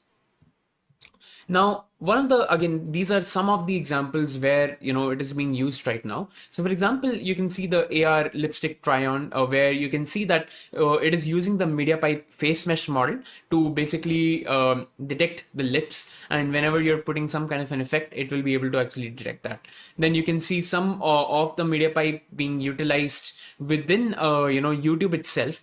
And you can see that being utilized in the AR movie trailer that is, being shown over here on YouTube.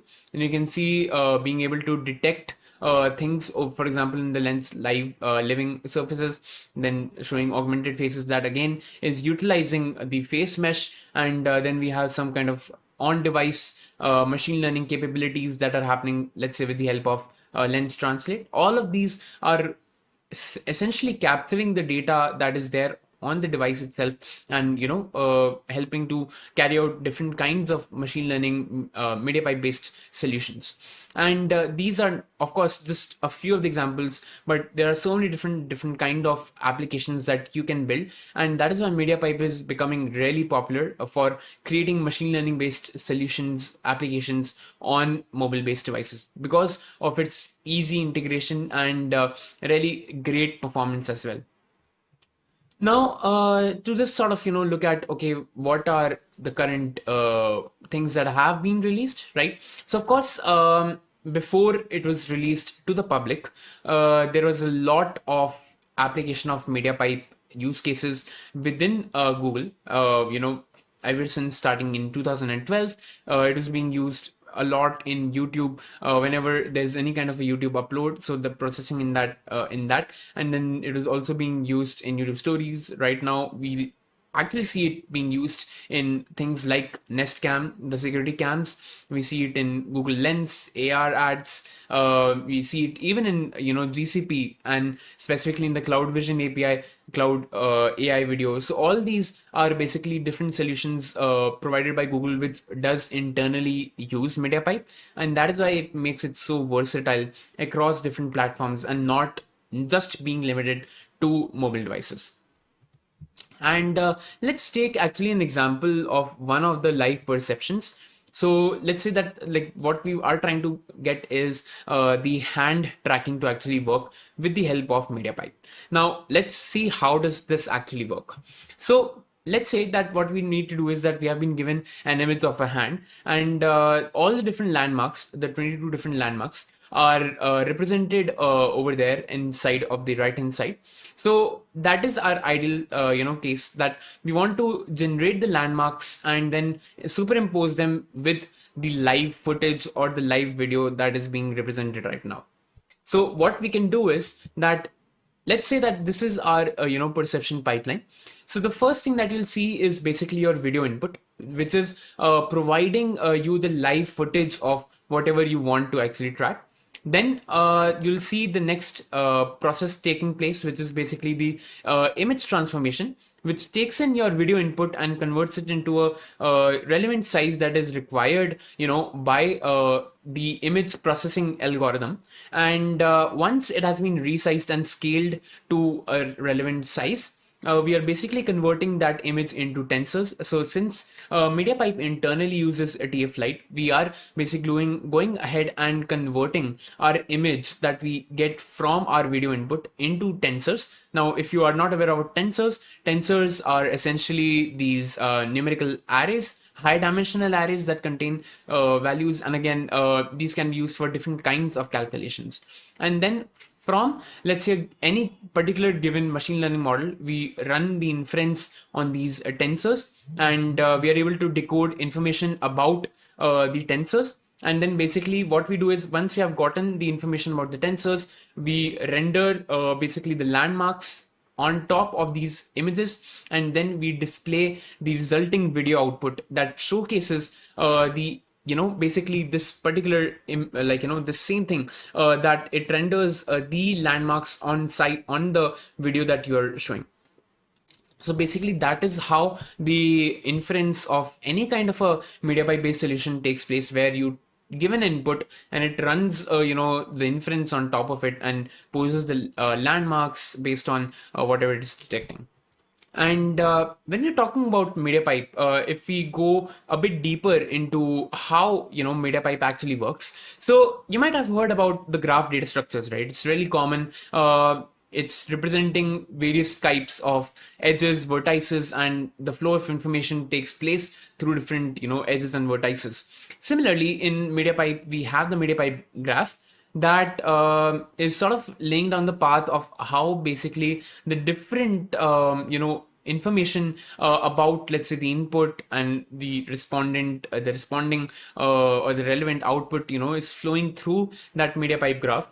Essentially we are containing the entire solution. Whenever we're talking about like any kind of a MediaPipe based solution, your input that you're providing, or sort of the image that you're providing will be given to the MediaPipe graph, and that information will flow. And again, we do have these edges and vertices. Now, specifically these vertices that we have, they contain configuration information about the different aspects about our MediaPipe solution. And these configuration information are essentially, our calculators. Now, of course, we'll be talking a bit about calculators, but of course, the node of the graph is basically showing us that it's the calculator. And of course the entire MediaPipe graph is representing the overall flow of how basically the input image is that, or the input information that we're receiving, how we are able to put up the landmarks on top of it and get the resultant output.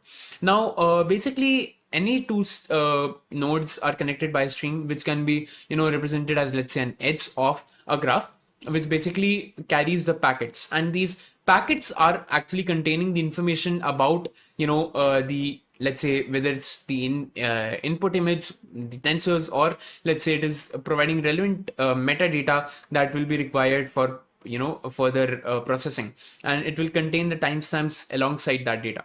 Now if we talk about the calculators, right, that are representing the nodes, so they have been written in C++, and they declare basically both the input and the output ports, that what kind of input do they expect when any kind of an input is actually coming to them via the packet, and what once that like some kind of processing has been done, like what is the expected output that they will be sending to, let's say, the next node, right? And they basically implement something called as the open process close methods, which basically means that whenever there is an open process happening or an open method, that means that the full graph is currently running.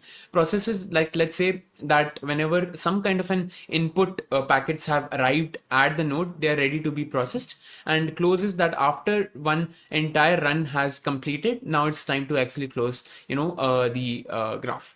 So that is basically the calculator that is representing at each edge, that is responsible for making changes or bringing changes to the input images that are there. And it will help to basically create our process for converting whatever input is into relevant transformations that need to take place. And this becomes part of the calculator. Now, we do also have some inbuilt calculators. We can create our own calculators. There are a lot of different inbuilt calculators that are used for image, audio, video processing, and that are, native with TensorFlow and TFLite for the ML inference part. Now, basically, we also have a lot of different calculators for post-processing as well. So those have actually been created. Let's say, for example, for selfie segmentation, we have the selfie segmentation calculator, and you can also actually go ahead and create your own calculators as well. And finally, basically, what we are going to be talking about is the synchronization. And this is really important because all the inputs that we receive inside the calculators and how they're, being processed and they're going outside, we need to make sure that the timestamps are not compromised. If the timestamps are compromised, then it can actually result in erroneous data. And that is why the synchronization is an important aspect of how the MediaPipe solution actually works. And we can also talk about a subgraph. Basically, a subgraph will be used, whenever we are having to divide our steps into multiple steps. And like you could say that a subgraph is a part of the main graph, and it can also have its own calculators and be used to basically do one of the tasks that will be there. So as you can see over here that if we have a larger task to take place, we can have one subgraph that is dedicated to, let's say, only the hand landmarks, and then let's say one subgraph only for taking care of the pose landmarks. And of course, the main aspect of this is that the video will be taken in. It will be passed through the hand landmarks and you'll see the rendered image. But of course, there are certain issues that can, take place because, the hand, let's say if you are using a live video, the scale of the hand will change dynamically if, let's say, you're taking your hand closer or, taking it further away from the video camera. And then let's say it will actually take a lot of capacity from the model to deal with such kind of variations that, takes place. So there are steps that we can take place, to overcome these issues or basically these issues in real time. And that is why we can also use a lot of different techniques to optimize our performance of our models as well. And if we just look at an overview of how does the MediaPipe tech stack look like. So at its core, we have described that basically we have created this cross-platform framework that has been written in C++, and it has support for interacting with things like TensorFlow, OpenCV. So it comes in with helper utilities from TFLite that can be utilized, right? And if you look at basically how does the entire functioning work. So at the core level, you have your graphs that are responsible for showing the path of how the packets are, flowing in from various and how they're being collected at different nodes. Now, these nodes are essentially calculators, and apart from all of these, you do get certain APIs that help you in your process. One is the graph construction API that will be actually helpful for creating a graph for the first time. The calculator API and the graph execution API. All of these different APIs are responsible for helping run your graphs. And essentially at the top layer is all the different kind of applications that are possible to run on whether it's the desktop, Android, iOS, or let's say even in embedded devices like IoT Core, or let's say for example Raspberry Pi. And this sort of shows you a high level overview of how basically the MediaPipe tech stack goes from the top to bottom being at its more raw level, and that is how sort of the MediaPipe applications look like internally. And you can actually go ahead and look at some of the docs if you actually want to go ahead and understand some of the parameters. And if you want to look at some of the examples for MediaPipe, you can go ahead and actually look at that. Or you can also use the visualization tool for MediaPipe that helps you to see, okay, if you were to build a MediaPipe solution, how would it actually look like?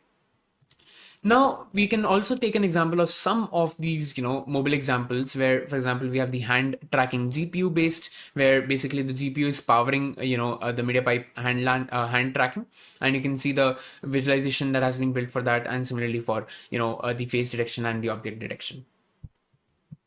And now talking about TFLite, right? So TensorFlow Lite is an open source framework that is specifically, used for deep learning. Now it stems from the main TensorFlow library, and it is used for, on-device inference. So whenever you want to actually go ahead and do your machine learning and run your machine learning algorithms, doing that inference on device, on your, let's say, mobile devices or edge devices, it is a really great tool to use. And again, it supports for on-device machine learning, and again, it gives a really high performance. So one of the questions that we before move on to is, we have these two different ways, right? One is TFLite and the other is MediaPipe. Now, MediaPipe is generally used mainly for the audio, video, and such kind of streams, because you're receiving these media streams, and these are the ones that are responsible for being sort of shown and then being worked upon. But TFLite allows you to actually convert any kind of a TensorFlow based model into a TFLite format that can be utilized on your device. So of course, with TFLite you get much more amount of freedom in terms of what kind of models you actually want to run. Those might not necessarily be just audio or video based. So for example, again, with respect to, let's say, if we were to create like a solution that has been built for the the mobile based devices, we can use MediaPipe for things like doing pose detection, exercise monitoring, right, audio and video, for, let's say, doing things like facial actions, creating face masks and all. So all that can be done very easily with the help of MediaPipe. But of course, with TFLite, you are open to a wide variety of different kinds of models that you can actually run on your mobile device. So after having converted a model that has been written, let's say, in TensorFlow in Python, you can convert it into a corresponding TFLite format, and that will actually help you to run those on React Native, on mobile based devices. And let's actually go ahead and take an example of TFLite actually being used for doing an image classification problem in React Native. So as you can see from the code, over here in the first, essentially the third line, we're importing the TFLite React Native package. Now this is an NPM package that has been created for importing the TFLite, inside of React Native. So we are importing TFLite using the, basically the NPM module TFLite React Native. And the idea is that we'll be using the image picker NPM module to basically pick any image. And in our React Native application, our machine learning solution will detect what is the class of the image that we are going to be having. So in the line number 5, we are just initiating our TFLite function or sort of our object and the method TFLite. And as you can see over here, we have just provided some initial, sort of declarations that are there to basically do things like height image of our canvas, things like what is the detection model that we're using. So we are specifically using the Coco SSD MobileNet model. Now we also have some other ones as well. We have the YOLO model, we have SSD MobileNet, and these are just some of the models that we'll be actually comparing with. So we are having 3 different types of models that we're going to be using. Then we are setting up our initial state that contains like the model source, what is the image height, and what are the recognitions. Because when you're going to be running these machine learning models on top of your image, they're going to be providing you an array of recognitions, but the most recognized one will be selected. So that is what is happening in our initial declaration of our variables of important details that are required. Now, let's actually go ahead and look at this particular code where we are going to be looking at all the different kinds of models that are currently being supported. So we have basically taken three different models. The first one is the SSD model. And as you can see, like within, these models, we have a unique TFLite, a unique TFLite file for, the different models. So the first model is the SSD MobileNet model. We have all the labels. So the labels are essentially, what will be recognized whenever you provide any kind of an image. It will actually be able to provide like a label to it based on whichever label the machine learning model actually thinks is the closest. And then we have the YOLO. Again, YOLO is used for image classification, and we have another TFLite file for it. And then we have a standard MobileNet version v1 that is the TFLite. So we can select one of these models based on the performance that we are seeing using the switch statement. And as you can see that the TFLite.load model is responsible for actually going ahead and loading the model inside of your local storage, because initially the model will not be loaded directly for saving the time and saving the amount of computation. But using the TFLite.load model, we are basically loading now the desired model. So by selecting which particular model do we actually want to load, we'll be loading that particular model, and that will be used for doing the image classification. Now, if we go ahead and look at the next particular code, now this is the code that is being utilized for rendering the boxes. So of course, what we want to do is that once we detect something inside of an image, we want to create a bounding box around it. Now, what exactly is a bounding box? A bounding box is representing, 4 different points, like a rectangle, you could say, and those, are sort of the ending points where we have detected something, inside of the image. So we are going to be using the rendering box function to render basically the bounding box on top of the image that are being recognized. And as you can see, what we're doing is that we are having this recognitions.map, because there will be a number of different recognitions. And for all of them, what we're doing is that we are basically going to be, having set the coordinates for our left, top, width, and height. Basically, this will give us, the coordinates or the endpoints of that particular image where we are creating the bounding box. And we're returning a React Native view. That view is basically the generated view that is created when we have detected something successfully and we want to render the you could say the bounding box on top of it. So we are returning a view, a React Native view, where you'll see basically it being created by a blue colored background. As we take in the text style, we have basically also used it, and we are using the styles.box. And what we are returning is basically the detected class. So class of what type of image that is there. So we are detecting that, and we're also giving what percentage is the confidence, because as we know in machine learning that based on any kind of recognition or predictions that you're making, you'll be getting a range of different predictions, but we are going to be taking the one with the highest prediction, and we'll be returning that and drawing that once we call the render boxes function.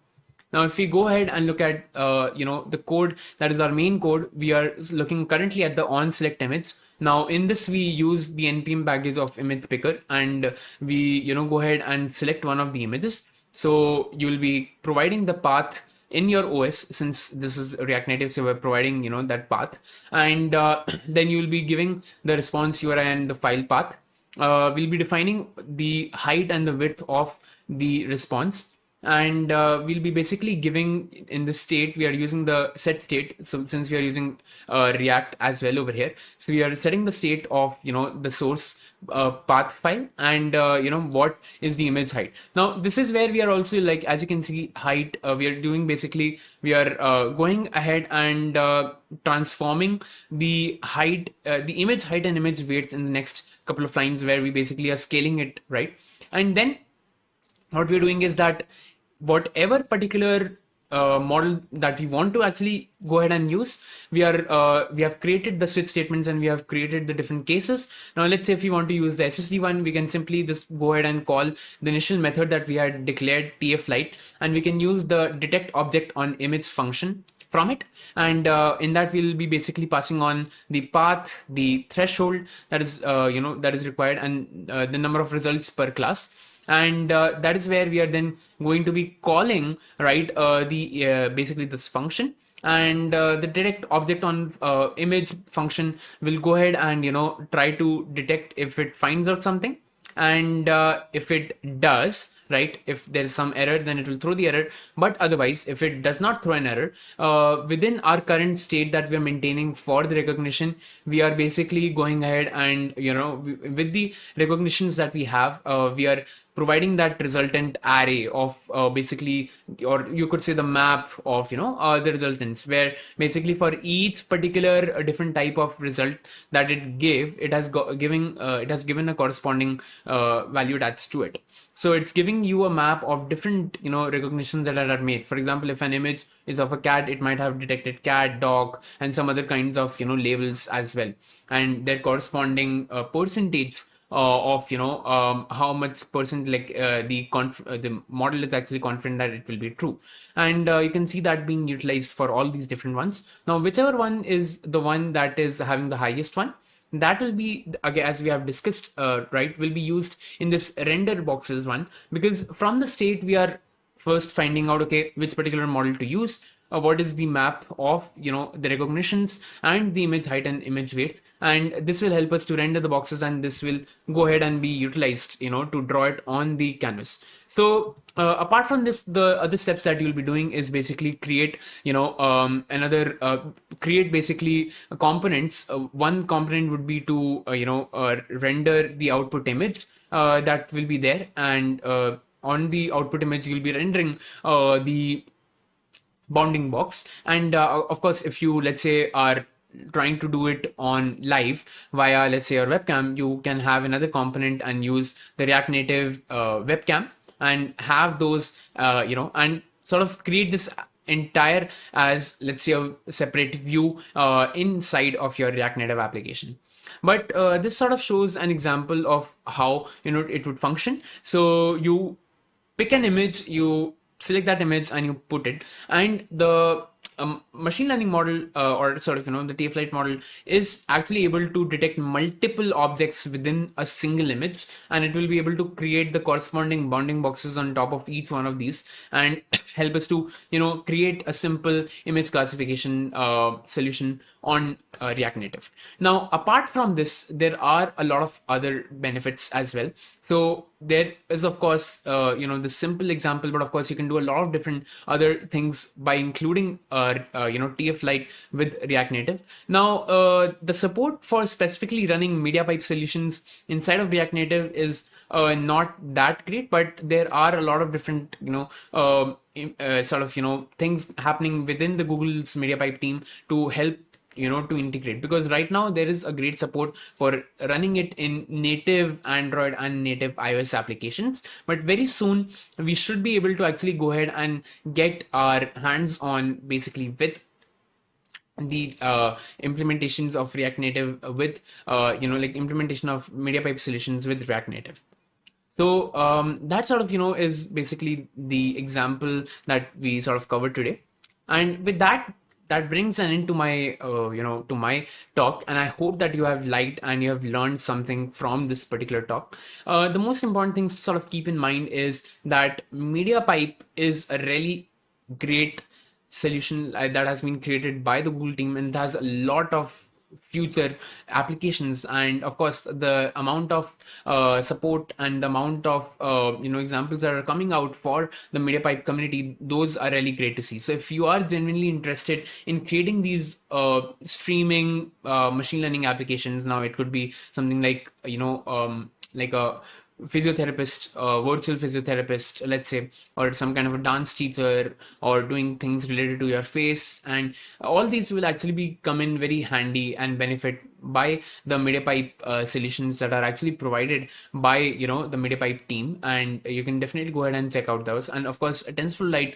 is sort of at its core, it allows you to run the TensorFlow models using basically, by using a TFLite, or like sort of a light version of, the machine learning model. But it's been generally created for running on device machine learning solutions, right? And it's so that it can do the ML processing on device, and that makes it really great. And of course, it's not just for ML solutions, right? Or basically for streaming solutions. It can be used for a lot of different other aspects as well. So with that brings an end to my talk. I hope you liked the talk, and you can connect with me on my Twitter handle @howtodevelop, and on GitHub on github.com/ShivayLamba to ask any questions that you might be having with respect to MediaPipe, how to integrate TFLite with React Native, and how to basically empower React Native applications, because React Native is one of the most popular frameworks that are there. And of course, being able to integrate machine learning models with them is highly useful. So thank you so much for attending this talk, and I hope to see you in next year in person. Thank you so much. Thank you, Shivay, for this talk. It's really great to see how React Native can be used with some additional advanced features such as machine learning or sometimes even VR, showing us that React Native capabilities go beyond traditional mobile development. Now, moving on to the next speaker, we have Arnaud from Advantis, and he's going to talk about GraphQL with React Query, something that they are using in production on a fully fledged application. So in this talk, we're going to learn about their experience with that, all the great features, and Arnaud, I guess, will try to convince us that React Query is what we should be all using for GraphQL development, and all the features that they are also planning to use in the future. So let's see what Arnaud has prepared for us today. Hey everyone, I'm very happy and excited to speak at the React Native Europe conference. So today we talk about React Query with GraphQL CodeGen and TypeScript. Let's start with a few words about me. My name is Arnaud, and I am an entrepreneur and CTO. I'm also passionate about developer experience and solving complex problems. React Query. So React Query is quite popular now. It's a powerful solution to fetch and cache remote data. And the library has been created by Aleksandra Desmurs-Linczewska and is also famous for React table or React chart components. The library is now maintained by Dominic, and you can find on his blog a lot of very interesting articles about React Query and TypeScript. We'll also use GraphQL Code Generator. It's a simple CLI that you will use to generate your TypeScript types and operations from your GraphQL schema. This CLI has been created by the Guild. The Guild is a group of open source developers. They have a lot of other solutions for GraphQL. And the GraphQL Code Generator itself is provided with a lot of plugins for popular languages and libraries. So let's have a look at the technical stack for this demonstration. So for the React Native app, we will use Expo, TypeScript, the GraphQL Code Generator with GraphQL config, React Query with GraphQL request, and React Native paper, and also suspense and error boundaries. For the API, we'll use Azura with the Postgres database, and everything will be hosted with nhost, which is a great backend as service solution. So this technical stack is very close to what we did for our own React Native app in production. So we will be able to share some recipes and some code with you today about how to use React Query with Code Generator and TypeScript.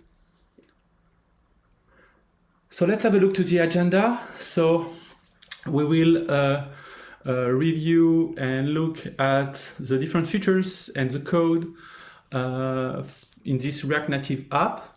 So here you can see the topics that we will cover today, and we'll conclude with a comparison with other popular libraries as Apollo clients, and I will share with you the lessons we have learned during this project.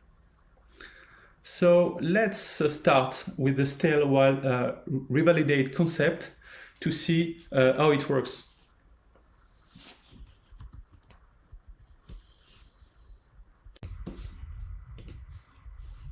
To demonstrate the stale while revalidate concept, I will use Azura to edit the data in the database. Azura will expose my data as a GraphQL API that is consumed by this very simple React Native application I have created especially for this talk. So when you click on one movie, we fetch the data about the movie details here. So what we want to offer as a user experience is when you go back to this movie details, you want to use the cache at the client side. So you will have an instant response experience. And in the meantime, you expect that your React Native app will fetch fresh data from the server. So this is actually what it is happening now, but my connection is too fast that if I change the data on the server, you can see that it's displayed instantly because I have a very high-speed connection. So now I have to slow down the connection to illustrate the stale while revalidate concept. So I'm using the network link conditioner, which is a great solution to experience different connection speed. You can download this tool with the Xcode additional tools. So first, let's change a value of this movie title and the ratings. And I just save the data, and now I can slow down my network connection and click on the movie details. And you can see that we have one very few seconds just to display the cache data, and he has just the time to revalidate the data from the server. So let's do it again.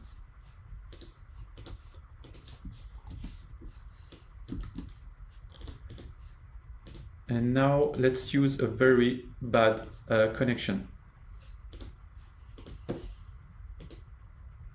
So you can see that we are still displaying the same data that are in the cache. And if I change the connection quality to H, for example,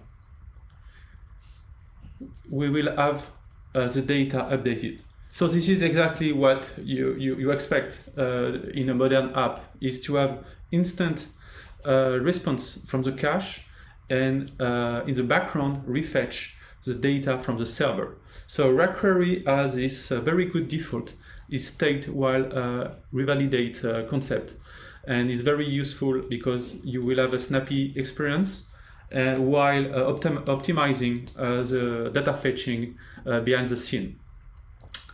So let's see now how it works and how to generate the corresponding code with GraphQL code generator.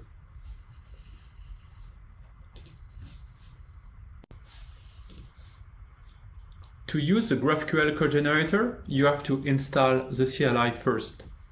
Next, you have to configure the code generator. To do that, I will use GraphQL config that will allow me to also use the VS Code GraphQL extension. So you can use the same configuration file for both the GraphQL code generator and the VS Code extension. So to configure your GraphQL code generator, you have to define a schema endpoint here. You can add some optional headers. You can define where your queries and mutations are defined and where you want to generate your TypeScript types and with which plugins. Like here we want to use TypeScript and we want to generate hooks by using React Query, and React Query is using as a fetcher GraphQL request. And that's it. You can now move on your queries and mutations definition. So let's create a new one.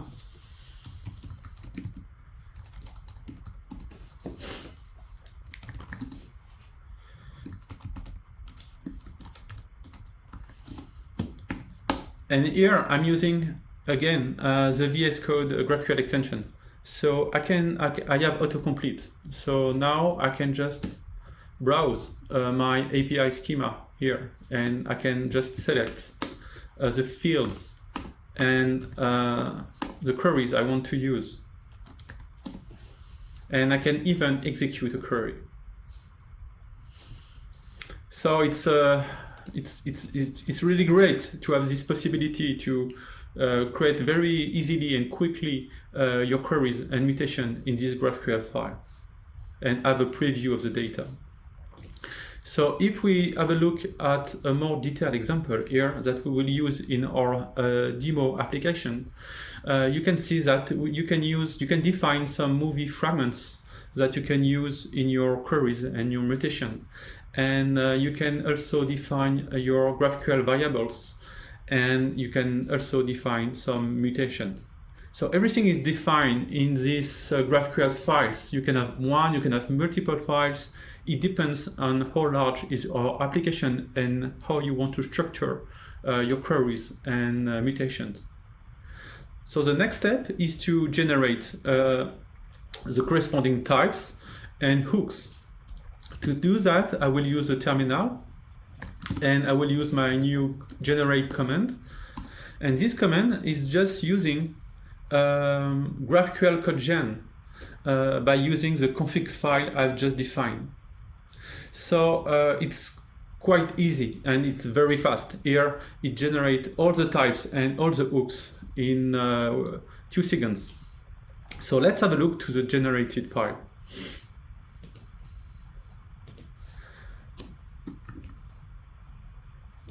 So here you have a very large file with all the types and hooks generated from the GraphQL API schema. So here you can look at the movies type, and if we go at the bottom, we will find our hooks that are using the React Query hooks and the fetcher.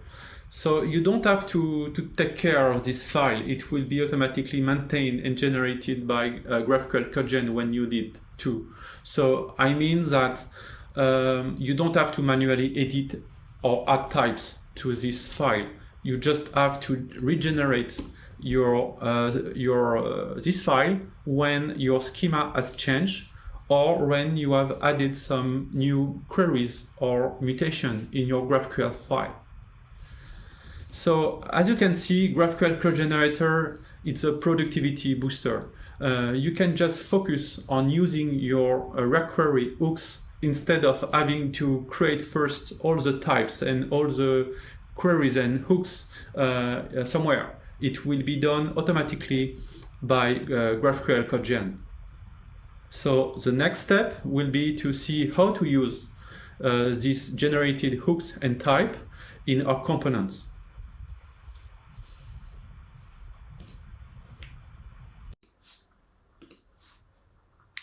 So here we are in our app component. So as a standard React Native application, we have to define some providers. And here we have to define one provider for the GraphQL client and another one for the query client. The GraphQL client provider is a custom one that we just use the GraphQL request client, and where you just have to define your GraphQL API endpoint. And maybe for your app in production, you have to define some authorization headers. The next provider you need is to use the existing query client provider. It's a provider that is available with React Query. And you have to set your query client. So here, our query client is a new query client from React Query, And what is really great with React Query is that you can define some global settings for all of your queries. So here we have just defined that we want to use suspense, and we don't want to have multiple retries when an error occurs. It's just for the demo purpose, but maybe the default is 3, but you can just adjust this setting according to your needs. And you have a lot of multiple settings that you can define globally for all of your queries and mutation. So that's it for the main app file. You just have to define these two providers. Next, you have to actually use the hooks generated by the GraphQL code generator in your components. So let's have a look to the movies list components. So here I have my movies list component, and this list is using a custom hook to fetch all the movies from the API. So if I go inside this custom hook, in this custom hook, I'm using the GraphQL client that React Query needs, and I use the generated hooks generated by GraphQL CodeGen, and that's it. So it's nice because here I have a very nice encapsulated hook, and my component code is very lean. And here I can just add some additional configuration and logic, and I don't have to implement this hook. It's already generated by GraphQL CodeGen. So in this example, the first parameter is a fetcher. So in our case, we want to use GraphQL client. And after you have some variables. So here, this is the query variables I have defined in my GraphQL file. So here I have also, for example, the offset.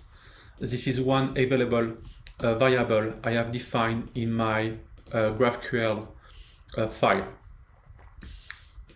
So it's very easy, just have to consume the hooks generated by the GraphQL code generator and use the generator. And then you get this query info result, but you can, if you want, use all the possible query info fields you need here, like is fetching, is error, is success, and so on. But in this case, we just want to return to our component the data. So this is the movies. Again, thanks to GraphQL code generator and types in TypeScript, I have automatically these nice types.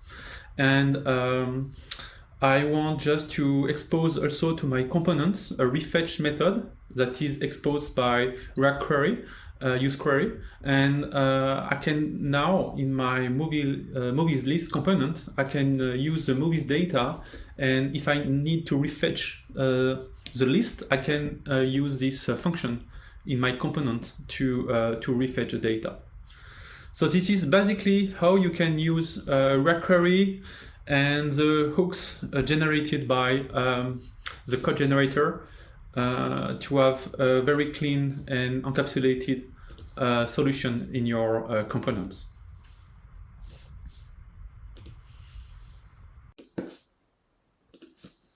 Okay, so we have just seen how to use GraphQL code generator and the generated hooks into our components. And now let's have a look to the other features that React Query provides to us. So first, let's have a look at the initial data. So if we go back to our very simple app, here we have the list of data, and so this list just fetch some data from our GraphQL API, like the ID, the title, and the ratings. But so it's just this simple set of information. And when we click on one movie, we want to display instantly the information we already have in our list, and display this information while loading extra details about the movie Okay, so again, if I click here, it's already in the cache, so it's instant. If I go here, I have instantly the title and the ratings, and I want to load the details information when the screen is displayed. So to do that, maybe the nice way to use query to do that is to use initial data. So if we look at our movies list component, when you click on one item, we use React navigation to navigate to the movie detail screen, and we send as a parameter, as a root parameter, we send the movie, the actual item in the list. So when I click here, I just navigate to the screen and send the movie data I have as a parameter. So I have the ID, the title, and the ratings, and I want to display instantly this information. So to do that, if I go to the movie details screen component, so I have this hook. It's a custom hook I use movie details, and the parameter is movie. A movie is a movie fragment, and if we have a look to the fragment here, it's only the ID, the details, and the ratings. But the movie details fragment is more. It's the storyline, the genre, and the ratings. So what I need here is I need the details, but I want to display instantly the information I have. So to do that, I can go into my custom hook, and here I'm using the generated hook generated automatically by GraphQL CodeGen, and I have a variable which is the movie ID, and I have this great initial data query property. So I can say that just use this initial data for this query, and it means that it will be automatically used by my component to display some information without waiting to have the whole details coming from the API. So it's a great way to manage this case, because your movie detail used as a single source of truth. This is the query. You don't have to have an extra movie list item information somewhere. You just have to rely on the same movie details information here. So this is how you can use initial data to have this kind of very optimized solution, because here you can have a GraphQL query with only the data you need for the screen, and you don't have to fetch everything. So I know that with GraphQL you can do that, and it's nice in a lot of cases. But if you have a huge list, or if you have a lot of details to fetch, it's better maybe to optimize your list data to fetch only what you need to display, and to display and to load the details when needed. But you can instantly display what you have in your list. What also you can do with query is you can prefetch. So on some events, you can even prefetch some data if you anticipate that the user will display another screen, and so you can preload some data. So that's it for the initial data, but again, it's very nice to have a single source of truth in your components and to optimize how the data are fetched and displayed.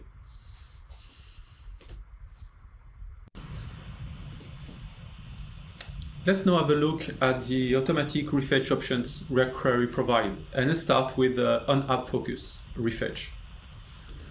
So here I am in the app component, and I have added also some logs about when data are fetched from the server. So on the left you have my actual device, and you can see that when I manually refetch my list, you can see the logs at the same time. So what I want is when the application goes to the background and goes back to the foreground, I have this automatic refetch. So you can see that it's already done here automatically, and it's working also for the detail screen. Okay, so when the application is going back to the foreground, automatically React query will refetch all the active queries. I think it's a great behavior because the users don't have to refetch manually when they go back to a screen. It just automatically performed by React query. So how to implement that? It's quite easy. It's not easy as the web in a web application because this is a default with a React web application. With the React Native application, you have to use this hook that will use app state, which is a React Native hook that will use this on app state change function. And when it means that when the React Native app state change, it will call automatically this function, and this function will tell to React Native that the app is focused. And when the application is active, you don't want to do a refetch when the application is not active. You want to do a refetch when the application is active. And that's it. And you know that all of your React query active queries will be refetched when the application goes back to the foreground.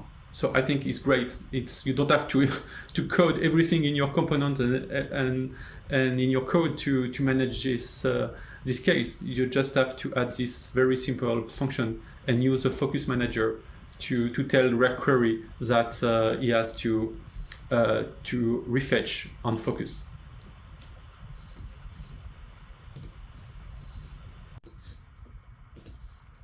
For the next feature, I won't be able to demonstrate it, but I'm going to show you how to implement this solution. Is when the network is offline and when you go back to online mode, you want to automatically refetch the data. So let's see how you have to implement this solution. So one way to do that is to create a new custom hook. And in this hook, we'll just use React Query Online Manager to set the network status. And to know the network status, you have to use a netinfo object from a React Native community netinfo. So it's very easy. You just have to implement and to call this hook in your app components. And when the device is offline and when the device is going back online and you are on your app, automatically all the queries will be refetched. So again, it's a very nice UX because with mobile you can have these issues with the connection. So you know that if a user has your application open and when it's going back offline from offline to online mode, he will have his data automatically refetched.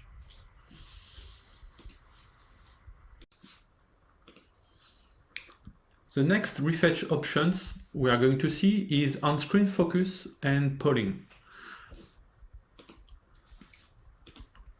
On-screen focus is when you want to refetch, for example, the movies list when you display the screen.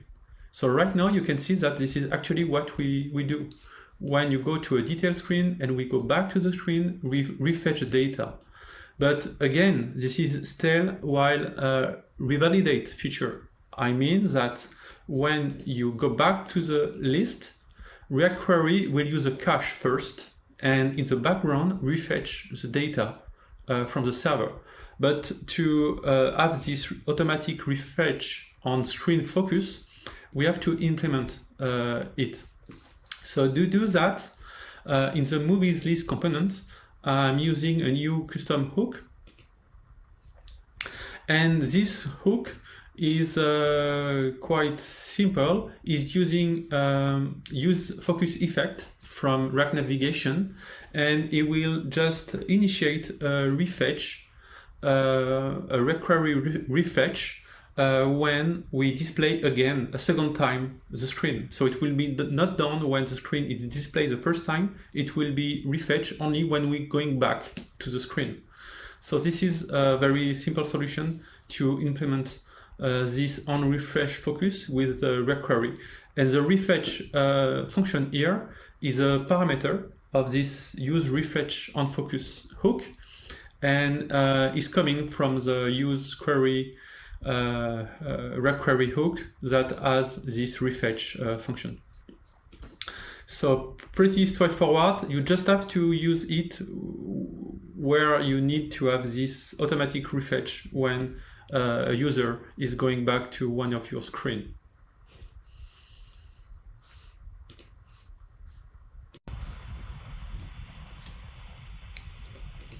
The last automatic refetch options we are going to see is polling. Polling is when you want to automatically refetch your list, in this example the movies list, at a specified interval. So it's very easy to do. You just have to edit your query options.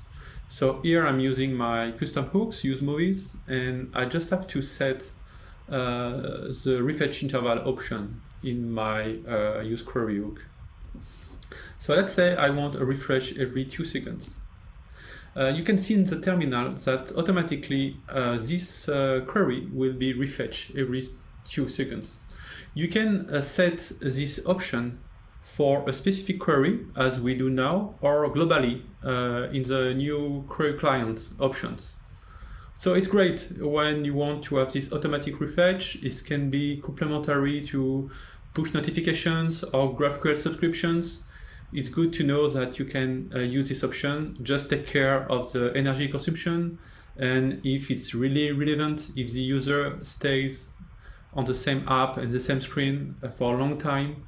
So it's up to you to decide if you have to use this refetch interval option.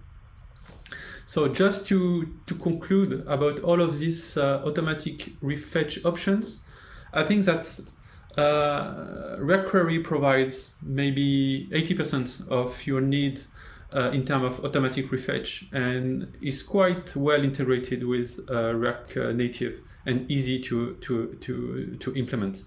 So I think query, one very strong point is that is so easy to have these very good defaults, and what you can have and what you can expect from a modern React Native application.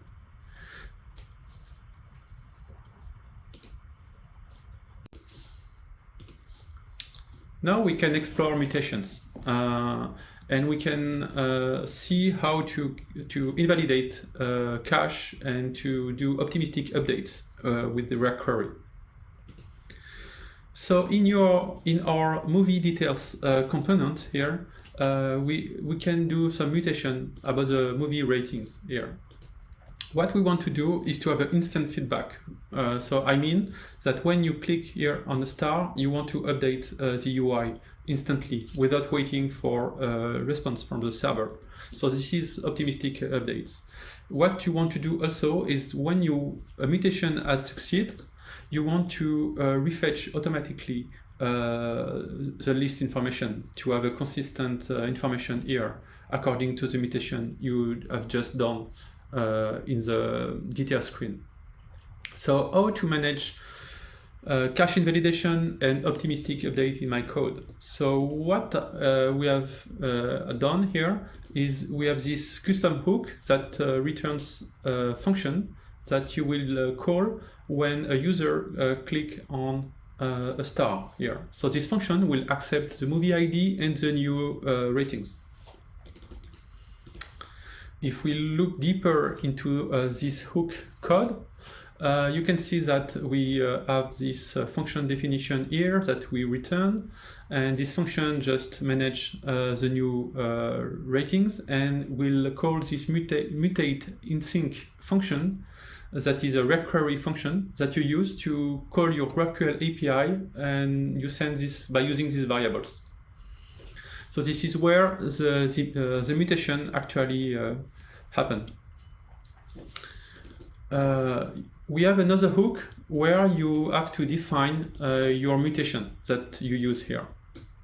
So this hook will use the hook generated by GraphQL CodeGen according to the schema and your GraphQL file.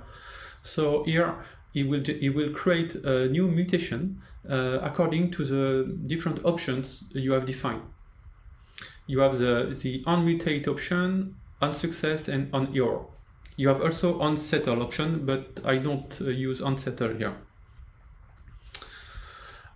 In onMutate, what I want to do first is to cancel ongoing fetching. I don't want to have ongoing fetching if I do a mutation. I need to get the previous movie details because I want to do an optimistic update, so I want to alter the current data, and also need this previous movie details data if I have to roll back if an error occurs later. Here, this is actually where we do the optimistic update. So where you are using a query client from React Query with the setQueryData function. So I say that I want to update my query data for this query, and I want to use this variable. So this is the movie ID, and I want to update the data. So I want to change the ratings here with the new ratings. So this is how to do optimistic update with React Query. And if the mutation succeeds, I just have to invalidate the queries I want. So in my case, when I change a rating here, I want to update the list. And you can see again, if I click on the star, look at the terminal, it will automatically initiate a cache invalidation of the movies list. So I'm sure that if the user go back to this screen, it will try to have fresh data consistent with my mutation. And the last point is error management. Is if I have an error during my mutation, I can by the same solution using setQueryData roll back to my initial state. So here again, I can roll back for this particular query. I can set the data to the previous data. So it's very straightforward. You just have to work with queries, queries key, and data, and you can easily set your query data by this way for optimistic update or when you have to roll back to a previous value, for example. So this is basically how complex is to manage mutation and cache validation and optimistic update. I think that at the end is not so complex. You have a very good control of what is going on, and you can do exactly what you want in terms of cache validation and what data you want to update when a mutation occurs.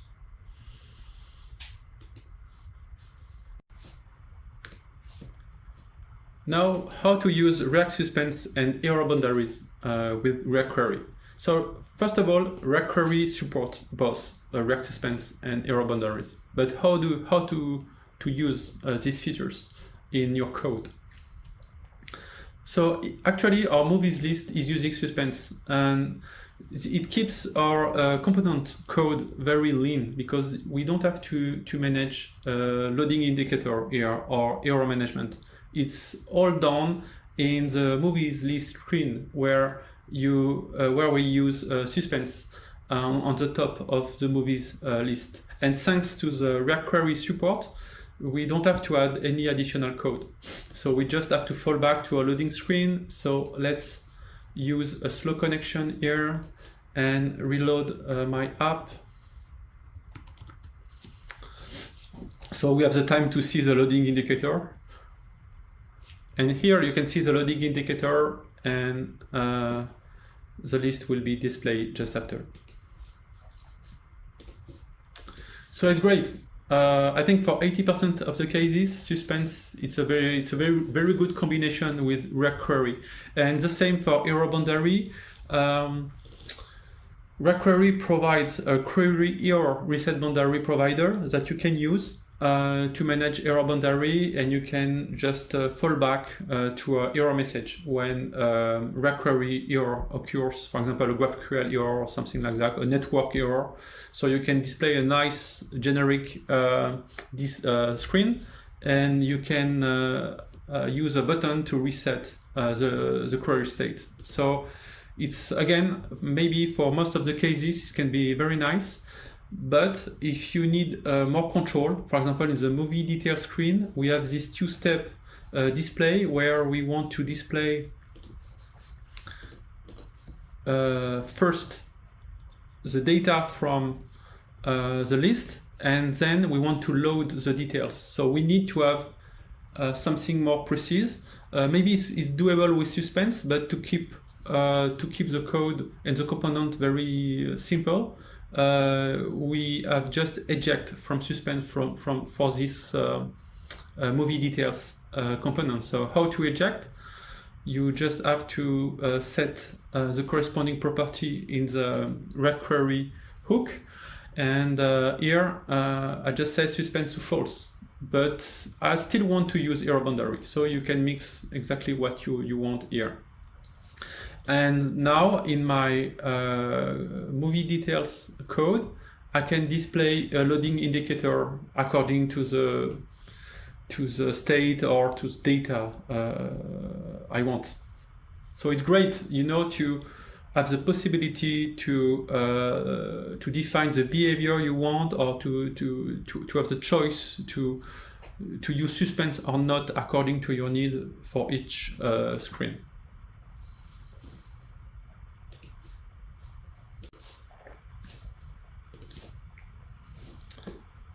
Flat list with infinite queries. So let's see how it works with query and React Native.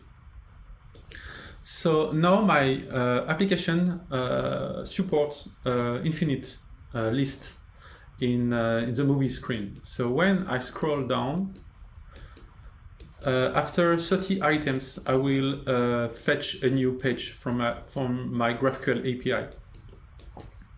So here you can see the terminal that query automatically fetch the next page. So how it works? So I have this use infinite movies custom hook that will return a fetch next page function. This fetch next page is called by the onReach function handler, and this handler is used in this flat list property.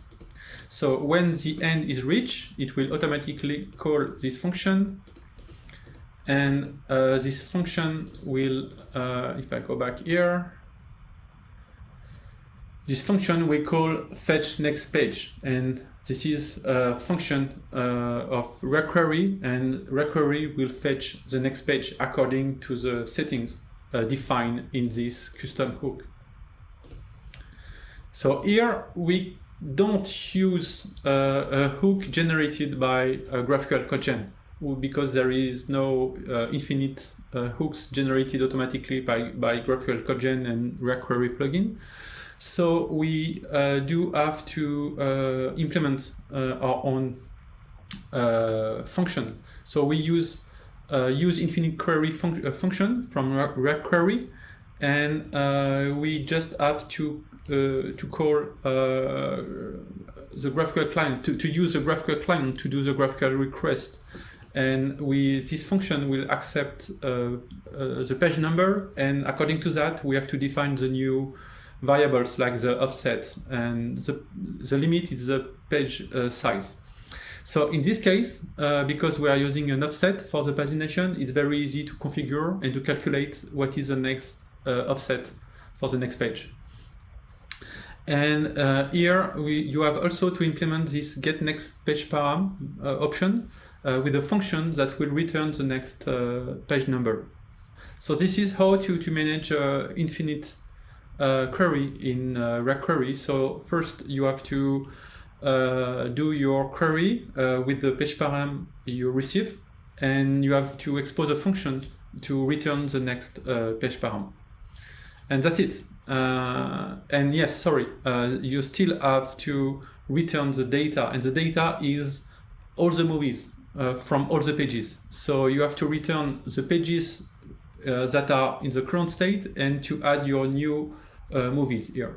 So by this way, your movies list will contain all the movies. And it's great because now I can just have this infinite pagination, and I can, when I do a mutation, you can see that it will refetch automatically all the pages, which is good and not good, because in terms of performance, maybe you want only to refetch the impacted pages. So this is something we will discuss just after. But here it's a good default. I mean, if you do some mutation, you want to have your list fresh when you go back to the list. So regquery will handle that for you. You don't have to take care of that. You just have to invalidate your query. And if your query is using pages, no problem. It will refetch all the pages.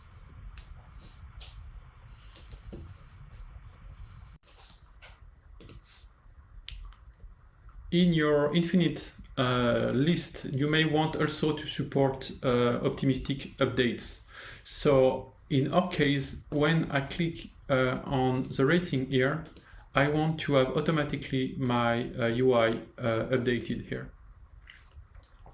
So to do that, I have to update my mutation to, in addition of doing an optimistic update from my movie details, I have added this set movies query data function that will optimistically update my list of movies. So to update my list, I'm using regquery set query data, and I have to update the list. And to do that, I have to get the previous data and to update the corresponding item in my list. So this is a movie I've just updated. I want to update the movie that has to be impacted. So this is the way to go.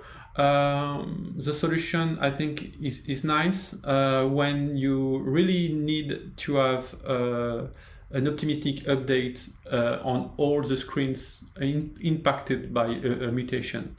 So we don't use that a lot because the query invalidation are working very nicely, and we don't have an offline support mode very advanced, so we don't have to do that. But again, if you want to optimistically update the list in addition of the current screen, this is also something that you can do with regquery and thanks to the set query data function.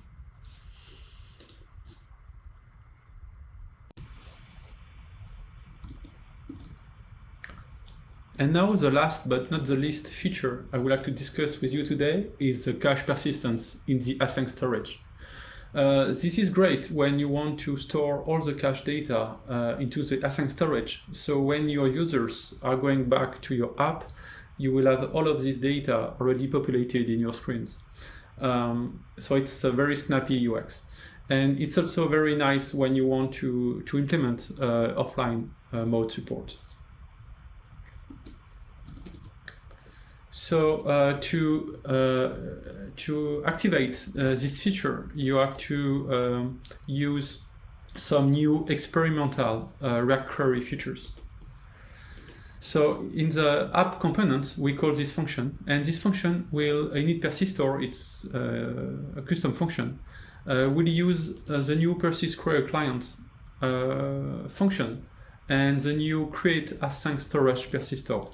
So it's very straightforward. This persist query client just receive a query client, a persistor, and a value to know when the persist query client has to bust the cache. So here we want to clean the cache when the application version has changed. So we are sure that we won't reuse data that can have changed according to a new API change or about new changes in our components. So we want to bust the cache when the app version has changed. And that's it. This is actually what you have to do to persist your queries cache data into the async storage. Is simple as is. So you can imagine how simple now is to persist all of your queries cache by using this very simple function here. So it's a great feature. Hopefully it will be an official and stable feature. Right now we have decided to use this feature in production, and so far so good, and we are so happy and so excited to use it, because again it's maybe 10 lines of code just to manage this great feature.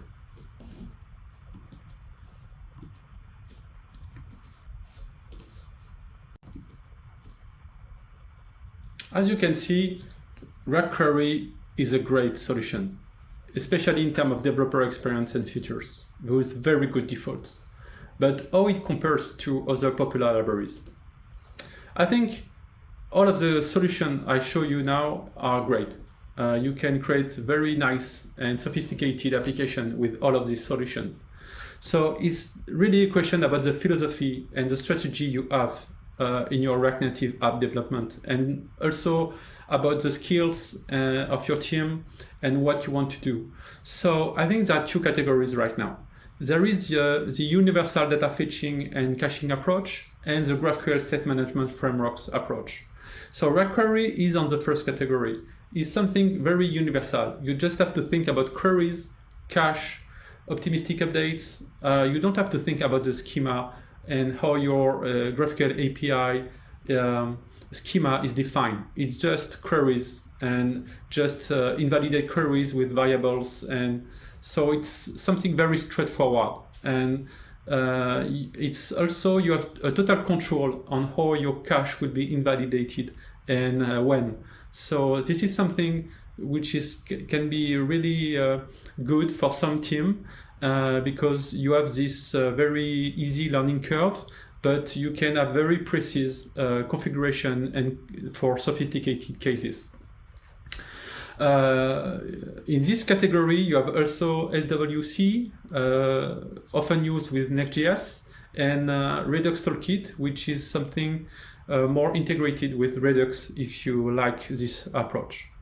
So React Query in this category is really great, and you have also to have in consideration the community, the maintainer, and all the resources around, like the GraphQL CodeGen plugin. So for me, it's my better library, is my preference choice in this category. On the other hand, you have the state management frameworks with Relay, Apollo Client, and Urkel. I think Relay, it's the oldest one. It's very mature, but it's opinionated about the schema. So it can be a show blocker in some situation where you want to do what you want about the schema, and you don't want to have some requirements about the schema you have created. But if you respect the rules about Relay, you have a really great solution, because you have all the documentation, all the features. You just have to follow the rules of this framework, and you will have great results. Apollo Client is really nice. I'm used to use a lot of Apollo Client on other projects, and even in the first version of our React Native app is very nice. Again, if you like the framework approach and have very good features that relies on your GraphQL schema, is nice. It also relies on a normalized cache. I mean, it will, when you do a mutation, it will automatically knows which data to update in other queries. So it's nice, but there are a lot of edge cases. And again, there is maybe a kind of learning curve when you want to use all the possibilities of this great Apollo Client framework. Urkel, it's something a little bit newer. compared to Apollo Client and Relay, but it's very nice because it provides both document and normalized cache approaches. So I think it's great. Maybe this is the one I prefer in this category, very close to Apollo Client. So again, just have a look at the documentation, the repo, a real-life application example, and just decide first the approach you want. Is it a universal one, or you want maybe something more optimized about your GraphQL schema? And the last one is GQLS. So it's very, very interesting one because you don't have to create your query before. You just have to code and to use your query, and it will automatically generate your GraphQL query. So it's brand new. It's very interesting. Maybe if you want to go very fast and don't bother with creating your GraphQL queries and mutation elsewhere, just use your query and it will automatically generate your GraphQL queries. So I think it's a great new solution, and we are very lucky because the GraphQL ecosystem now is so good with very good solutions that we can just decide which flavor we prefer. So it's a question of taste and team and how you want to manage your React Native project with GraphQL.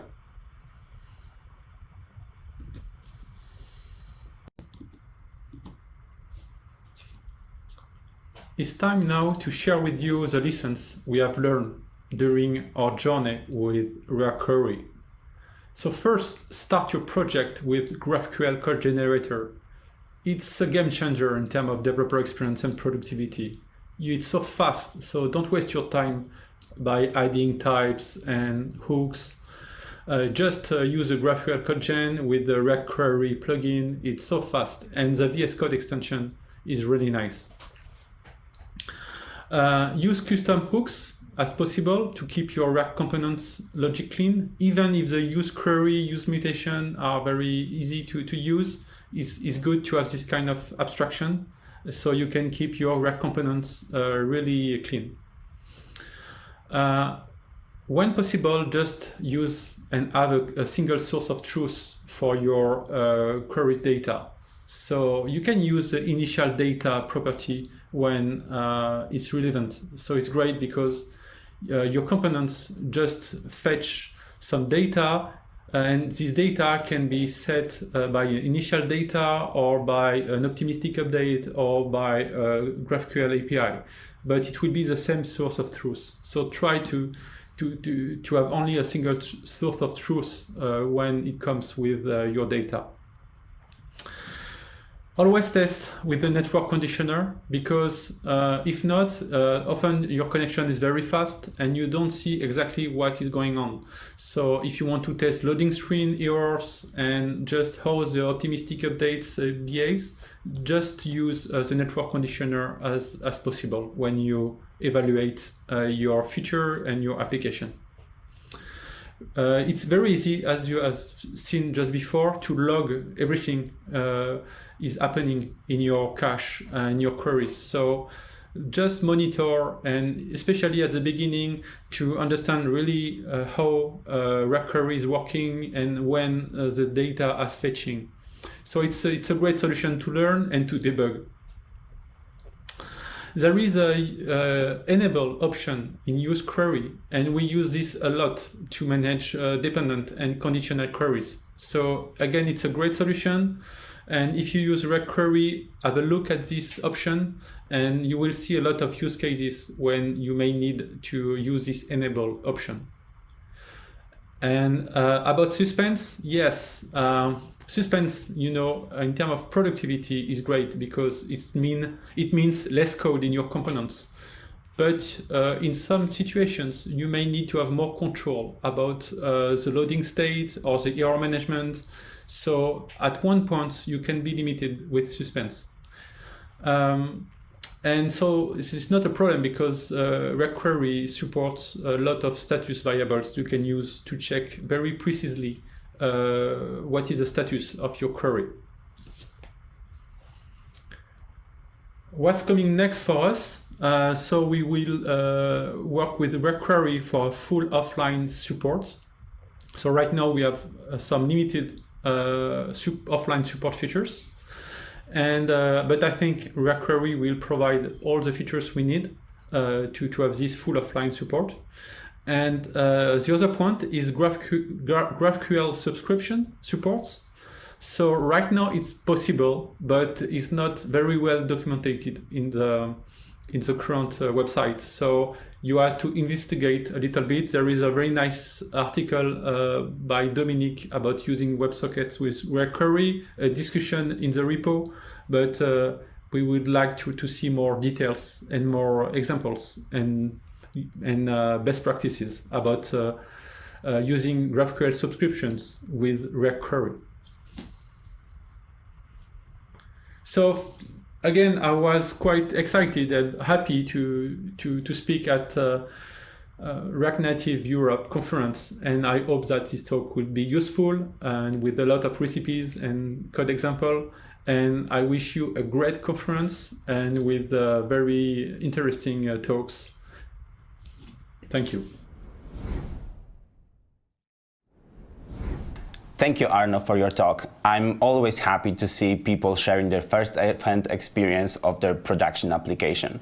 I think we can all learn from that, and let's discuss this on our Discord channel. And next up is Helena Ford, founder of StackTiger and maintainer of a library called Notify. And her talk will allow us to take our notification game to the next level. Helena, the stage is yours. Hey everyone, I'm Helena Ford and I'm the CTO of StackTiger, a mobile dev agency in the UK. I've been working with React Native since the beginning, and I'm an active maintainer of Notify, a local notification library by Invitays. You can find me at Helena Ellie Ford on Twitter, and I have a blog, ford.dev. Today I'm going to give a quick demo and talk about how you can exploit the full power of notifications to increase user engagement and retention. We'll cover getting set up with Notify, media support, quick actions, scheduling user notifications, and a few other bits. Push notifications often require third-party services like Firebase to operate. However, local notifications are configured on the device itself and allow you to get them up and running without any such third parties. A good example is your alarm clock that sends a local notification at whatever time you set your alarm for. There are several React Native libraries out there that can help you configure these notifications. One of these, which I'm going to talk about today, is Notify by Invitays. Notify enables developers to build rich notifications with a simple API whilst taking care of complex problems such as scheduling, background tags, device API compatibility, and more. Okay, so let's get into the code then. So you see on the screen an example project I prepared for this demo, which is some TV shows, just plain simple JSON data with a display notification button. And if we look here, it's just a plain button with on press. So what we want to do here is display a notification, a local notification. So before we even do that, we should also say we would need to install the library first, of course. So I've already installed it for this example, but if you can see my terminal here, you can do yarn add notify /React Native. And then if you cd into iOS and pod install, that's all you need to do to set up Notify. And then we'll just get right into the code, so it's fairly straightforward. So wait notify.display notification. So everything is TypeScript, so it tells you, okay, what does it expect to take. We'll just start off with simple title and body, hello world, body, world, and Android requires one extra step, which is a channel ID. And we'll have to make it first. I normally just tend to go general, default, any name really you like, but just keep in mind that the user will see the name. So when you create a channel, notify.create channel, the same ID, you pass it to the payload. So general, and then name. So this is what the user see. So just keep it fairly user friendly, and then importance. Okay, so this is probably one of the things that trips people up the most, which tripped myself up too, is if you want it to be a banner, like a heads up, to go over the apps and not just like hidden in the notification tree when it comes through, is to do importance of high. Also, you can call create channels as many times as you want. It's not really an issue, because Android will just ignore it if it's already created. But also remember, once you've created a channel, you can't then update any of its properties. You have to delete it first, just to remember that. Yeah.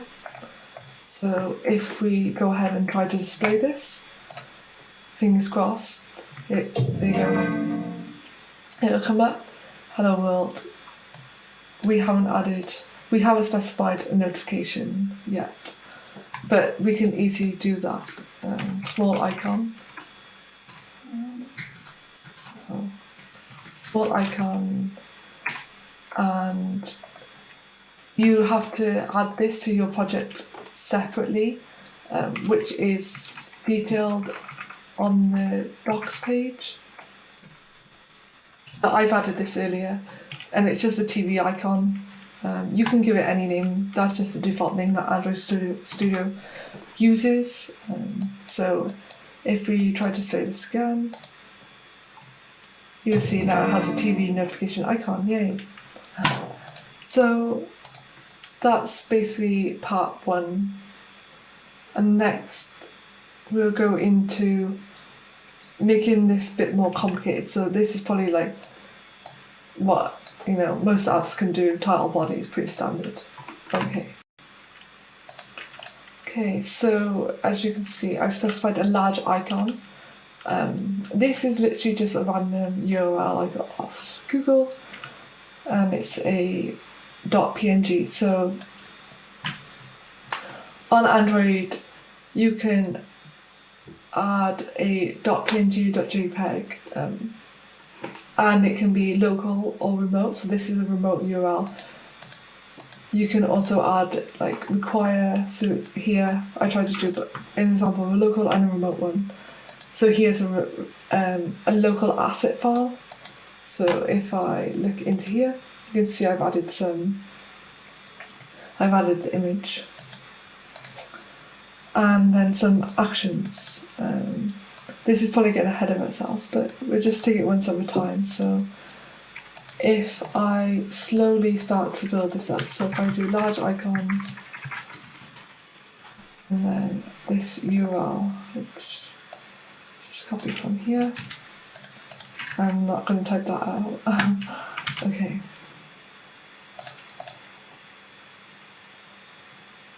There you go. So you can see the large icons on the right hand side, which is perfect. It's what we want. So if I just swipe that away, and then we'll go down into adding the big picture. So on Android, there's this thing called styles. So you can have different types of styles: messaging, big picture, inbox. Again, I don't really want to go into specifics of the API because it's all online, all on the docs. But it's just to give a feeler of what you can do, what is possible. Okay. So because I've taken it out of this file and put it in here, it's not recognising. Yes, that's it. Okay.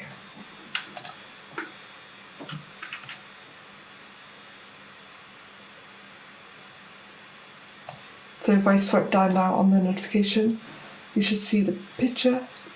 So this is the large icon, and then this is styles Android style big picture, which we use just like a local asset.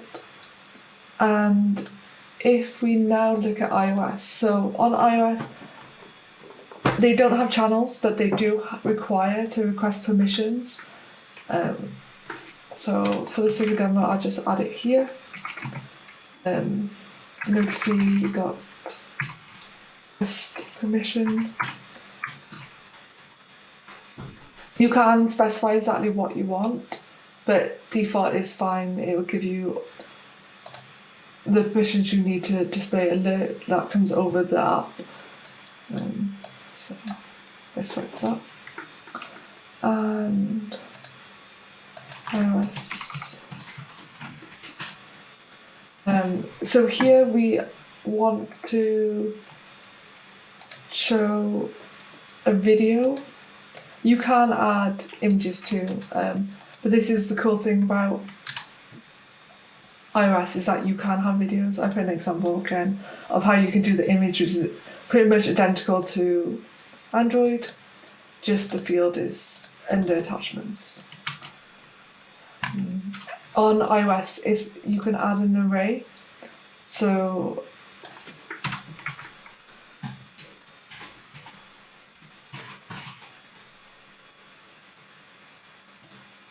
it will, if you have loads of images and videos specified here, it will literally just go down the list in order until one can successfully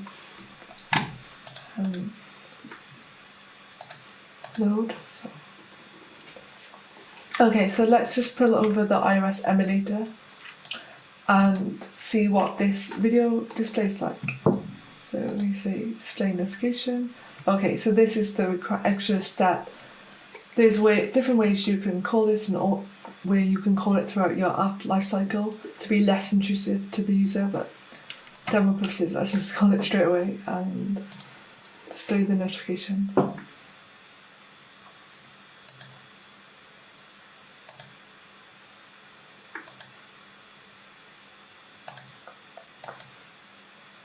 Okay, so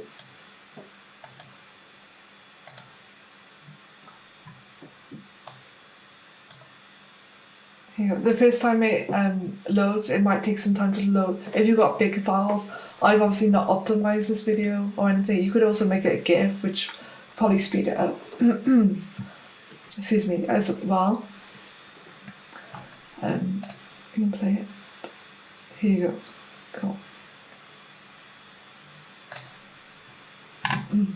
So if I just quickly take all this out and actually see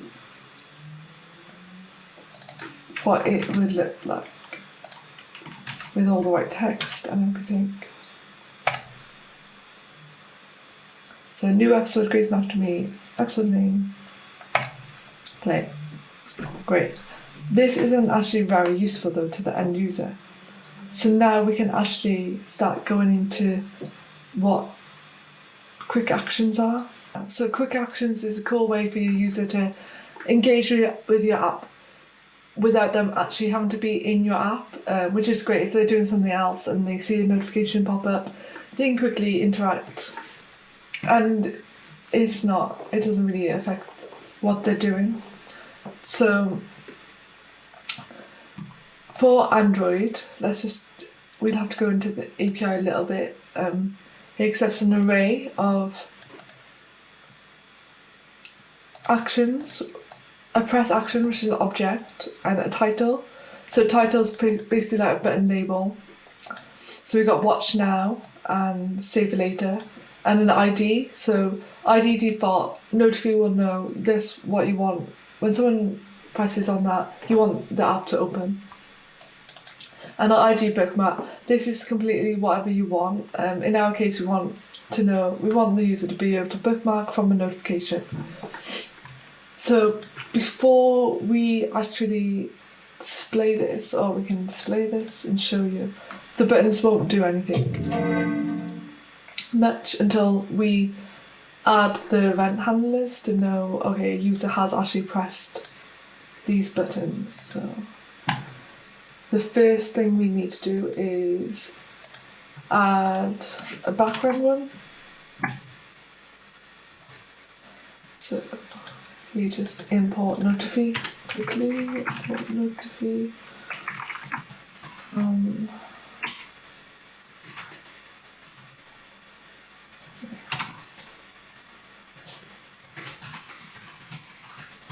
Okay, and then Notify dot on background event. Async expects async function, and this will give you an event of type and detail. So we can quickly just print that out.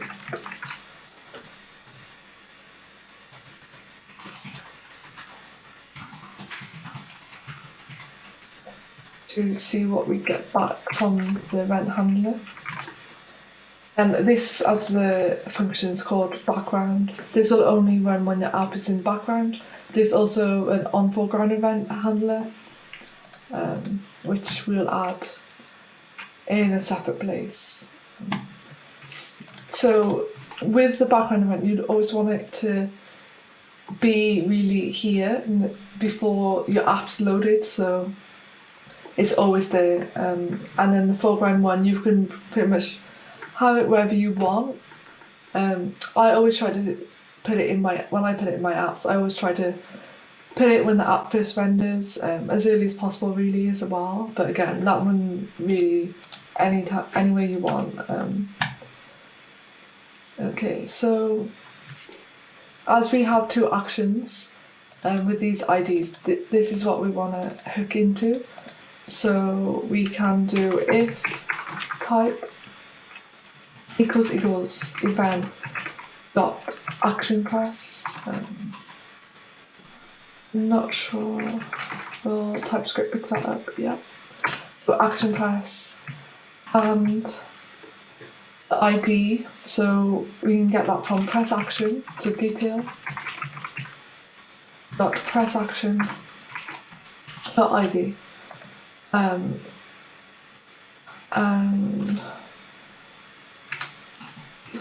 so if your user presses the default action,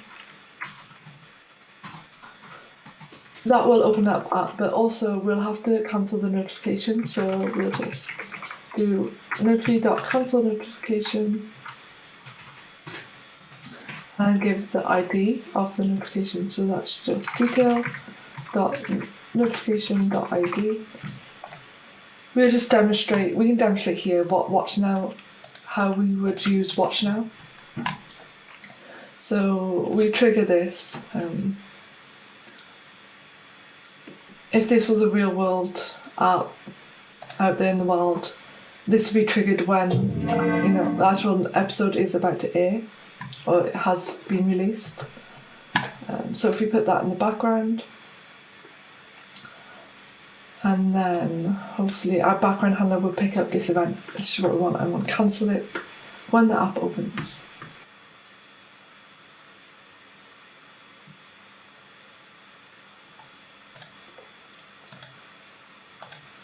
And if you look down in my terminal, you will see that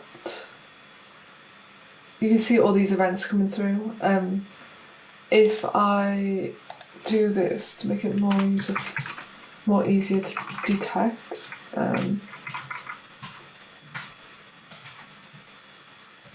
so 2 is press action, and you can see it's coming through from the background. Next, we'll add a foreground handler. So this can go, like I said, can go anywhere. I always do it this way on the use effect when my app is first rendered or loaded. And that. We got on the foreground event. And it's exactly the same as the background one. Then we have a type and detail. the event, and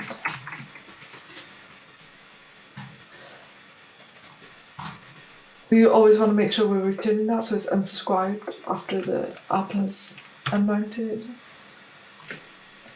And then in here we want to do the same as what we did in the background one. So we want to do if, and just copy that. Put it here. Import event type. And this needs to be bookmarked now. And we want to set, so our user has actually bookmarked this episode or TV show. So what we want to do here is actually update the state of bookmarks, so the user can see that they bookmarked this. Okay, so all we need to do is do set bookmarks, and then the ID, which we will get from data. You could set your notification ID to match the show ID, but you could also do data and then have it here. Because if you wanted to, say, have 2 notifications of Grey's Anatomy, you might, if you just used show ID, that would restrict you. So if we just get it from the data, the notification. So also, just to explain this, every property in data needs to be a string. So dot notification dot data dot show ID. This can be anything, any custom property. This isn't a number anymore. You pass it. Okay, so if we try that, we should see Grey's Anatomy be bookmarked. Yep. Awesome. So that's Android. Next we have iOS, which if I just bring that in quickly. So on iOS, it works a little bit different, but also very similar to Android. So it takes in a category ID, so rather than like specifying the quick actions inside the notification payload, you have to create this category beforehand. And it can only be like a one-time thing, so you have to create the categories all at once together. I tend to do this again in the use effect, just when the app first mounts, but it's totally up to you. We could also do it when we click display notification. It really doesn't matter that much. So if I just write out an async function, and call it. So in here, await notify.set notification categories. This is an iOS function only, but on Android with Notify, it'll just ignore this. So you don't have to worry about wrapping it in a condition to check the platform. So category, so it's basically the same as this, except for without the press action object, you just need an ID. So ID default and title.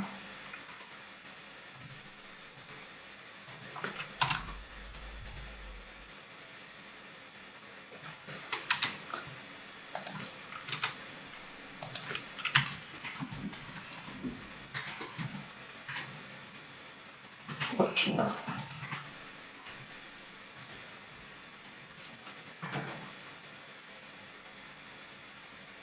So if you go into actions,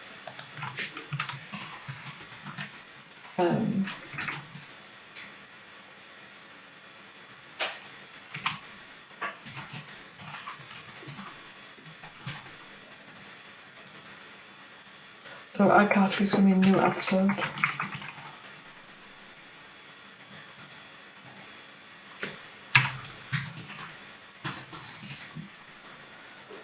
New episode is the one category we got. we want it to be the same watch now, same on Android and iOS. You can also do it differently.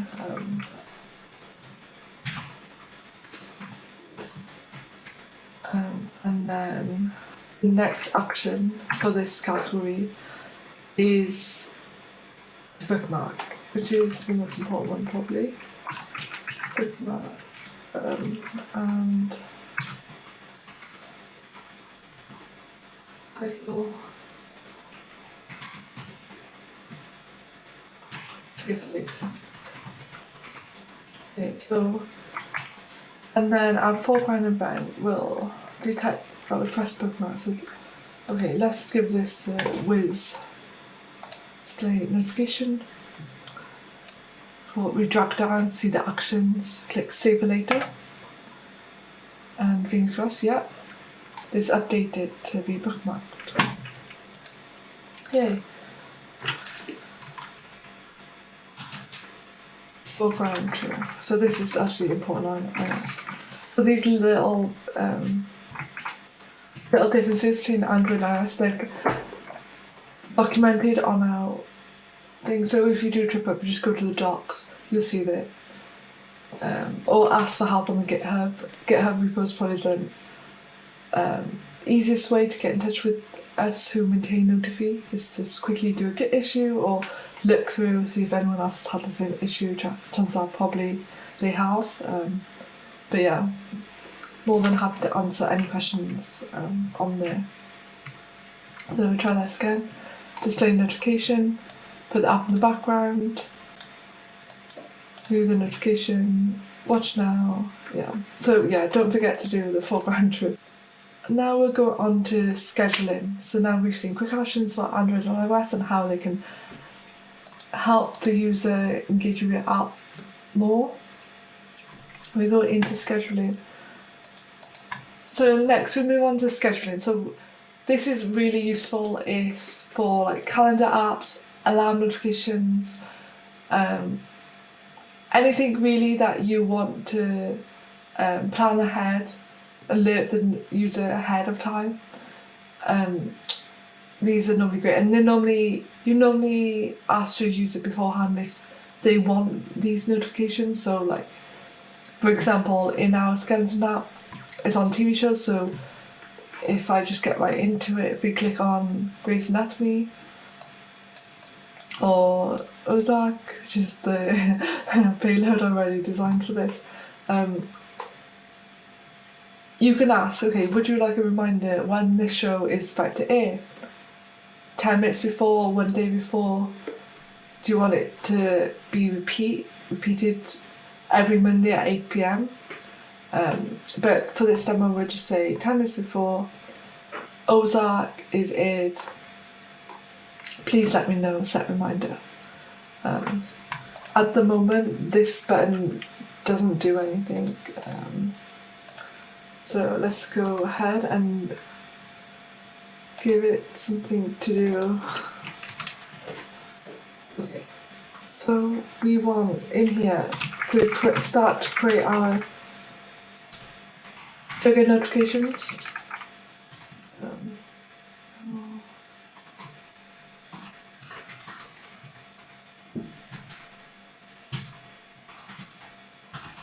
Need to import Notify first. So we'll import Notify here.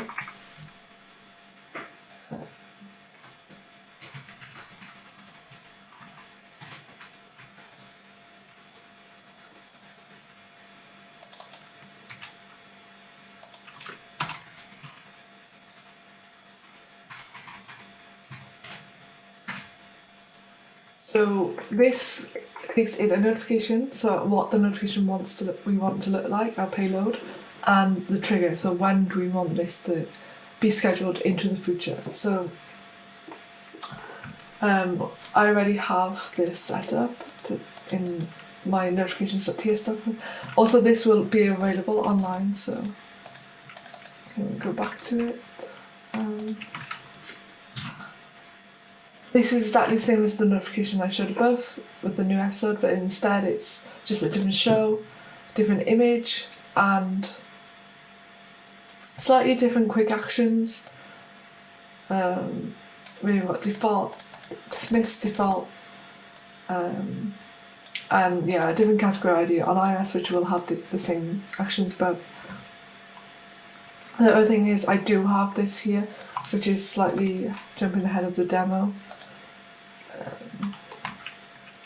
But yeah, and this.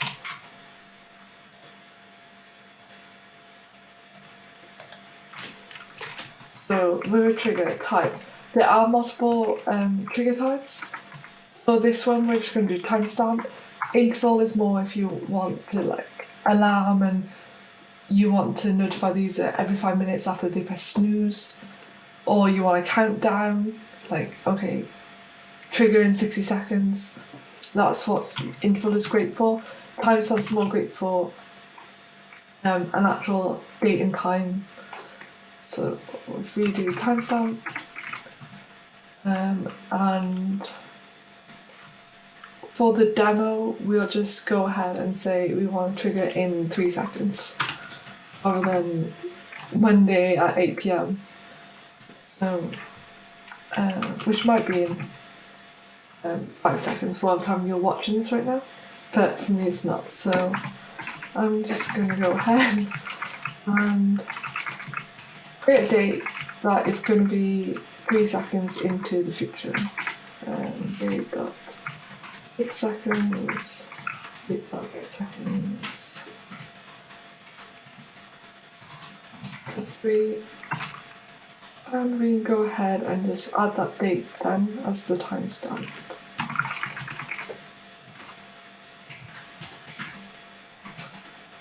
Okay, also need to import this, which is the payload, to the right. Okay, and we should be good to go.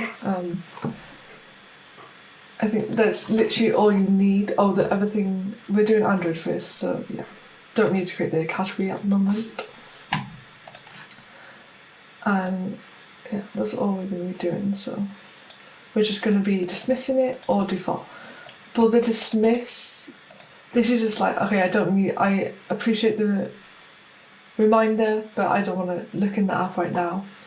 I'm just going to get ready for my TV show. So we can actually, when they click the dismiss, we can actually cancel that. So if we update our event handler, ask if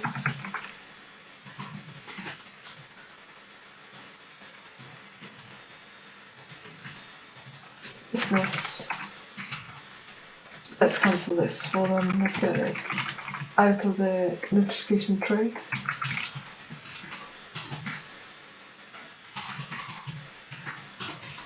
Okay. Otherwise, they can work it out ahead of time. So this is going to be a 10-minute reminder ahead of the episode, so they could browse the app, get the app ready if they're that eager to watch the show. We hit set reminder and close the modal. Should get a notification. Yeah, here you go. Oh, Zach, about to begin in 10 minutes. Are you ready? Grab the popcorn. Okay, great. And there's an option, dismiss or see more. If we, for demo reasons, put this in the background, you see that on your thing. It will clear.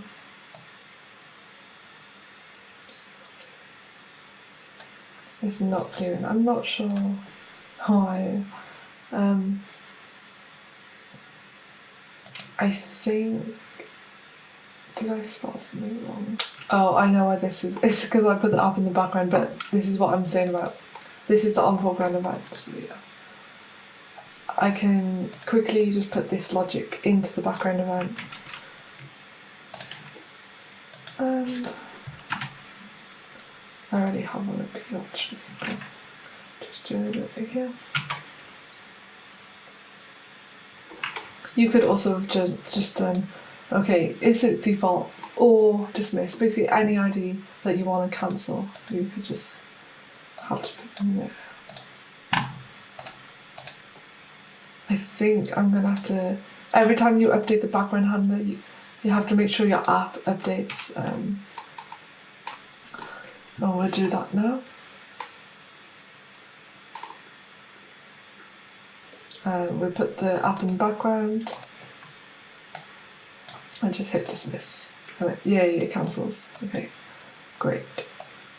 So we open up the app. So that concludes, that's a quick, brief look at scheduling.